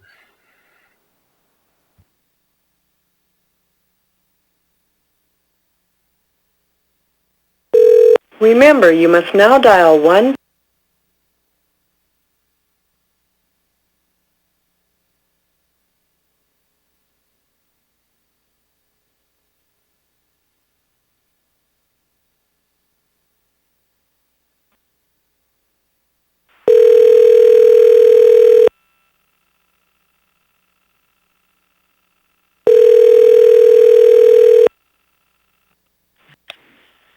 This is Lillian Lennon. Hi, Lillian. This is Felix Rivera. You're here with the Anchorage Assembly. We are on public testimony for item 13B. You have 3 minutes. Welcome. Thank you. My name is Lillian Lennon. My pronouns are she, her, hers, and I address the Assembly today as an LGBTQ+ person, an advocate, a lifelong Alaskan, and a survivor of conversion therapy. At the age of 14, I came out to my parents as transgender. I can remember sitting across from them with dread streaked across my face as the two people I felt would be my biggest supporters and greatest advocates told me that as long as I lived under their roof, I would not be accepted as their daughter. You cannot imagine the amount of guilt and shame and betrayal I felt at those words. As weeks passed, I began to feel less safe in my home, not being able to express my true authentic self, not able to see friends, being told I couldn't go to school, and being subjected to serious verbal and mental abuse. I ran away after being told they planned to send me to a residential treatment center, taking shelter at the downtown Covenant House. Running away did not protect me for long.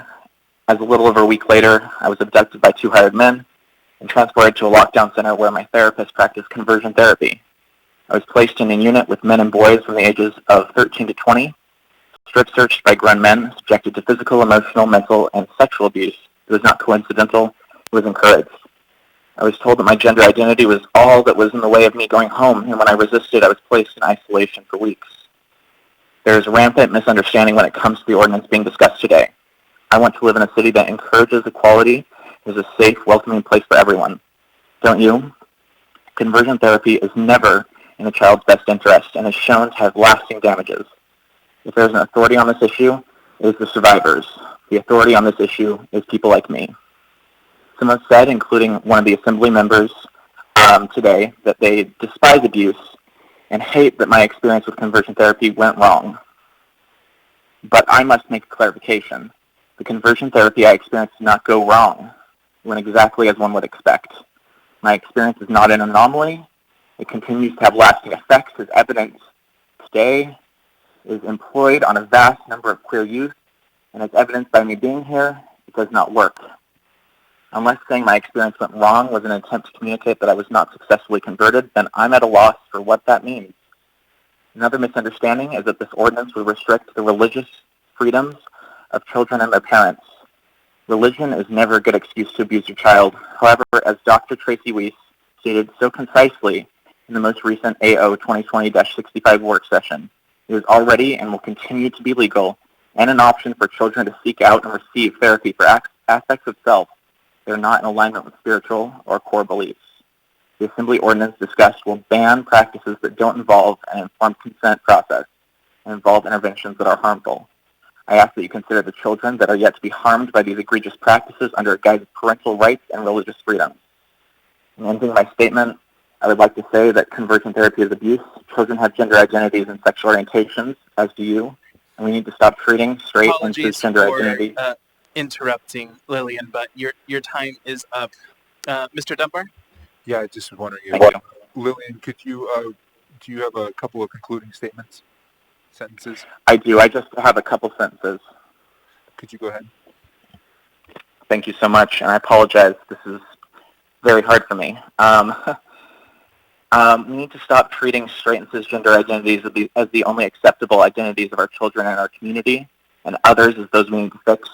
We need to stop the erasure of a bright and vibrant section of our community that I'm so proud to be a part of. Lastly, in the 2018 fight over Proposition 1, Anchorage decided to support LGBTQ+ freedom and equality, and I urge you to do the same. Please pass AO 2020-65. I'm happy to answer any of your questions. Thank you. Thank you for your testimony. Thank you. Next, we have Michael Sabat.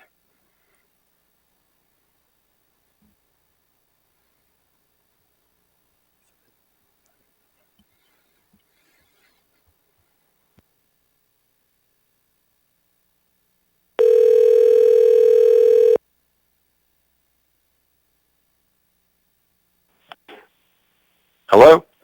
Hi, Mr. Sabat. This is Felix Rivera. You're here with the Anchorage Assembly. We are on public testimony for item 13B. We have 3 minutes. Welcome. Okay, thank you. I've listened with great interest to some of the experts that have spoken before, and I'm not going to speak in detail, but rather in some generalities. My take on this is going to be a little bit different. First of all, it occurs to me that the Assembly and Mayor are, again, overreaching with an ordinance that's not needed. You are now interfering with the rights of medical professionals and parents to determine the appropriate treatment of minor children. You continue to place your own political ideologies above the public good. I think this has been agenda-driven by certain members on the Assembly. As a pediatrician, and here's where I'm going to confuse you a little bit, as a pediatrician, I disagree with the use of conversion therapy.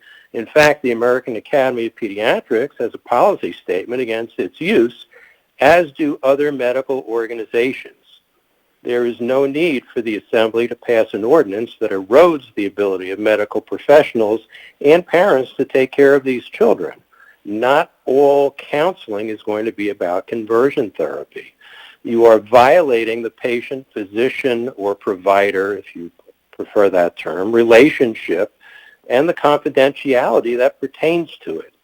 If legal intervention is needed, there are other remedies available, such as the courts.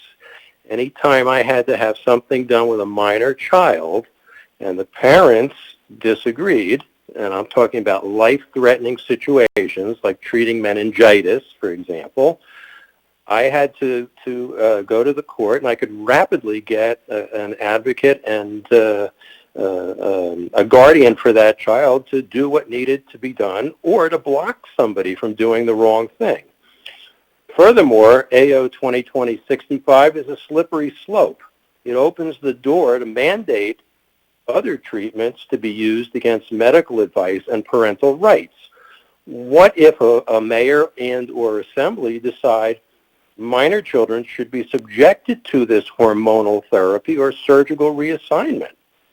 This ordinance allows for that very thing, and I will refer you to 16.140.010, line 7, and I'm quoting part of it, and its provisions shall be liberally construed to accomplish this purpose. The word shall brooks no interpretation. Shall has a very legal, specific definition. Once this minor child reaches the age of majority, it is up to that individual to decide what is in his or her best interest. Until then, it should be left to the parents and medical professionals, not meddling politicians. Apologies for interrupting, sir, but your time is up. I do have a question for you, though. Ms. Allard? Sure. Thank you, Chair. Mr. Sabat, I have two questions for you. Could you tell me what your professional or what your professional line of work is, please, or was? I am a pediatrician. So my specialty was children, a general pediatrician. Mr. Sabat, I have one more question. Do you believe, regardless if the child wants to be gay or is gay or whatever the circumstances is and how that child feels, do you believe either way that therapy or counseling can help this child? I think counseling is, I don't want to say mandatory, but I think it's of paramount importance to guide the child either with what the child believes to be the gender identity, to reinforce their, I'll use an old term, ego strength. I don't believe that the child should ever be denigrated or broken down. I think counseling is a very important part of reducing the suicide rate in these kids and to help them to have better family relationships, because the family many times will be at odds with each other over this issue. Thank you, Mr. Sabat. Thank you. Thank you for your testimony. Okay, you're welcome. All right, we're going to do one more person, then we'll take a break. Next, we have Michelle Deering.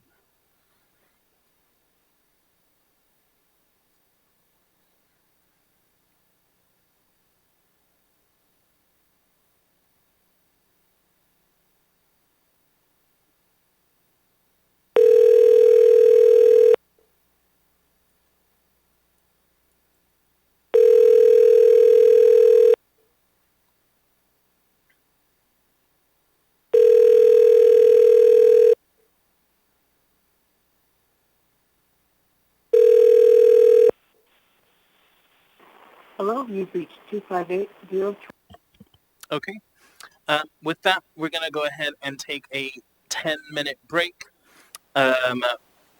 As I've stated before, for folks who are listening and with us, watching us online, we are not likely going to get to any other items tonight. So thank you for joining us. We will, if the Assembly consents, be continuing this meeting to tomorrow. So I hope you will join us tomorrow. With that, we'll take a 10-minute break and come back to continue public testimony on this item.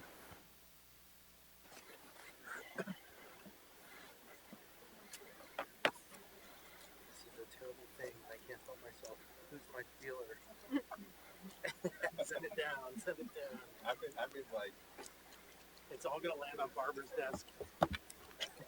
Poor Barbara. You know, you guys, and I know one time it ended up in my drawer. In your drawer. Take it all back upstairs. That's great. Okay. So next on the list, we have Tristan Walsh. Remember, you must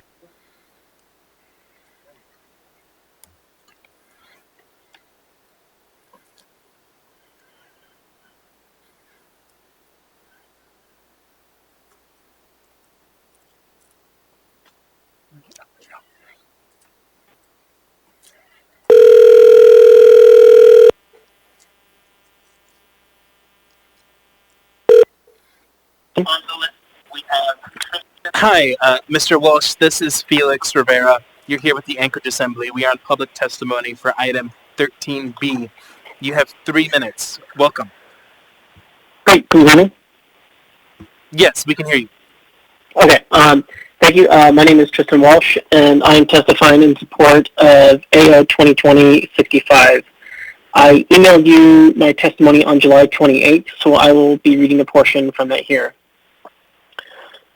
As a gay person who grew up Catholic, I've had numerous friends in the LGBTQ community who were put through conversion or reparative therapy by their families. This led to traumatic and long-standing emotional and psychological harm, often by counselors or licensed professionals who had little understanding that came to the interplay between ACEs, Adverse Childhood Experiences Score, and the LGBTQ community. This ordinance prevents some of that serious harm resulting from some of these counseling efforts. This evidence of the harm is documented in the high suicide rates for LGBTQ youth. Studies published recently in the Journal of Public Health show that sexual orientation change efforts, or SOCE, or otherwise known as conversion or reparative therapy, have clear links to trauma for the very people they seek to help. I attached a copy of this study for your reference. I'm going to quote from the study here.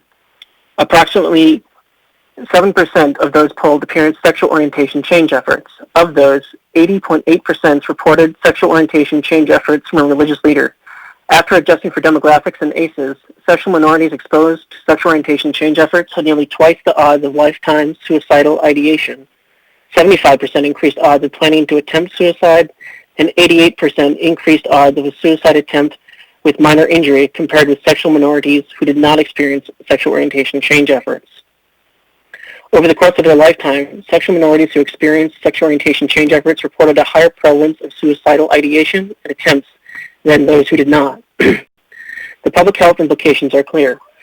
Evidence supports minimizing exposure of sexual minorities to sexual orientation change efforts and providing affirming care to those with gender identity or sexual orientation. And I would just add that I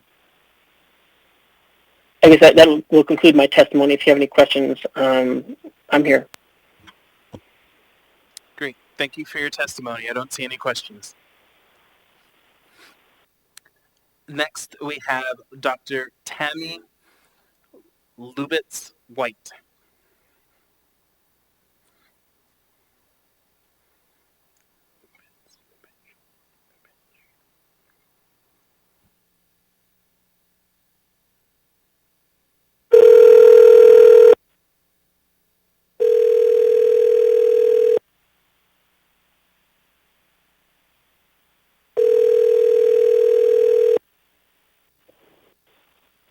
Hello. Hi, Dr. Lubitz-White. This is Felix Rivera. You are here with the Anchorage Assembly. We are on public testimony for item 13B. You have 3 minutes. Welcome. Welcome. Thank you. Go ahead. We are talking about, we're talking about conversion therapy? Correct. Right. I'm sorry, you got me a little bit, I wasn't exactly ready, but I still can do it. I mean, clinically, the damage done to people that go through that therapy is horrible. There's been studies done.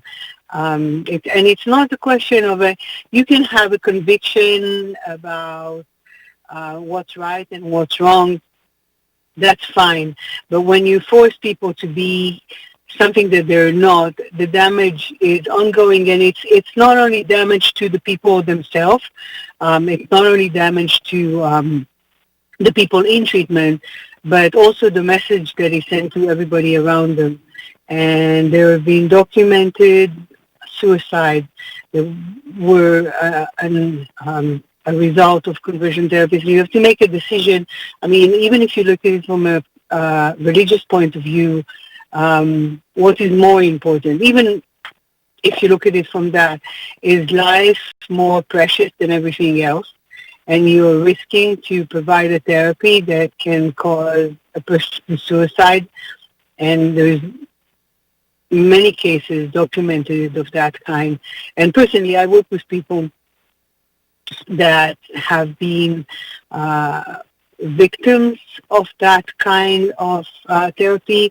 From the American Psychological Association deemed that a dangerous and unethical treatment. And this is not something that a small organization decided, that, you shouldn't provide that kind of therapy. It's deemed by the one organization that oversees psychologists as an unethical treatment. And I can, from my own experience, that is anecdotal from studies that has been done, it is very damaging. And no matter what your conviction is about homosexuality or about different lifestyle. Our combined goal for all of us is to save lives, and not allowing that therapy to be conducted potentially can save life, and that is, in my mind, our combined duty for all of us. Thank you for your testimony. Mr. Constant? Thank you, Tammy. This is Chris Constant. Can you please just tell everybody what your professional affiliation is or what your background is? I'm a licensed psychologist. I'm a doctor. I treat people that have been that went through conversion therapy. Thank you very much. Thank you. Next, we have, thank you for your testimony. Next, we have Isabella Clopton.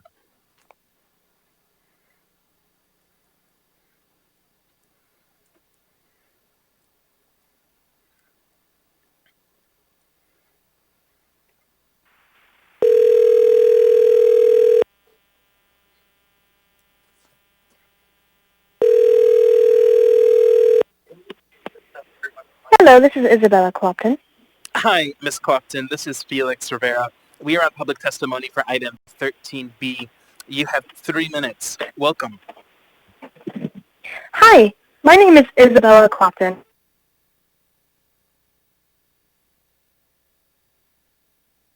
To 2020-65. It would directly affect me due to my position in the community as a mentor to young ladies and as a future parent. I see fault in this ordinance as it looks to repress 3 major rights. The first being parental rights. The government needs to step back of our family structure because your job is to be working for us and not controlling us or replacing parents. The second being a religious freedom. Patients might seek help for religious reasons, and it is and should be their right as it should always be. The third is speech. Speech is so important, especially now. Many of the therapeutic treatments is just speaking and listening. Talking and listening. The conversation should not be dictated by any governmental power. I and the parents that stand with me want only healthy options for our kids. Rates of suicide, self-harm, and depression are exponentially higher in youth, especially when they are just learning about themselves. So why? Why harm the youth and by not giving them therapy help? Why limit their options? This ordinance strongly allows one opinion and punishes the alternate opinion. This is bad and corrupt. This is making a law of opinion. Our municipality wants to disrupt Anchorage's family structure. This is an astonishing overreach. If this does pass, I fully expect it to be challenged in court. Aversion therapy is what the ordinance is pretending to prevent, but that was a fad from many years ago. It is wrong, and now no legitimate licensed therapist in Anchorage uses it. What this ordinance is doing is repressing Anchorage's citizens from choice of therapy. Not even all of Alaska, because it would never pass at the state level. Now, I love Alaska, so as Assembly members, I strongly urge you to vote no on AO 2020-65. And I wanted to thank you, the board, and especially the listeners online, even though I believe that this is truly criminal, that I cannot be present to testify today. Thank you. Thank you for your testimony. Next, we have Jeff Clockton.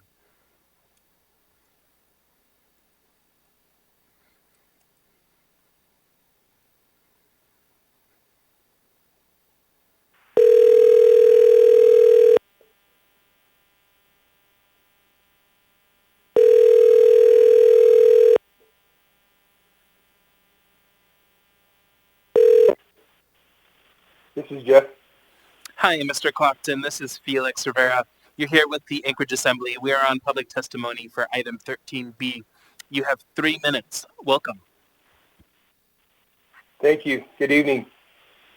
My name is Jeff Clopton, and I testified before you tonight as a longtime Alaskan and a father to urge the Assembly to oppose Anchorage Ordinance number 2020-65. AO65 it basically seeks to replace the role of parent with city governments. AO65 asserts limitations and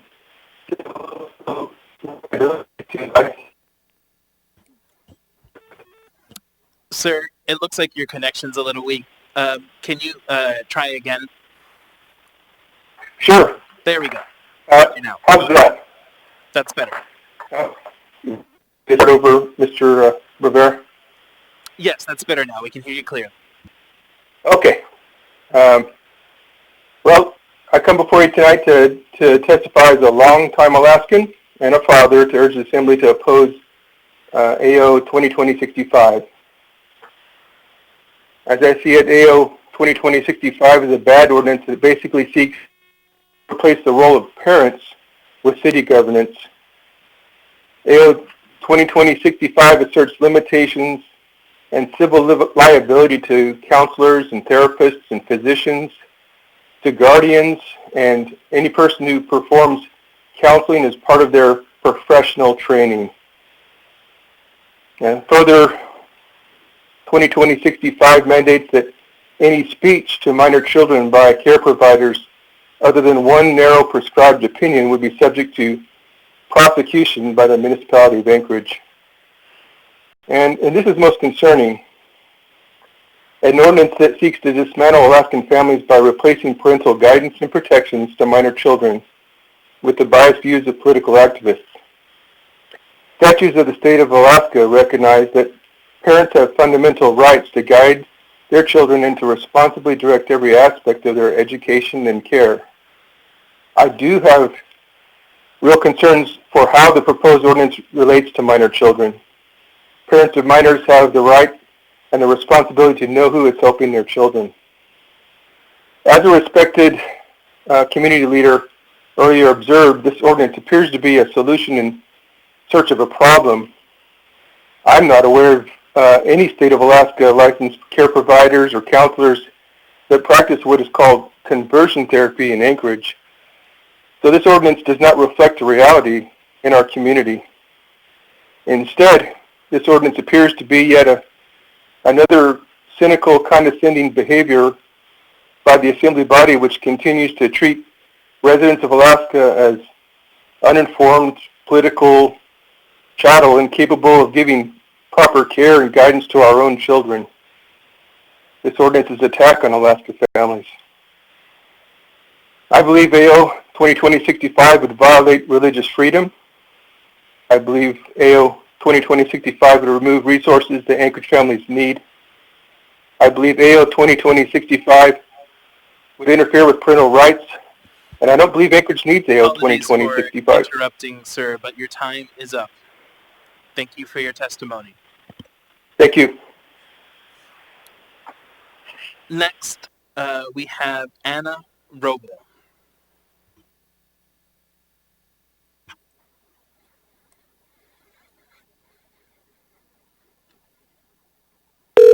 Remember,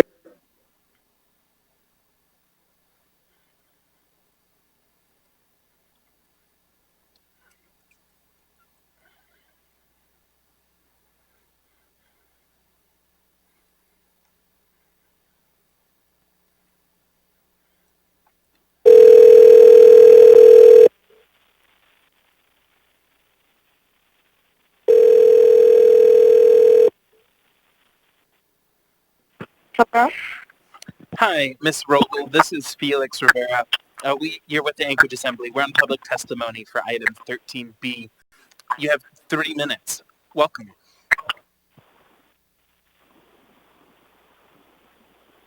This is really not a good time. I'm really sorry. Sure, no problem. Ms. Roble, you are with the Anchorage Assembly. We're on public testimony for item 13B regarding conversion therapy. I have 3 minutes on the timer. Welcome. Go ahead.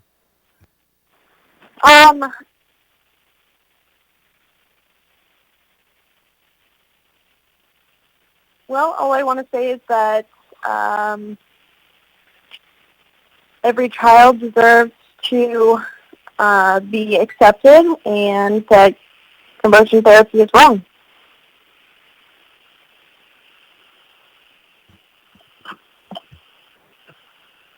That's all.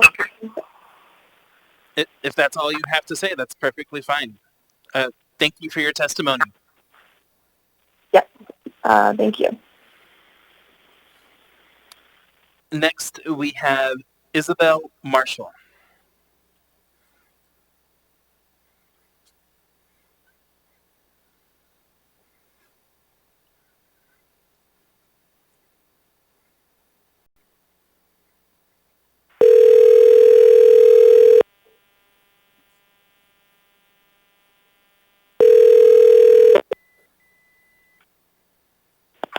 Hello.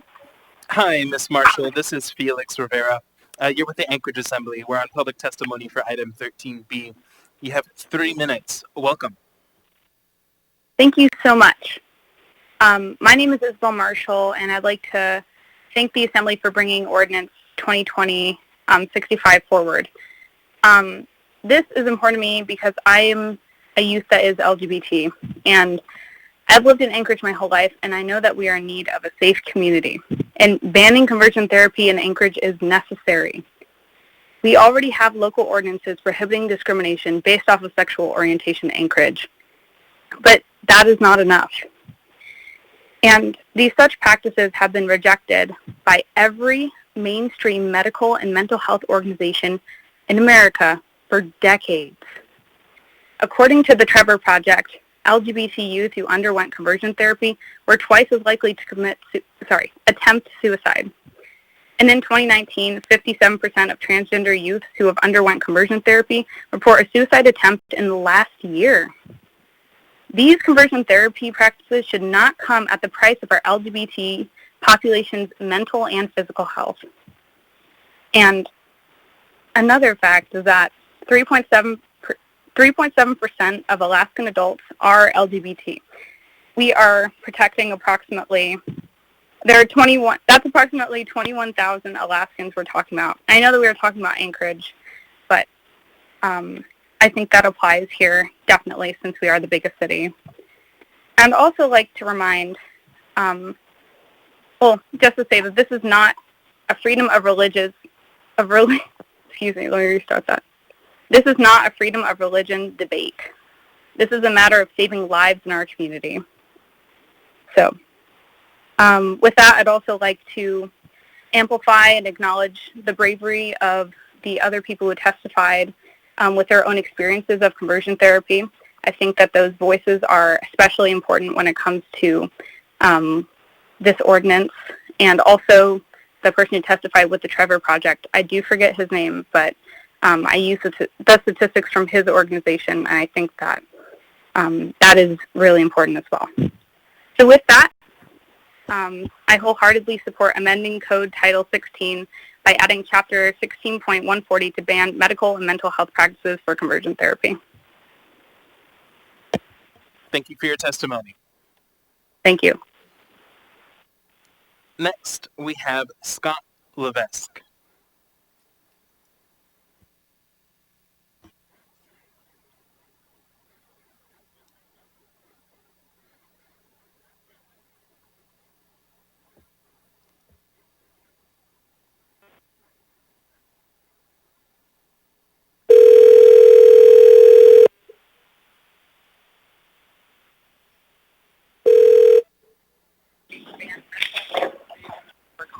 Hi, Mr. Levesque. This is Felix Rivera. You're here with the Anchorage Assembly. We're on public testimony for item 13B. You have 3 minutes. Welcome. Thanks, Chair. I appreciate the Assembly's time, and I'll get right to it. I'm testifying today just to talk about some things that I find concerning in regards to this ordinance. I know that I probably won't change many of your minds in regards to how you personally feel about this. But I do want to bring up some things that I find concerning, and I think some of these are repetitive, as some other individuals have talked about this as well. The first thing I want to bring up is a rather broad definition of the word provider. If I'm looking at the ordinance right now, I can tell you that this covers everything, including clergy, including camp counselors, and it really does include everything. And I want to encourage you to possibly even narrow this down to the scope to be what you actually want it to be. With such ambiguity, I said this is a little bit negligent and provides an opportunity for anybody who, as we'll see a little bit, has the opportunity to fall under this legal litigation that I'll talk about in just one second. The other thing I want to talk about is what constitutes a licensed, certified, or registered professional, and who determines that? That's a question I do have for you guys, if you could actually provide that answer, because that could mean anything. Does a licensed pastor qualify under that, or is it just specified to medical boards and states or national level certifications? I think that's rather confusing and really needs to be narrowed down as well. The other thing that I'm rather concerned about is this thing called viewpoint discrimination. Now, in the ordinance itself, it really narrows down the opportunity for any provider, again, under a broad definition of provider, to only allow what you have here, which is 3 specific things. And it's under subsection B, A, B, and C. Assist the person undergoing gender transformation, provides acceptance, support, and understanding to the person, or facilitates a person's coping social support, identify exploration and development, etc. To me, this constitutes under what we call a viewpoint discrimination, and does not support any other view other than that. And to me, that seems to be rather problematic. The last thing I want to say is, for me, I know that there are many people that wanted to provide personal testimonies of how therapists and medical professionals have helped them throughout their time in very delicate and sensitive situations. The one I want to talk to you about is a friend of mine who had a 5-year-old son enter public school and came home to tell his mother and father that he could be a girl at any point. Now, this is a boy. When asked about where he heard this, he heard it in music class. And I think what's rather concerning is that boy was confused. When you put people in power that provide this sort of topic and you're confusing a child, the child does this, then seek help from parents. And if a parent, in this circumstance, was able to talk with that child, but at that point, if a child and a parent don't know what to do. Interrupting, sir, but your time is up. Thank you for your testimony. Thank you. Next, we have Levi Foster.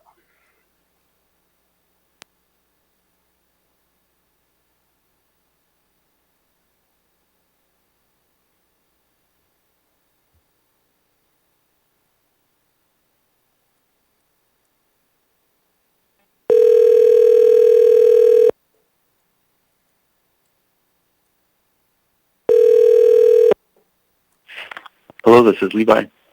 Hi, Mr. Foster. This is Felix Rivera. You're here with the Anchorage Assembly.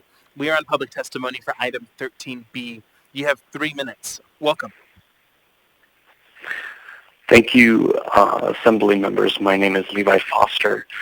I was born in Anchorage and raised in Wasilla.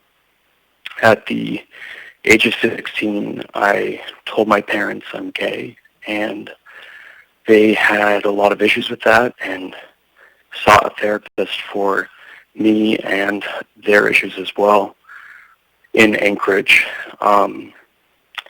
She told me that I was not gay, that I was suffering from an illness called same-sex attraction, and that if I didn't do everything in my power to try and eradicate it, I would never feel whole, happy, or loved. She sent me to a conversion therapy clinic in Salt Lake City where the mental abuse guised as therapy there was so intense that I felt I had no choice but to run away. I didn't speak to my parents for 2 years. I waited till my 18th birthday because I was so afraid of being sent back to that place. I look back at that time lost with my parents in a lot of remorse, and I know that my parents do as well. They feel that they were misled by this type of therapy, this unfounded therapy, and truly it's child abuse. They wish that they had never been guided by a licensed therapist to put me through that, and that they could get that time back.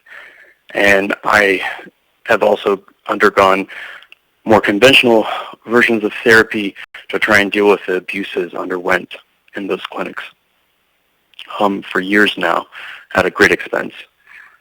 I strongly hope that you Assembly members will support this bill and make sure that my story isn't retold through other people who live in the Anchorage area who are LGBTQ youth. And I hope that you protect them by passing this bill. Thank you. Thank you for your testimony. Mr. Constant? Thank you. I just wanted to say thank you, Levi, for calling in. He ended up leaving the state, and he is in the East Coast time, and he sat up for all of this testimony 4 hours ahead of us. So, Levi, I just want to say thank you for your willingness to testify. Of course, thank you. This is deeply important to me. Thank you. Next, we have Debbie Carlson.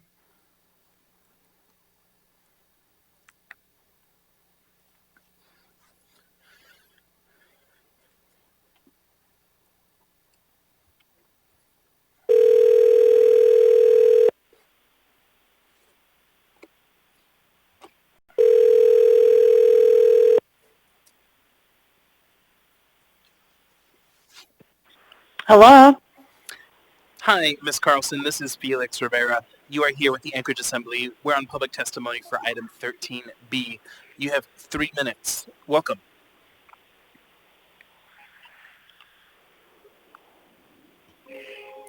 Ms. Carlson?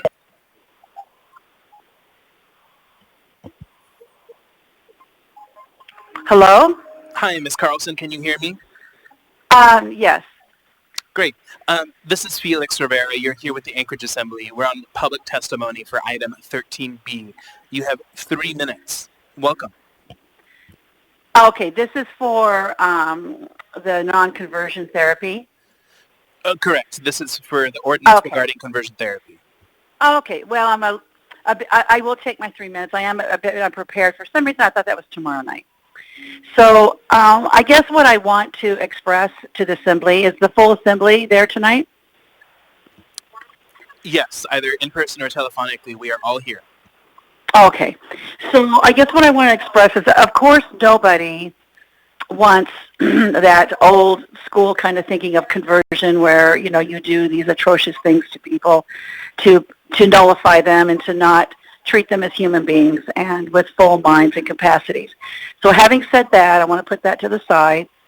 But however, what I am also interested in is not having people having the ability to make grand, life-changing, sweeping decisions for young children before they're even at the age of accountability, at the age of being able to make their own minds up about things, and and being able to have, like, for instance, these hormone therapies, which now is a huge push for and across the nation. And so we have those two kind of places where people can be extreme, and one, no longer we really are seeing that, but the other is, I think it's a little ironic that this bill will take away a parent's ability to make decisions for what they think is best for their child, and then to interfere between the relationship between the therapist or the counselor, whether they're accredited, whether they're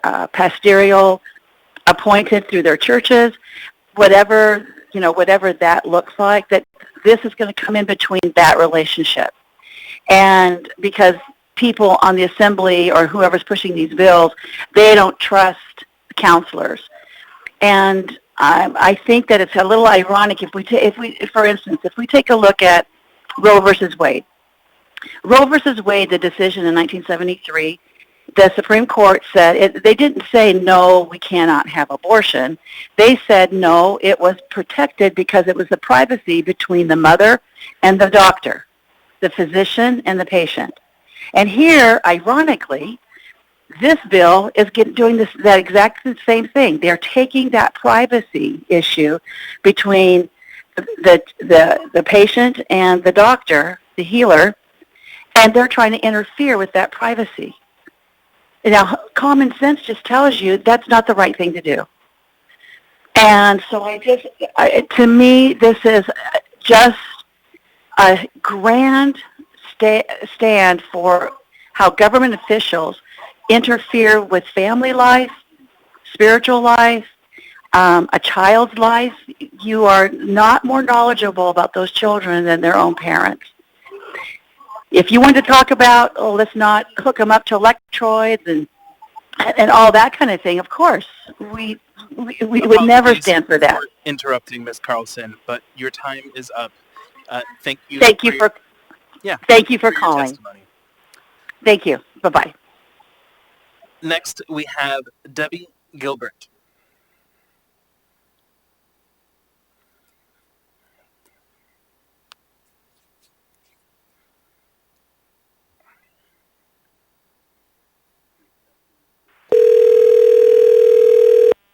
We can do that, yeah.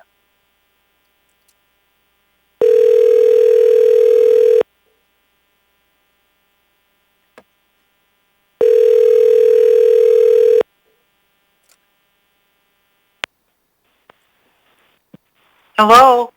Hi, Ms. Gilbert. This is Felix Rivera. You're with the Anchorage Assembly. We're on public testimony for item 13B. You have 3 minutes. Welcome. Oh, wow. Okay. Well,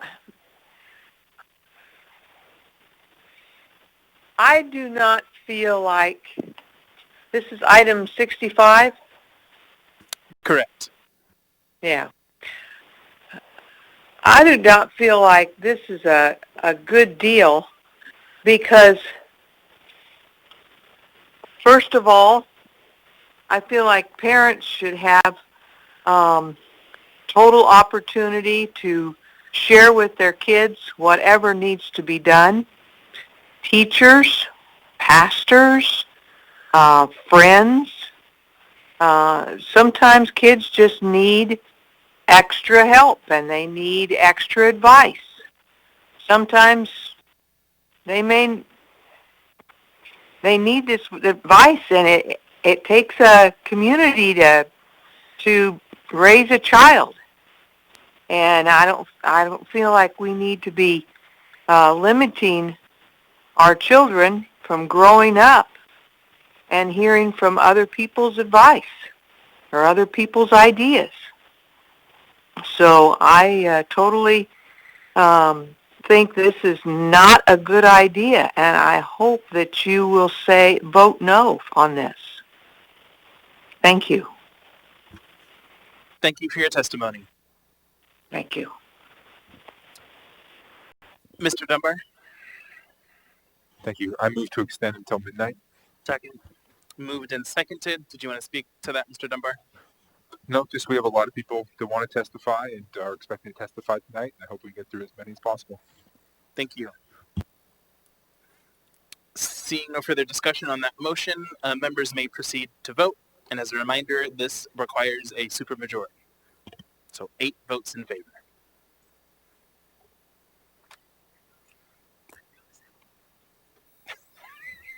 Mr. Peterson.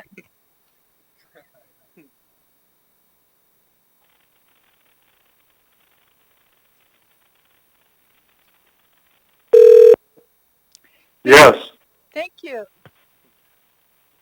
Ms. Quinn Davidson. Yes.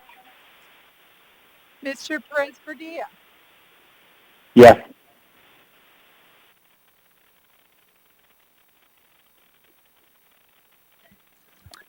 That motion passes 9-2. Ms. Kennedy? Thank you, Mr. Chair. I just wanted to say that, obviously there are a lot of people that we have lined up to testify, but I know as a rule I don't ever call anybody past like 9 o'clock at night.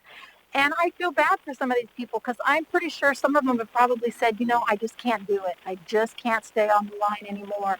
And will actually essentially miss them. So I was just thinking that we know we're going to do this tomorrow night or the next night or whatever.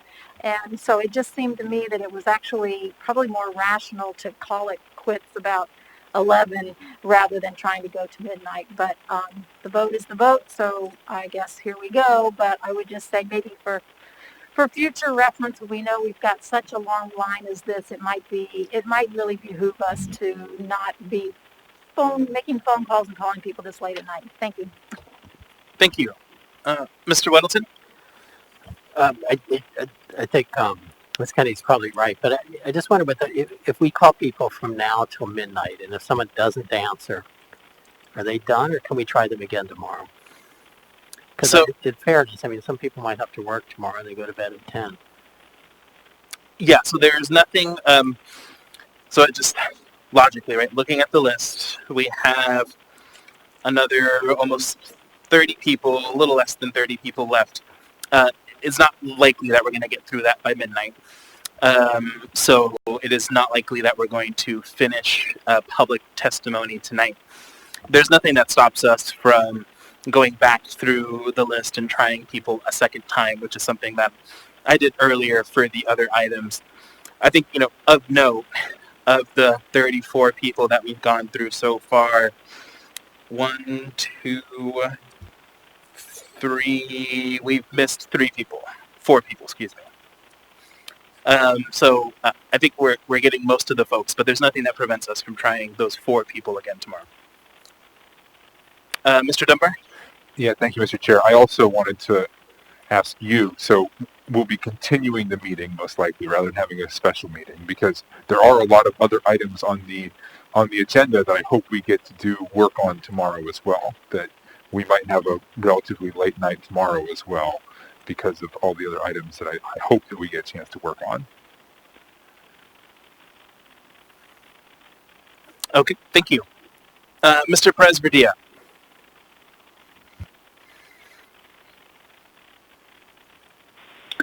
Thank you, Mr. Chair. Just procedurally, I'm confused. We voted, and now we're having a discussion. And based on the discussion we're having, I've been convinced to reconsider my vote and would like to change my vote to no. I think it's more reasonable for us to end the meeting at 11 and can continue it to tomorrow. Thank you. So that would be a motion to reconsider, Mr. Perez-Verdia. Are you making such a motion? Just a clarification. So, again, was the vote cast and final? Yes, the vote was passed and final. Ms. Kennedy made a statement after the vote was completed, and which spurred a variety of other statements. I understand. Okay, that's why I was confused. No, I do not wish to make a motion to reconsider. Thank you. Ms. Allard? Can I make a motion to vote to reconsider? You cannot, because you are not on the prevailing side. Thanks. Yep. With that, we're going to continue. So next, we have John Lacey.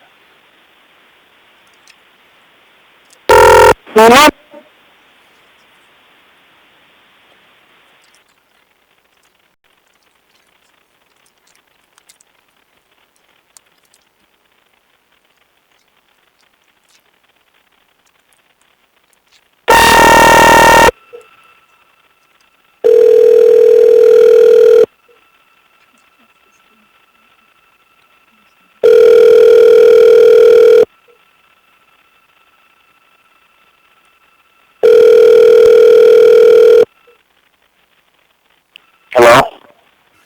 Hi, Mr. Lacey. This is Felix Rivera. You're here with the Anchorage Assembly. We're on public testimony for item 13B. You have 3 minutes. Welcome. Well, thank you. Is this the proposed ordinance about this is not counseling? conversion therapy, AO 2020-65. Right. All right. Well,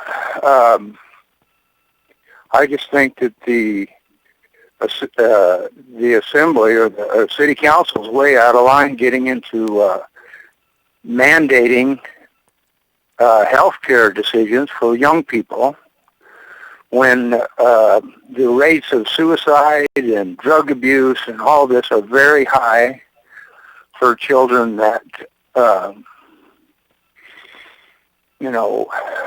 choose to have alternative sexual lifestyles. And I think these are medical decisions that I don't understand why the city council is inserting themselves into these situations and mandating that people can't talk to children about these kind of decisions. That would be my 2 bits. And I think healthcare workers especially should be able to counsel young children about these decisions. These affect children for the rest of their lives. And so I don't understand where the city council comes from on inserting themselves into that kind of a situation. So, the statistics for, these young people that become involved in alternative sexual relationships and lifestyles are, high rates of suicide, high rates of depression, drug abuse, and if healthcare people can't help them make decisions about this that are based upon the children's health, then you're removing a very important influence from these children's lives. And I think you have no business in that arena. That's between the healthcare professional and the child. So how in the heck do you think that you have the authority or the right to prevent that from happening? That would be my my feelings. That's all I have to say. Thank you for your time. I think you have no right to do this. Leave it to the children and to their health care providers. And, the health care provider can counsel the child in a very loving way and in a kind way, and before the children make a decision that can affect them the rest of their lives and can affect them negatively, their health for the rest of their lives. For interrupting, sir, but your time is up. Thank you for your Thank you. Next, we have Tony Thomas.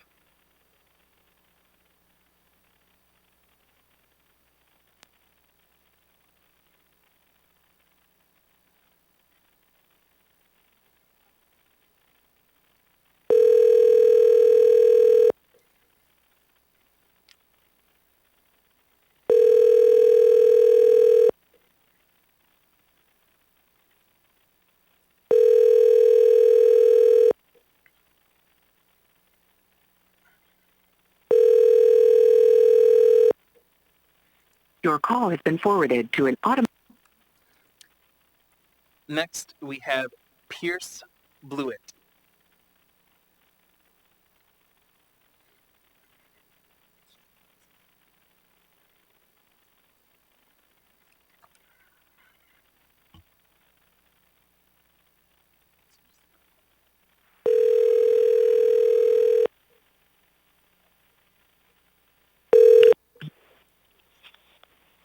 Hello, this is Pierce.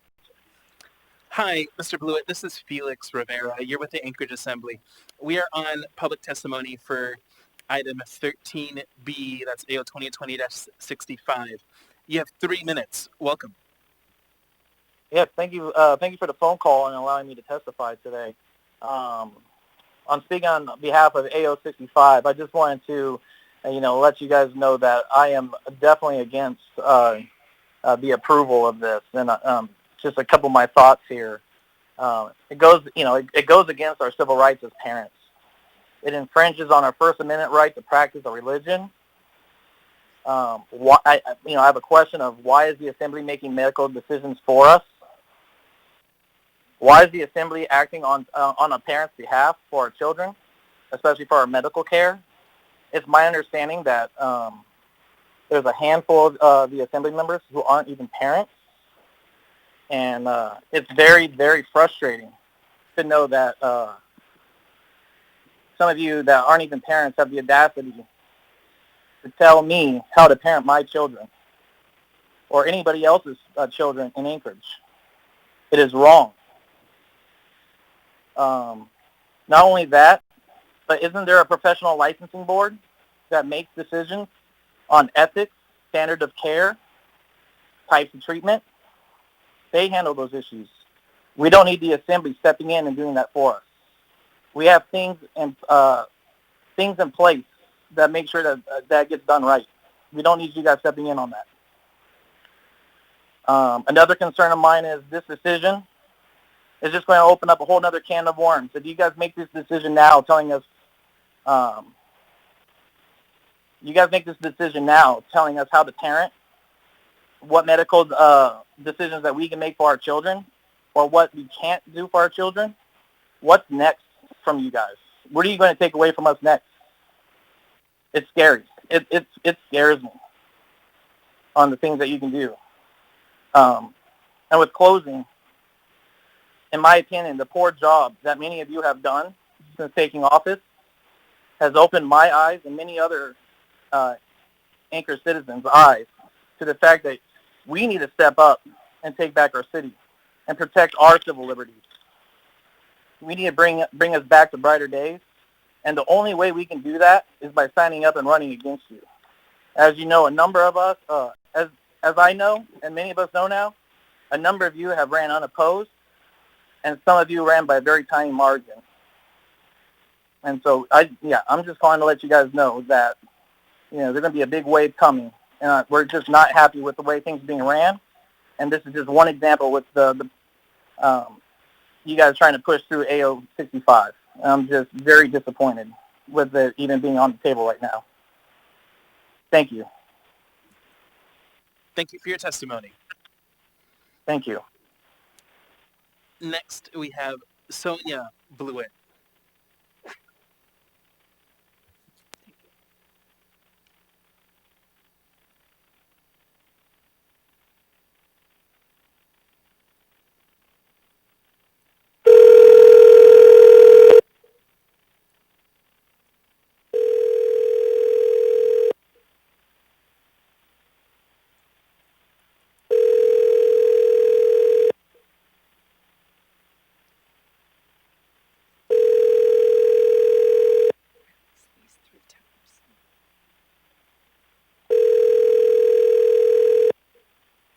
Your call has been forwarded to an automatic voice.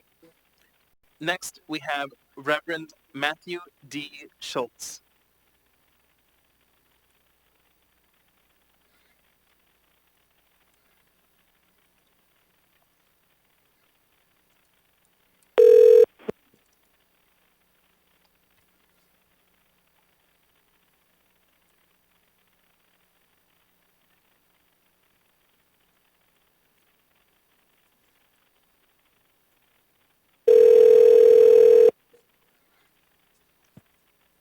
Hello. Hi, Reverend Schultz. This is Felix Rivera. You're here with the Anchorage Assembly. We are on public testimony for AO 2020-65. You have 3 minutes. Welcome. Thank you so much, and thanks for your late night and hard work. I am speaking in support of this ordinance, in support of prohibiting conversion therapy. The only opposition I've seen to this ordinance represents a small and shrinking sect, and to claim that this is a part of our Christian belief is an insult to our faith, and it is a gross misunderstanding of our holy scriptures. This is not an issue about religious freedom or parental choice, because no parent and no religion has the freedom to choose the abuse of their children. So I am asking you to please make the ethical choice to protect children by supporting this ordinance and banning conversion therapy. Thank you. Thank you for your testimony. Next, we have Carol Dunphy.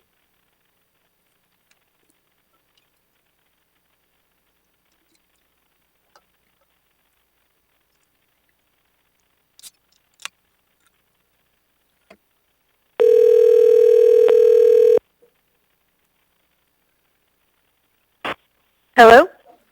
Hi, Ms. Dunphy. This is Felix Rivera.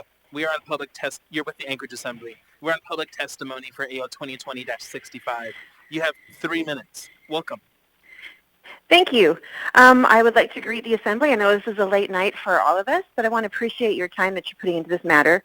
I do have some concerns about AO 2020-65.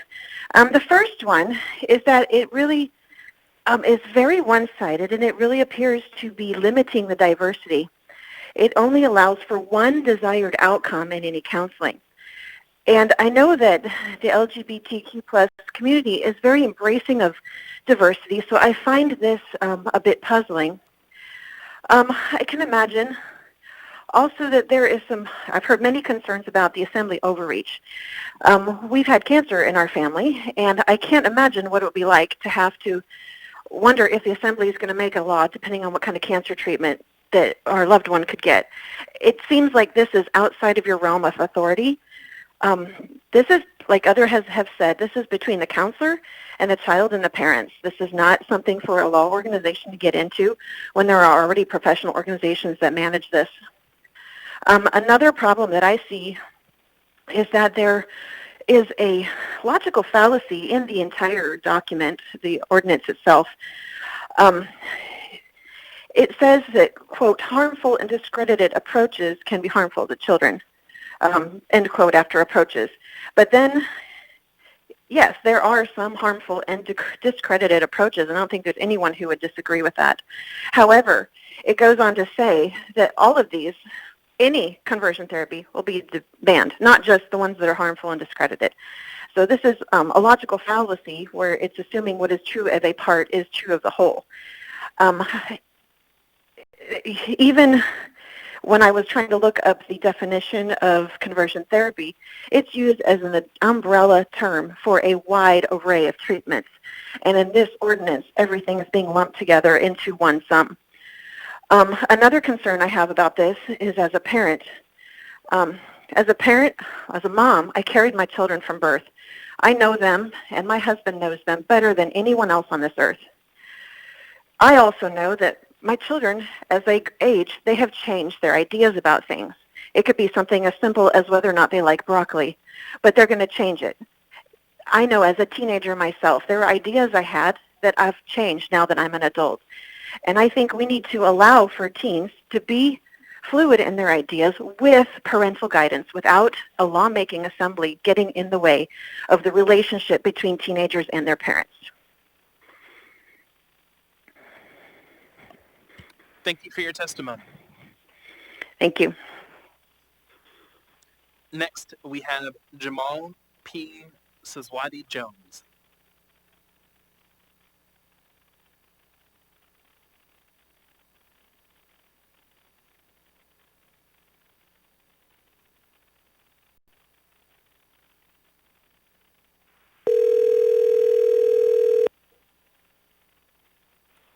Next, we have Jamal. Hi, Mr. Sazwadi Jones. This is Felix Rivera. You're here with the Anchorage Assembly. We're on public testimony for AO 2020-65. You have 3 minutes. Welcome. And also, if you could mute the recording that you're watching, that would be great. Yes, thank you. Can you hear me okay? Yes, we can. Okay. Hi, my name is Jamel Saswate Jones. I am 23 years old. I am an Army vet and a born and raised Alaskan. Those of you who know and are familiar with the Alaska Military Youth Academy, otherwise known as the National Guard Youth Challenge Program, are familiar with my father, Dr. James Jones. And something that really touches my heart and really affects me personally is this ordinance and is AO65, because I am a queer black person born and raised in Alaska, and because of those two double minority identifying factors about myself, I did not always feel welcome. I did not always feel like I could be myself. I did not always feel like I could express who I am. And I feared when I initially started realizing who I am and wanted to come out and be myself authentically, I feared having to go through things that I've heard friends of mine go through in conversion therapy and having to deal with, quote unquote, praying the gay away, as a lot of youth in Alaska particularly have experienced. And in my opinion, this is not a matter of parental rights or religious freedom. This is a matter of protecting the children, because that is one thing that I have not heard in the time that I have sat here on this assembly meeting. A lot of those in opposition of this speak in terms of is the children, if they want this. And I can assure you that queer children growing up in Alaska, we do not want this. We want to be accepted and loved for who we are, not told that there is something wrong about us because of what our parents deem as right or wrong based on whatever determining factors they choose to go by to determine right or wrongness of our sexual identity. And because of that, it made me want to get as far away from Alaska as possible, and actually was part of the reason why I enlisted in the military, was because I did not feel like I could safely and authentically be myself every day. When I was growing up, I felt the only logical step was to remove myself as far away from where I grew up. So I'm currently calling from DC right now, listening in on this, and I'm glad that I was able to get my chance to speak before you all called the assembly to end for the night. And I believe that is everything that I needed to say. Thank you. Thank you for your testimony. Next, we have Mike Robbins.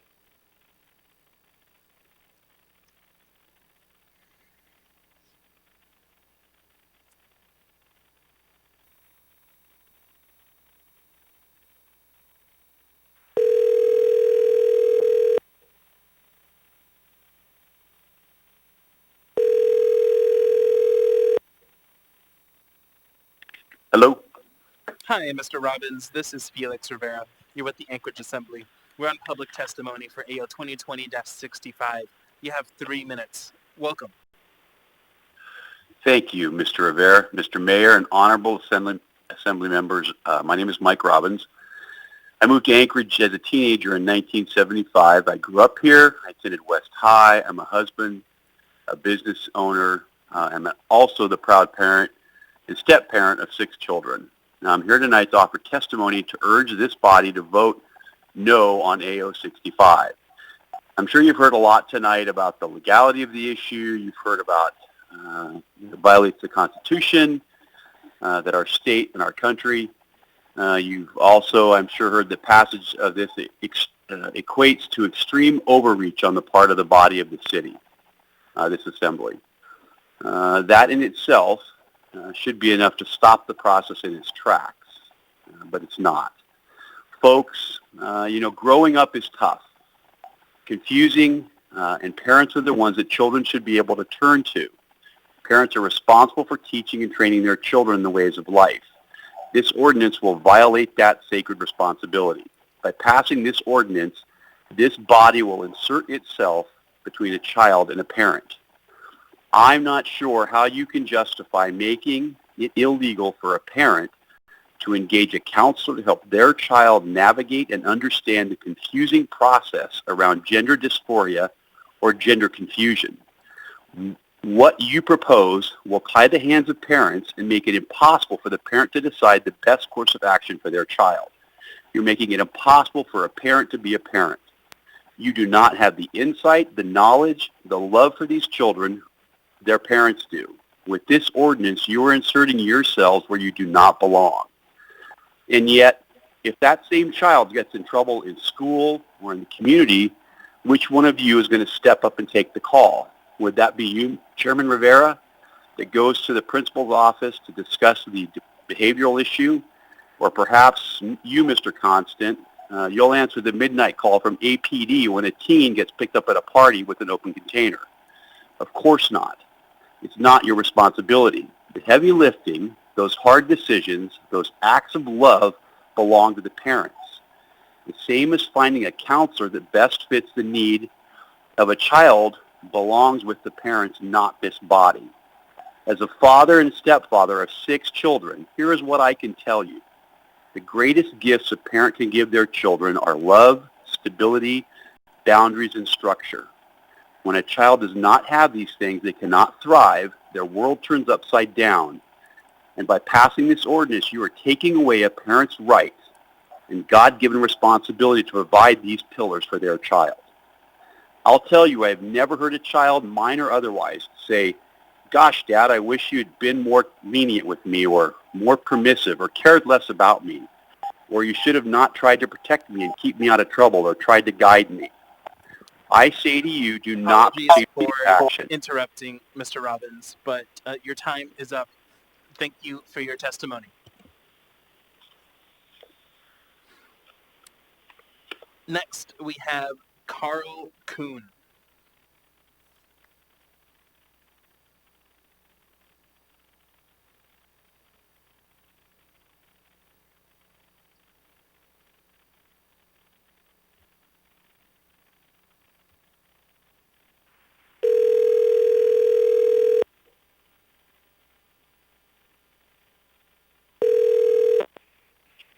Hello. Hi, Mr. Kuhn. This is Felix Rivera. You're with the Anchorage Assembly. We are on public testimony for AO 2020-65. You have 3 minutes. Welcome.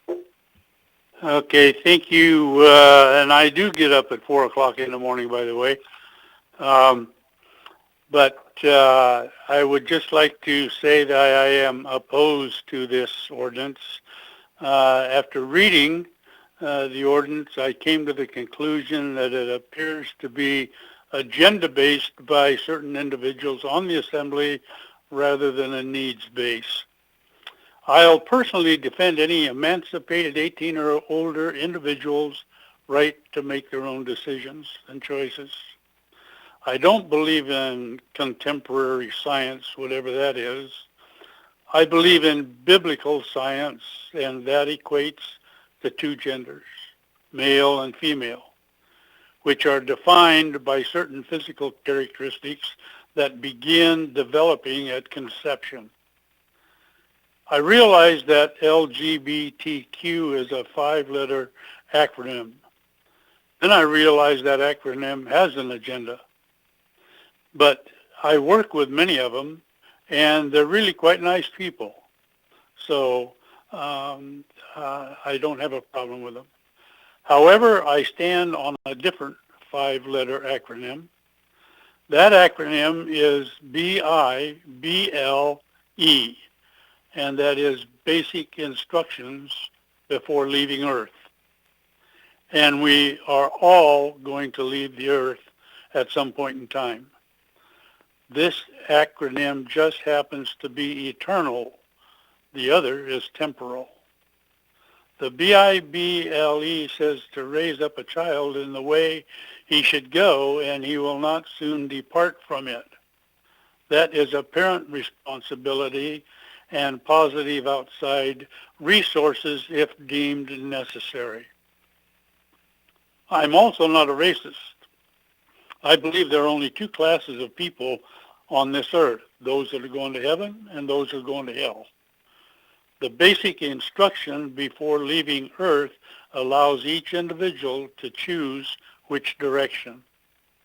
If it should come up, I will share what God says and let everyone know his love for them and how his instructions apply to all things. This ordinance, if passed, will not stop me from using my First Amendment right. When, where, to who, and about what. That is my constitutional right of free speech. Even if I had to take a nice drive out to the valley, have dinner, and share the basic instructions before leaving Earth with any minor who is or may be struggling with gender identity.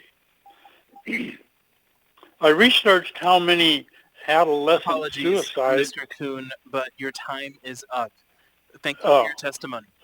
You bet. Next, we have Jane Yerman.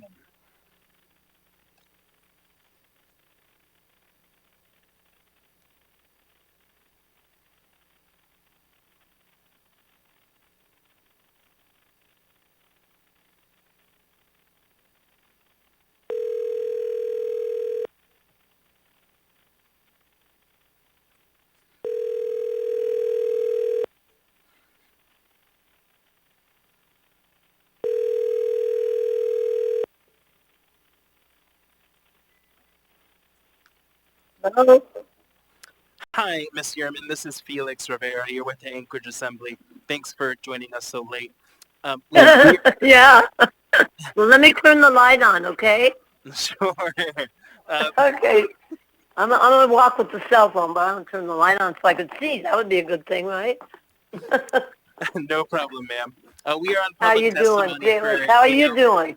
That's a late, we're you know? doing well. We're working.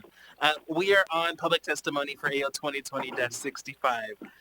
Talk a little bit slower, honey. Please, a little bit slower. Oh, sure.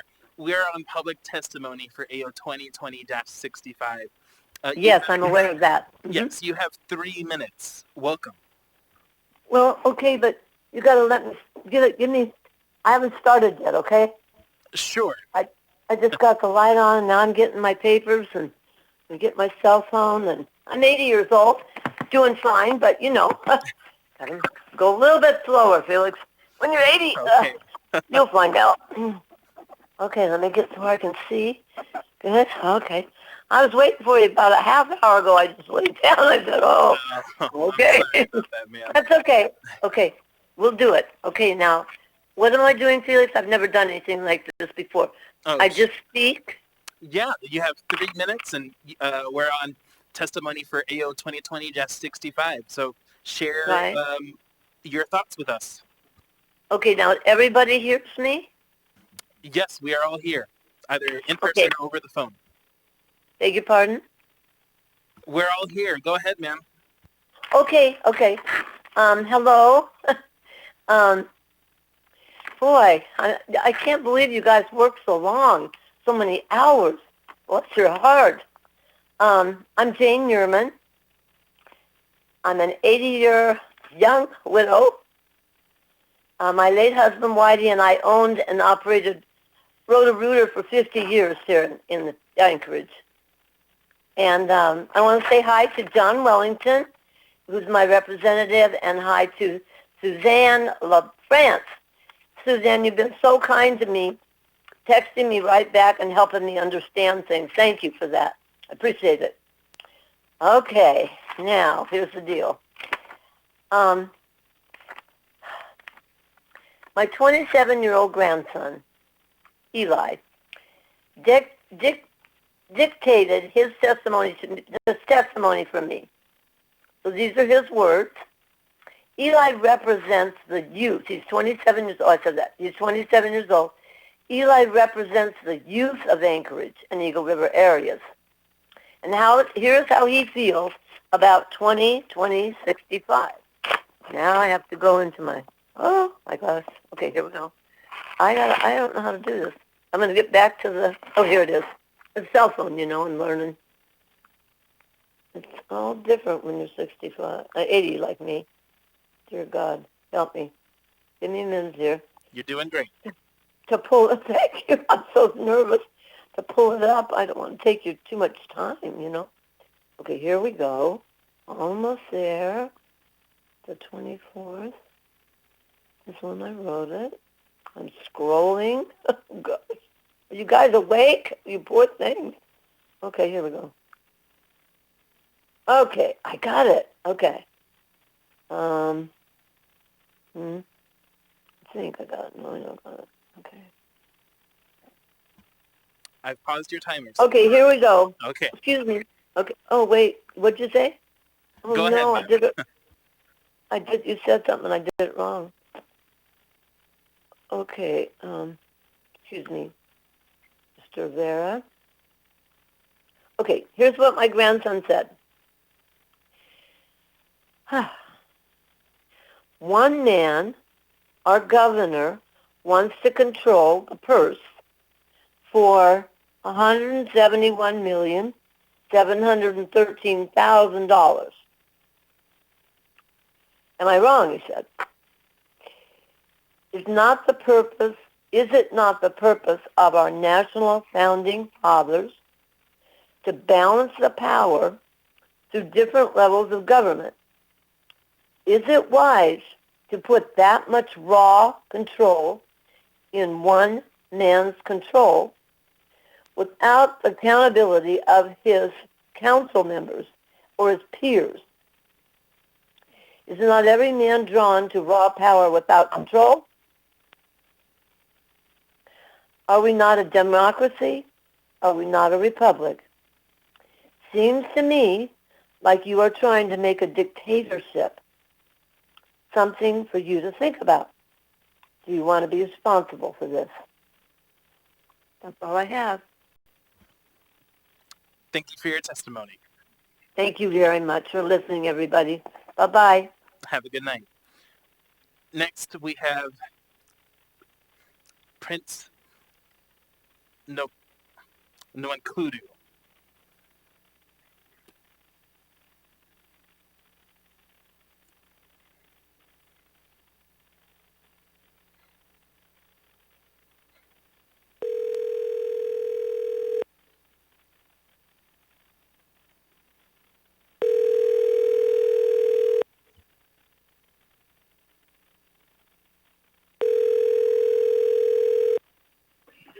This is Prince. Hi, sir. This is Felix Rivera. You are with the Anchorage Assembly. We are on public testimony for AO 2020-65. You have 3 minutes. Welcome. Thank you. My name is Prince Nwankludu. I live in Anchorage. And my testimony is with regards to the ban that is being proposed. And with my research, I happen to have done an extensive research in the area of gender dysphoria in children in particular, and the treatments that are being proposed. So my submission is that if we have to ban anything, we have to ban every therapy, because research shows that 90 to 95% of children who have gender dysphoria, that is confusion about their gender, outgrow that confusion when they go through puberty. So if naturally 90 to 95% of children who undergo gender dysphoria when they are children outgrow it at puberty, then why should we do any therapy at all? Both gender affirming and gender conforming. Particularly if we ban gender conversion, which unfortunately includes regular counseling, like for pastors, churches, etc., and even family members, then why would we subject the children to hormone treatment and sex reassignment? So if 90 to 95% of children outgrow this condition, it's not necessary to give them any therapy at all. Let them just be children and outgrow it at the appropriate time. So that's my submission. I feel it's one-sided to ban conversion therapy, which unfortunately is very ambiguous because it's not just conversion therapy. That's very ambiguous because there is counseling. There is a child that could have confusion but want to retain the biological sex, but they are still confused. So why wouldn't you have the child, counsel the child? So that is the submission. Hormonal treatment and sex reassignment have not been tested so far scientifically. My written submission has the details and references of scientific journals, including the American Association of Psychiatry, the Institute of Medicine, etc. So I've submitted something that has so many references. So what I'm saying Apologies is that for if we ban interrupting, conversion, sir. we should also But ban. your time is up. Thank you for your testimony. Next, we have Connor Parker.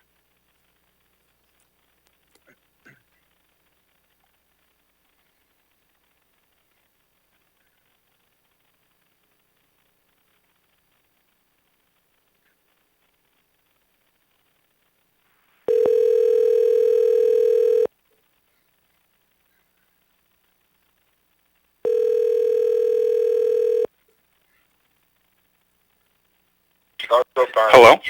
Hi, Mr. Parker. This is Felix Rivera. Welcome again. We are with the Anchorage Assembly. We're on public testimony for AO 2020-65. You have 3 minutes. Welcome. Thank you for your time. Again, my name is Connor Parker. The language of this ordinance is written that its intent is to protect children, and I think we would all agree that this is a noble goal. In order to protect children, I must speak out against this ordinance because of the blatant falsities in its premises. It would do the exact opposite of protecting children. I have previously written to you how this ordinance is harmful to children, is against reasoned science, infringes on religious freedom, parental rights, counselor and patient confidentiality and choice, and is against good decision-making principles. Today, I wish to further explain to you why this ordinance is so harmful and its premises false. The first premise states that research demonstrates that sexual orientation and gender identity change efforts can pose critical health risks to lesbian, gay, bisexual, and transgender persons. This premise is factually incorrect as all the premises in the ordinance that are based on this one. Studies show almost half of those with gender dysphoria think about suicide, and 1/4 have attempted it. This is 47 times greater than the general population. These feelings alone lead to increased health risks, not the change efforts. To deny counseling assistance is wrong and unconscionable. Studies show homosexual behavior results in numerous health problems, including increases in AIDS, other STDs, colon and rectal cancer, and hepatitis. According to the CDC, more than 82% of all AIDS cases in 2006 were the result of male-to-male sexual contact. Moreover, gay and bisexual men account for more than 60% of all syphilis cases. Studies show homosexual behavior shortens the lifespan of homosexuals anywhere from 8 to 20 years. Smoking on average only reduces the lifespan by 7 years. Since we discourage smoking, why are we not doing the same with homosexuality when it has such high risks? According to the Gay and Lesbian Medical Association, lesbian women have the richest concentration of risk factors for breast cancer than any other subset of women in the world. They have higher risks for cervical cancers, are more likely to be obese, use more tobacco, alcohol, and illicit drugs, experience higher rates of bacterial vaginosis and hepatitis C, and are 6 times more likely to abuse drugs intravenously. The high health risks posed by homosexuality and gender dysphoria are well documented. The entire premise of this ordinance is false. It is not the change efforts that pose the risks. The increased risks of suicide and other health problems are from gender dysphoria and homosexual behavior, not from change efforts. These lifelong health risks can be alleviated by providing counseling to minors, not prohibiting it. If you actually care about the children in this city, now and for generations to come, you will vote against enacting this ordinance. And Chair Rivera, I also wanted to mention to you, I did see your comment regarding the equity versus equality earlier. Thank you for responding to that, and I am very aware of the differences between the two, and that is why I am very against equity and for equality. Thank you for your time. Thank you. Thank you for your testimony. Next, we have Michael Pankian.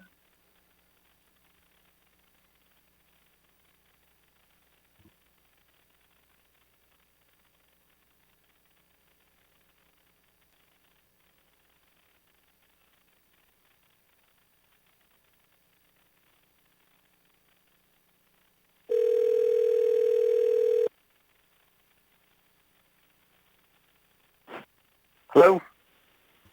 Hi, Mr. Pankian. This is Felix Rivera. Thanks for joining us this late. You're with the Anchorage Assembly. We are on public testimony for AO 2020-65. You have 3 minutes. Welcome. Thank you. When does it start? Go ahead. Oh, right now? The difficulties I have with AO 65 have to do with the idea that the way it's written takes away the rights of the parents and the children who are involved in it. The bigger problem is that the oath taken by Anchorage municipality members kind of negates the idea of this even being usable. You have taken an oath for the defense of the United States Constitution, the Alaska Constitution, and the Home Rule Charter, and a positive vote for this violates all three of those documents. Therefore, in violation of your oath of office, you can't even hold the office at that point. So the difficulty that I have is that AO 65 is violating the rights of parents who have the ultimate right over their children. Any child who is interested in getting out of any kind of a same-sex attraction or homosexual lifestyle is denied that right by this ordinance. So in these ways, I don't really see how this is something that you can vote for or pass, or you make it a part of the Anchorage ordinances. So this is what I had called in to talk about, and just wanted to give my 2 cents on.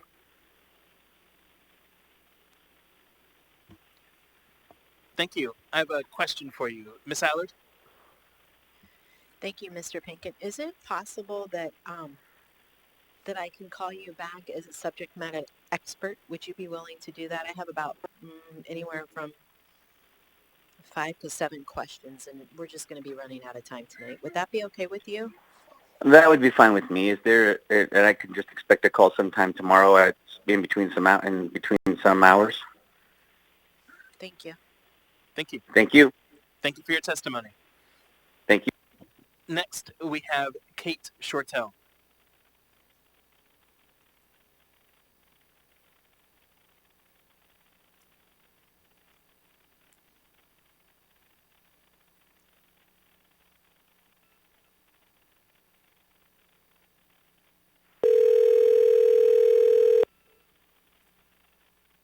Hello?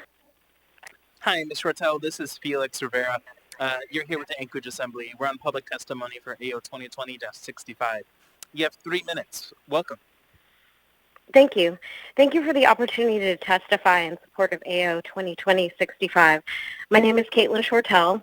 I was born and raised in Anchorage. I'm a survivor of conversion therapy in Anchorage and am a practicing lawyer who advocates for clients who face discrimination, including LGBTQ people. I also am a former assistant attorney general, and I have done over 100 child abuse and neglect trials on behalf of the Office of Children's Services with the state of Alaska. I have 3 points that I want to make in this testimony. The first is that this ordinance would be constitutional under the case law of our Ninth Circuit Court of Appeals. Secondly, I support this ordinance as a survivor of conversion therapy since I've experienced its harms firsthand.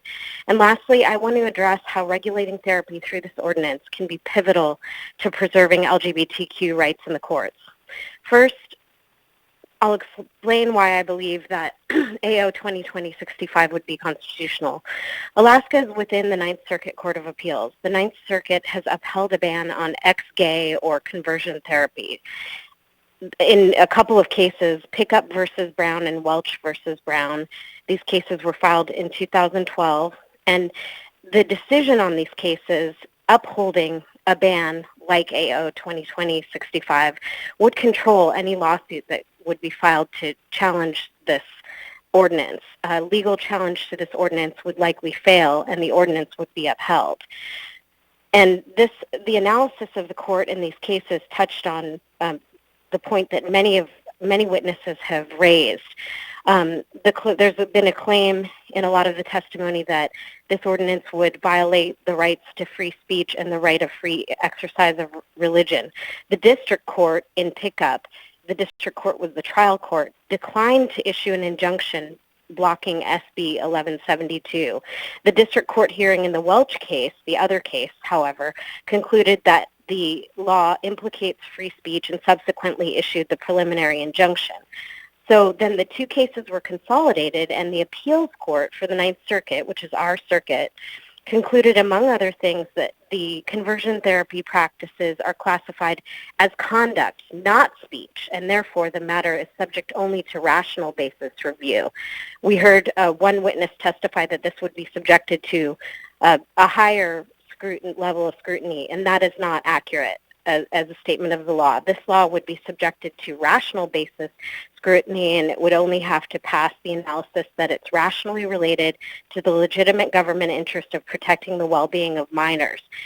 And so that is what, and the court found, the court in our region found that it did pass that rational basis. So this law would be found constitutional. Parental rights are not unlimited. I've done over 100 trials. Interrupting, Ms. Rotel, but your time is up, but I do have some questions for you. Mr. Constant? Thank you, Caitlin. Okay. Can you just Sure. sum up your points in one or two quick sentences? Yeah, sure. So just summing up this point that it's constitutional, parental rights are not unlimited. I've done over 100 trials on child abuse representing the state, and parents don't have unlimited rights to impose or withhold treatment to their children or subject them to emotional or physical abuse. I also wanted, the other 2 points are just that I survived a form of conversion therapy as a 13-year-old here in Anchorage, and I saw how it damaged an adult man who was my friend's mother's boyfriend, who to this day he permanently disavowed his identity as a gay man as a result of this cult that we were absorbed into. It is harmful. It is abusive. The last point is that... Apologies for interrupting again. I have another question for you. Mr. Dunbar? Sure. This might be on that point, Caitlin, and thank you very much for your testimony, but could you describe, if you're comfortable doing so, where you survived that conversion therapy in Anchorage, who the person was, or who the group was that did it, and when that was? Sure. So it was kind of an unusual situation. It was not through a church. It was a cult called Aesthetic Realism that is based in New York City, and that was notorious for claiming that it could change people from homosexuality. And myself and my best friend we both grew up to be LGBTQ adults, but this was a therapy and a cult that people did telephonic therapy and were encouraged to engage in self-criticism, and it was very public until totally discredited. So this cult, Aesthetic Realism, does still exist, but they had to stop doing conversion therapy because it was, so discredited and so harmful. But I do know that I don't want to name him, but my friend's mother's boyfriend, he was a gay man, and he was really harmed by this therapy. My friend and I ended up, living healthy lives as adult LGBTQ people. But that's sort of the summary on that. So can I quickly just cover this last point about how regulating therapy will help uphold LGBTQ rights in the courts? If you may, very briefly, please. Okay. So I had a case, because I do a variety of work, but I had a case representing a trans parent whose ex-spouse tried to disestablish my client's parentage based on the fact that they transitioned. I had a couple of therapists who were clear on the fact that current, legitimate psychology recognizes that being gay and being trans is not a mental illness. So I was able to properly inform the custody investigator and the court to make a fair determination, and that preserved my client's parentage in custody. If the custody investigator hadn't been informed by this expert opinion, this person might have lost their child forever, which would have been a miscarriage of justice. And so I see banning conversion therapy as a fair and needed regulation of the practice of therapy in our community. Thank you. I have one more question for you. Ms. Allard? I apologize, Chair. My hearing aids and the echoing in the chambers. Um, it's Caitlin? Did you Yes. say that thank you for testifying tonight. Did you say that the conversion therapy was locally in Anchorage, or did you say it took place in New York? The cult is based in New York, and there were adults who were practicing this in a family setting who were connected, so they were doing it by telephone. But this all occurred in Anchorage in the 80s. So before this group was forced to at least stop advertising that they changed people from homosexuality, as they put it. So, Chair, I have one more question. Sure. So just to clarify, so the facility isn't open anymore, is it? Or do you know? yes, it is. It is. Okay. Thank you. Thank you. Mm-hmm. Thank you for your testimony. Thank you. Bye. Next, we have Joan Priestley.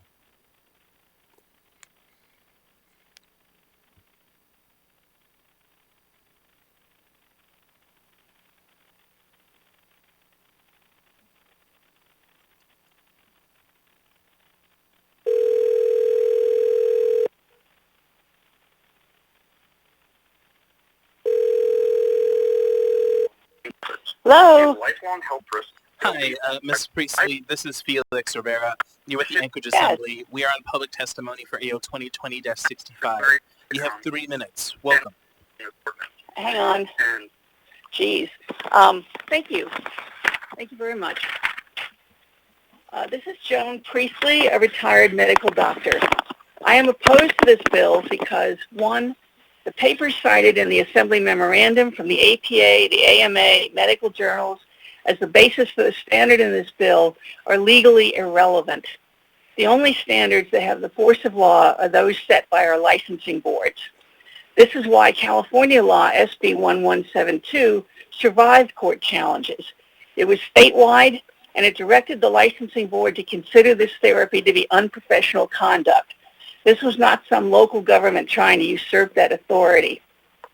2, last year, our Supreme Court held that the content of professional speech is protected by the First Amendment.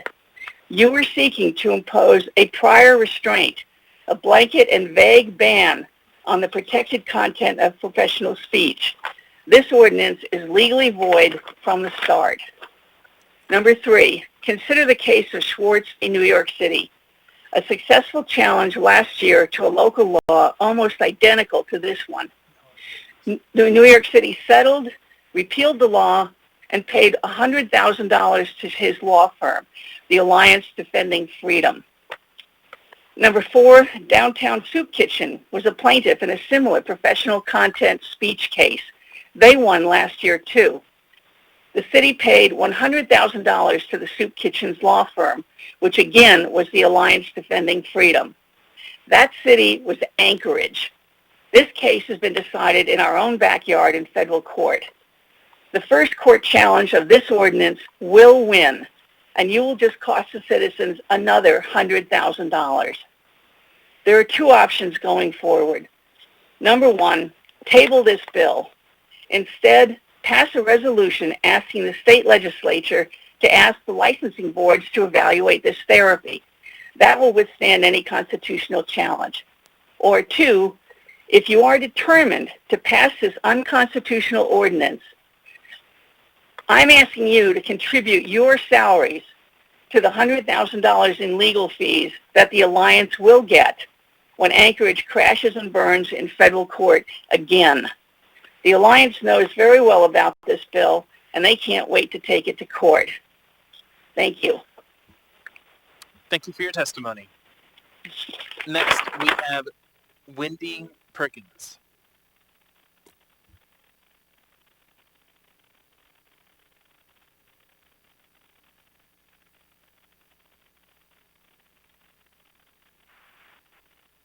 Hello, you've reached Wendy. I'm not able to. Next, we have Travis Dosser.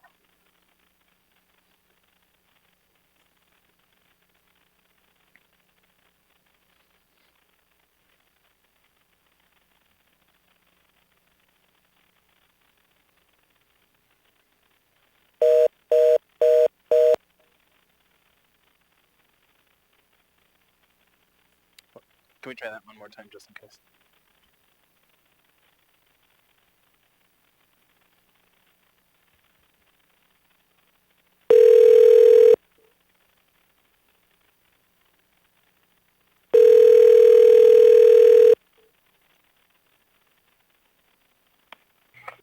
Hello? Hi, Mr. Dosser. This is Felix Rivera. You're here with the Anchorage Assembly. We're on public testimony for AO 2020-65. You have 3 minutes. Welcome. Hey, good evening. Basically, I just want to testify that from what I understand as far as the way it's written, I'm not in favor of it because I feel like it would infringe on my parental rights and any pastoral or religious understanding. Can you clarify as far as any of that understanding? I'm sorry, sir. I didn't understand your question. So one of my concerns is as far as the parental is my influence as far as being able to share it to my kids or even neighbor kids or friends and family, whether blood related or not related, that if I want to share or petition and say, hey, there's other outside help, there's other ways to ways of living, that this ordinance would now all of a sudden hinder that opportunity to do that. Then all of a sudden I have fines and penalties associated with that, which is a concern because as a First Amendment right, I have a right to share my faith and belief. And I feel that with the current atmosphere with the mayor's office and the city councils is that you guys aren't really interested as far as once something's passed, you guys like to take the initiatives too far, where once something is set in stone, you guys like to push the line, whether it's the homeless shelter or other things that you like to push that. So that's my concern with this ordinance is it's just kind of an opening up a gate to, is everybody that I've talked to is on the city council is concerned about kid safety and stuff. But it just seems to be a very weird way to go about setting this ordinance in the sense of fines and penalties when if it's a concern of safety and as far as abuse and sexual abuse, why is not the criminal side of things as far as imprisonment with that sufficient outside of trying to now incorporate parental legal ramifications for speaking up for someone's faith or because ultimately that's one of our rights is to find out what the truth is. And with this penalty, it's basically saying, no, you can't seek the truth out. Because if you're going to seek out the truth, well, then all of a sudden there's fines and penalties put on by the government. That's kind of one of my concerns with the ordinance. And I would like to just encourage, it's not necessarily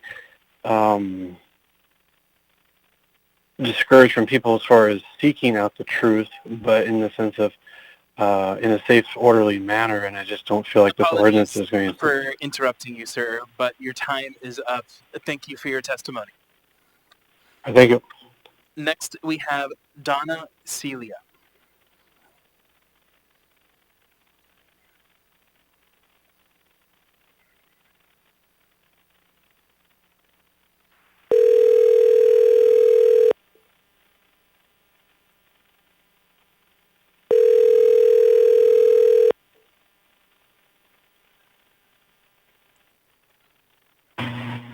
Hello? Hi, Miss Celia. This is Felix Rivera. You're here with the Anchorage Assembly. We're on public testimony for AO 2020-65. You have 3 minutes. Welcome. It's 11:40 p.m. Are you really calling people this late?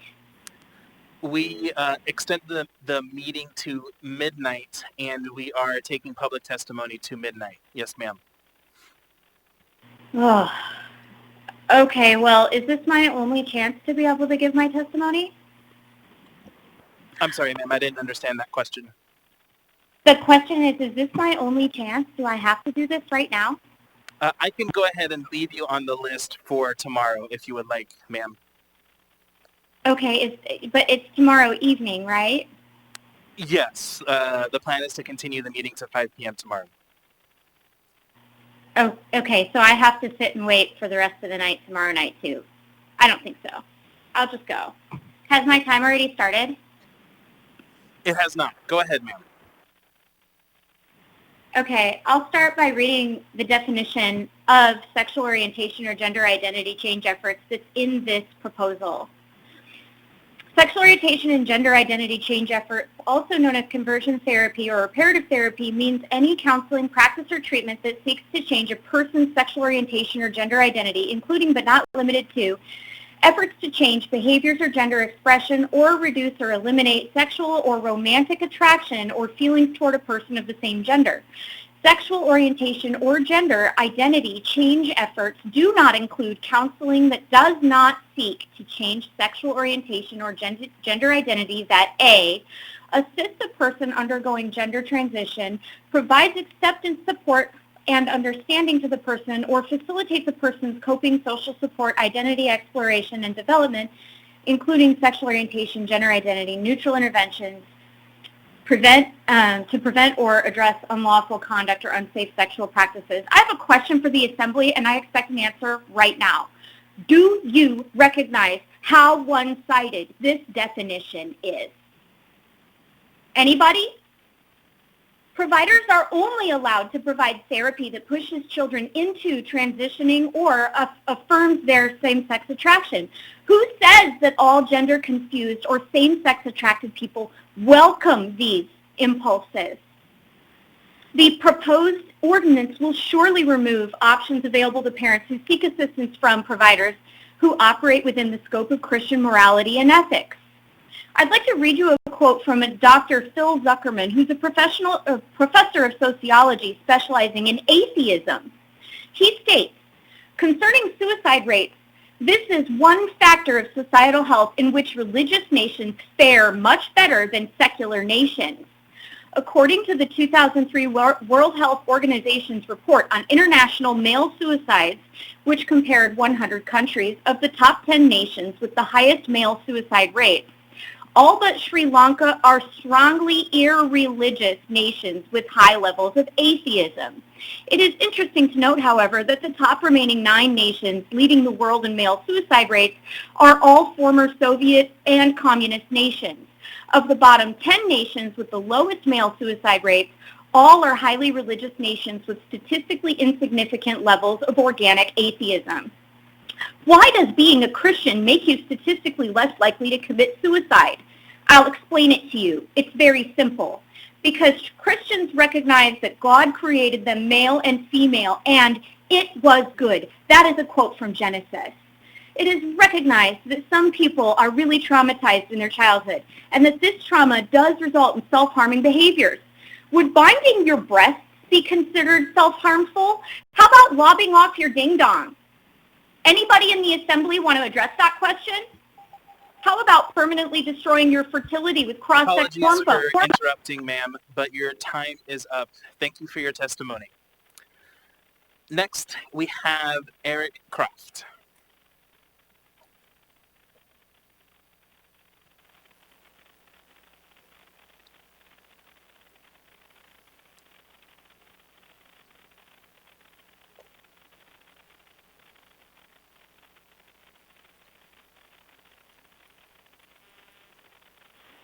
Eric.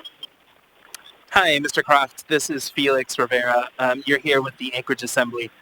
We are on public testimony for AO 2020-65. You have 3 minutes. Welcome. Thank you, guys, and I know it's getting right up to midnight. Thank you, Chair Rivera and the members of the Assembly for staying so late. I'd like to testify in support of AO 2020-65. We will join 20 states and 70 different municipalities in enacting this important ordinance. It has 3 significant limitations that allow me to support it. It only applies to minors under the age of 18. Adults can get whatever therapy they think helps them. Secondly, it applies very narrowly to a procedure that's been shown, as indicated by the relevant medical authorities, that has very little benefits or none and substantial risks or harms. And third, it's limited to registered professional counseling, registered, certified, or licensed.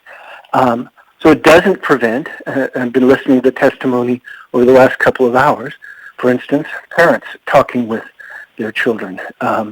It's a professional prohibition. So I know your time is tight. I appreciate your service and support AO65. Thank you for your testimony.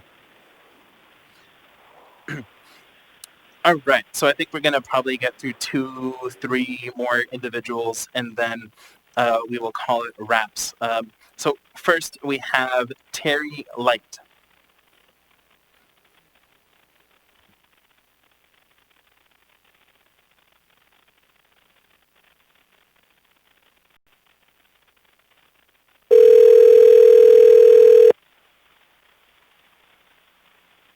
Hello. Hi, Terry. This is Felix Rivera. You're with the Anchorage Assembly. We are on public testimony for AO 2020-65. You have 3 minutes. Welcome. Yes, thank you. And I just wanted to thank the Assembly for bringing this forward. I want to thank the one gentleman who talked about letting children be, and that was the most sense of a lot of the people who said things today. I feel like parents really put their agendas on children like all over the place, and it really is disturbing in lots and lots of ways. And I think one of the big reasons we have suicidal youth who are queer and trans is because the whole general public is really highly Christian and is like in this world of male or female, and it's really awful on intersex people, you know, who don't have an issue about the attractions per se, but have a really ambiguous gender. But that's who they are. And God doesn't make mistakes, but human beings want everything cut and dry, and that's like a problem for humans. And right now we're just trying to scope out some laws here, which is a whole interesting process to me. But I support the ban on conversion therapy, and it's mostly this idea that, you know, parents don't force their ideas on children. I think that's just really wrong. And if they want to be a good parent, then just listen and be curious and feel what, you know, like listening to what their children are feeling, and not to give that child answers, but really help them know about ways to think about things, and like plus and minuses about choices, and help them think. And if they're having a hard time thinking in puberty, like what did you teach them when the age is 7 to 12 about thinking and about questioning things and exploring the world and being curious and using imagination and having strategies in life? This whole thing about knowing that God said there was man and woman just because it's in the book. So I don't know. There's a whole process here about letting children think and letting children be, because like I think God made us all intelligent. And by the time you reach adolescence, I hope you trust your children to make good decisions. And when they make a bad decision, you're there to help catch them. You're not there to make sure they don't fall. So that's my statement for that. Thank you. Thank you for your testimony. Next, we have Stacy Lange.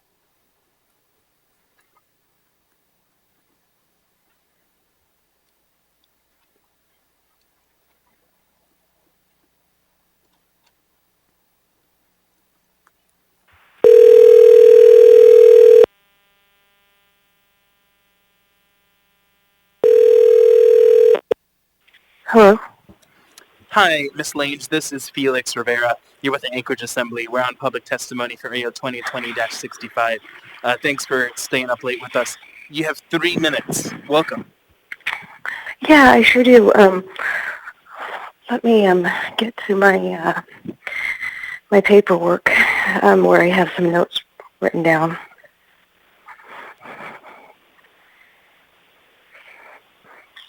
see here. Are you there, sir? Yeah, we're still here. Go ahead when Okay, you're ready. great. Thank you. Okay, let's see here.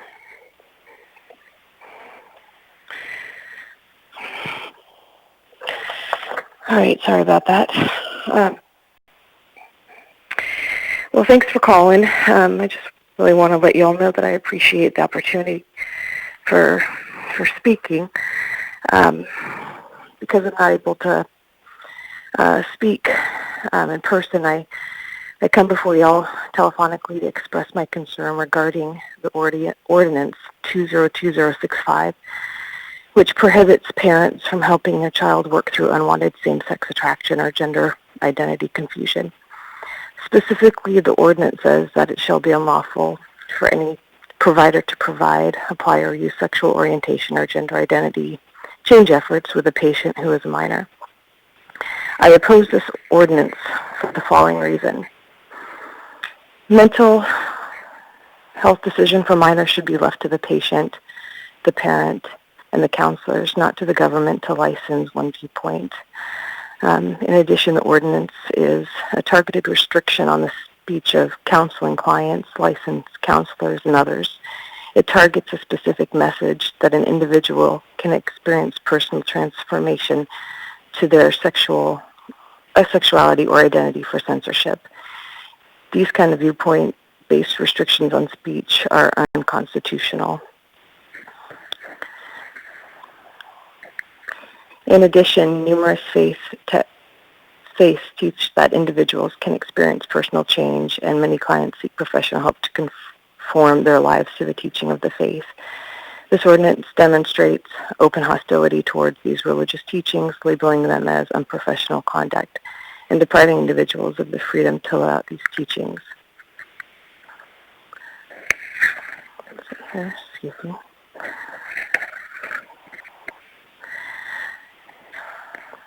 The last time that I testified before the Assembly was in January of 2019, and it was to oppose the Drag Queen Story Hour program, which, for those of you that are new to the Assembly, is a program that specifically targets children as young as 3 and seeks to promote, disseminate, and normalize sexual LGBTQ ideology under the guise of inclusivity. Specifically, such ideology seeks to encourage cross-dressing, homosexuality, transsexuality, and gender fluidity. I think it's fair to say that the Drag Queen Story Hour program, which was supported by everyone who was on the Assembly at the time, excluding Fred Dyson, is a program that promotes same-sex attraction and that causes gender identity confusion. I don't believe it's a coincidence now that I'm testifying before the Assembly to oppose an ordinance that would prohibit parents from helping their child work through unwanted same-sex attraction or gender identity confusion. I do not hate the LGBTQ community at all, which was implied last time when I testified against the Drag Queen Story Hour by some in attendance. I have friends and colleagues that identify themselves Apologies for interrupting, ma'am, but your time is up. Thank you for your testimony. Okay. With that, I will entertain a motion to continue this meeting to tomorrow at 5 p.m. Second. Moved and seconded. Members may proceed to vote.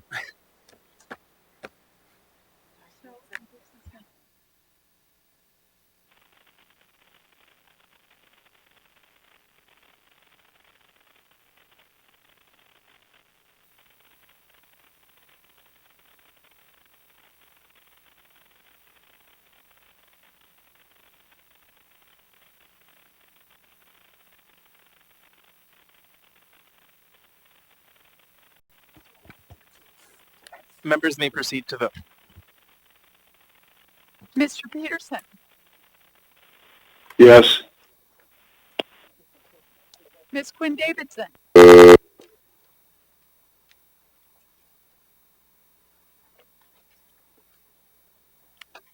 Ms. Quinn Davidson,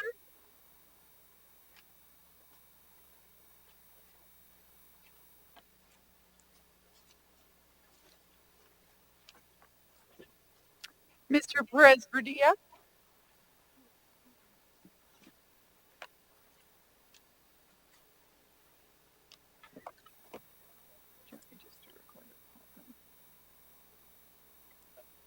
the line still open? Because I'm hearing that the line might not be open. Because Mr. Peterson.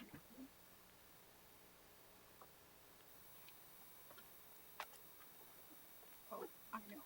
It's just. Travis, I think we have the phone muted. It's unmuted. Okay. Let's try it again. Miss Quinn Davidson?